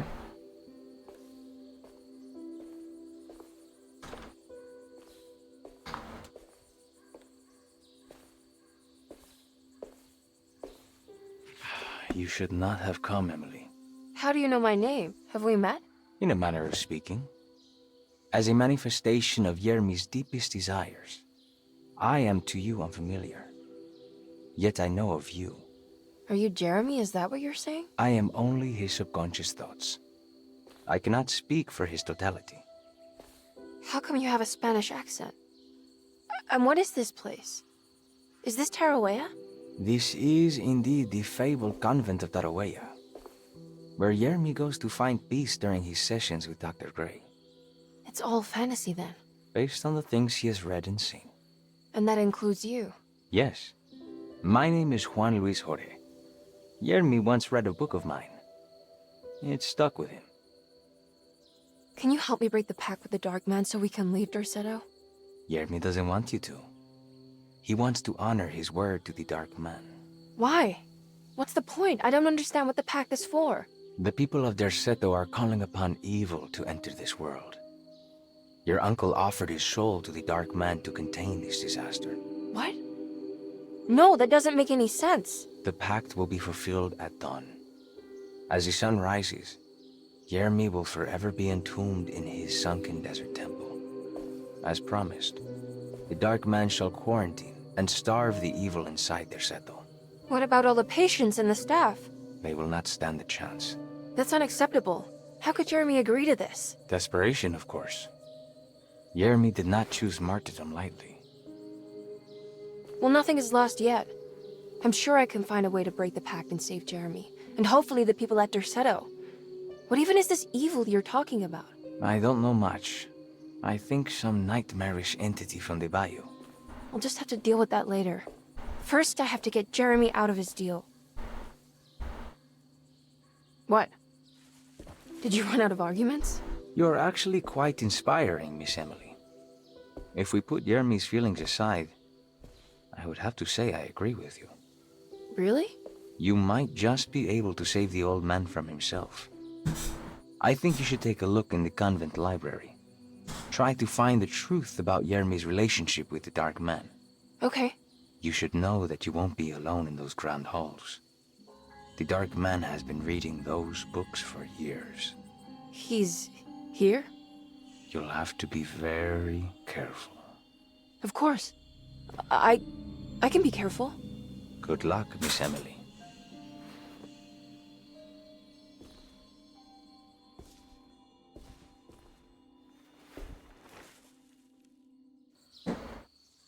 So yeah, it was definitely a good idea to play the first playthrough as Edward, because this second playthrough is just spilling out everything right for you. Edward has a lot more, like, mystique and intrigue to the situation.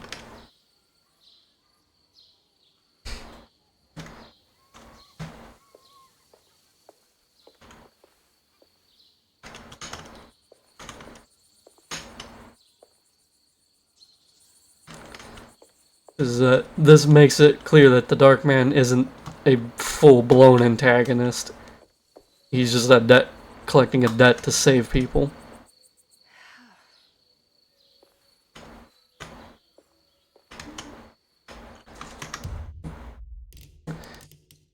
But I'm going to stop the playthrough here.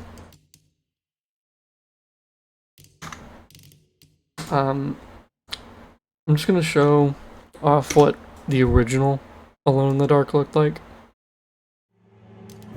I will finish Emily's story probably tomorrow. Hers is not that hard. It's kind of fucking fast.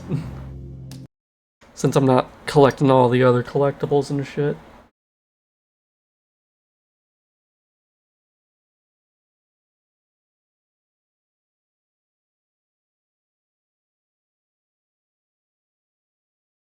Oh god, I forgot DOSBox does this.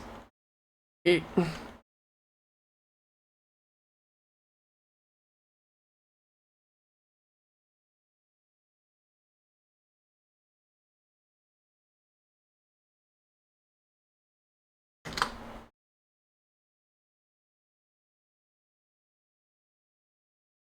I forgot that game is a DOSBox.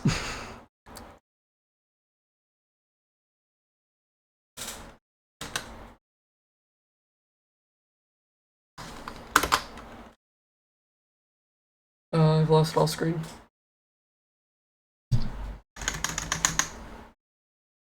Oh my god.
Ah, fuck me.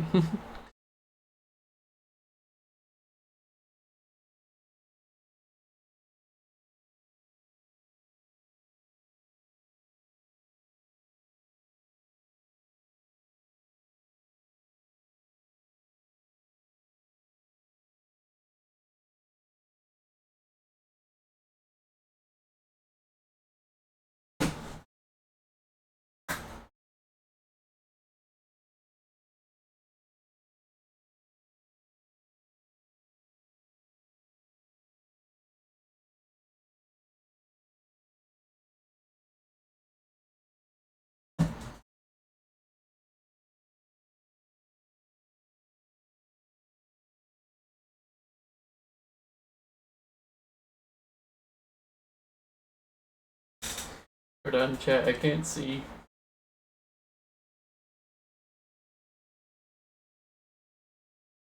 Ah, I got fucked over.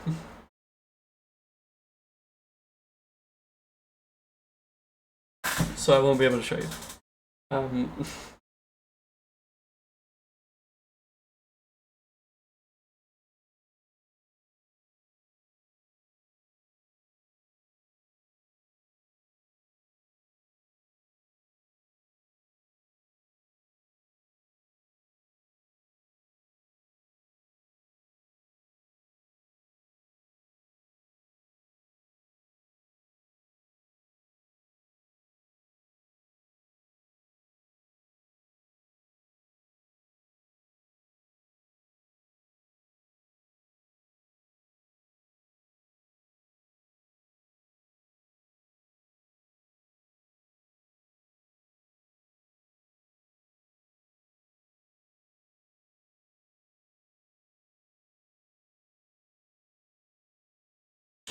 So I'm just gonna raid because I'm fucked right now.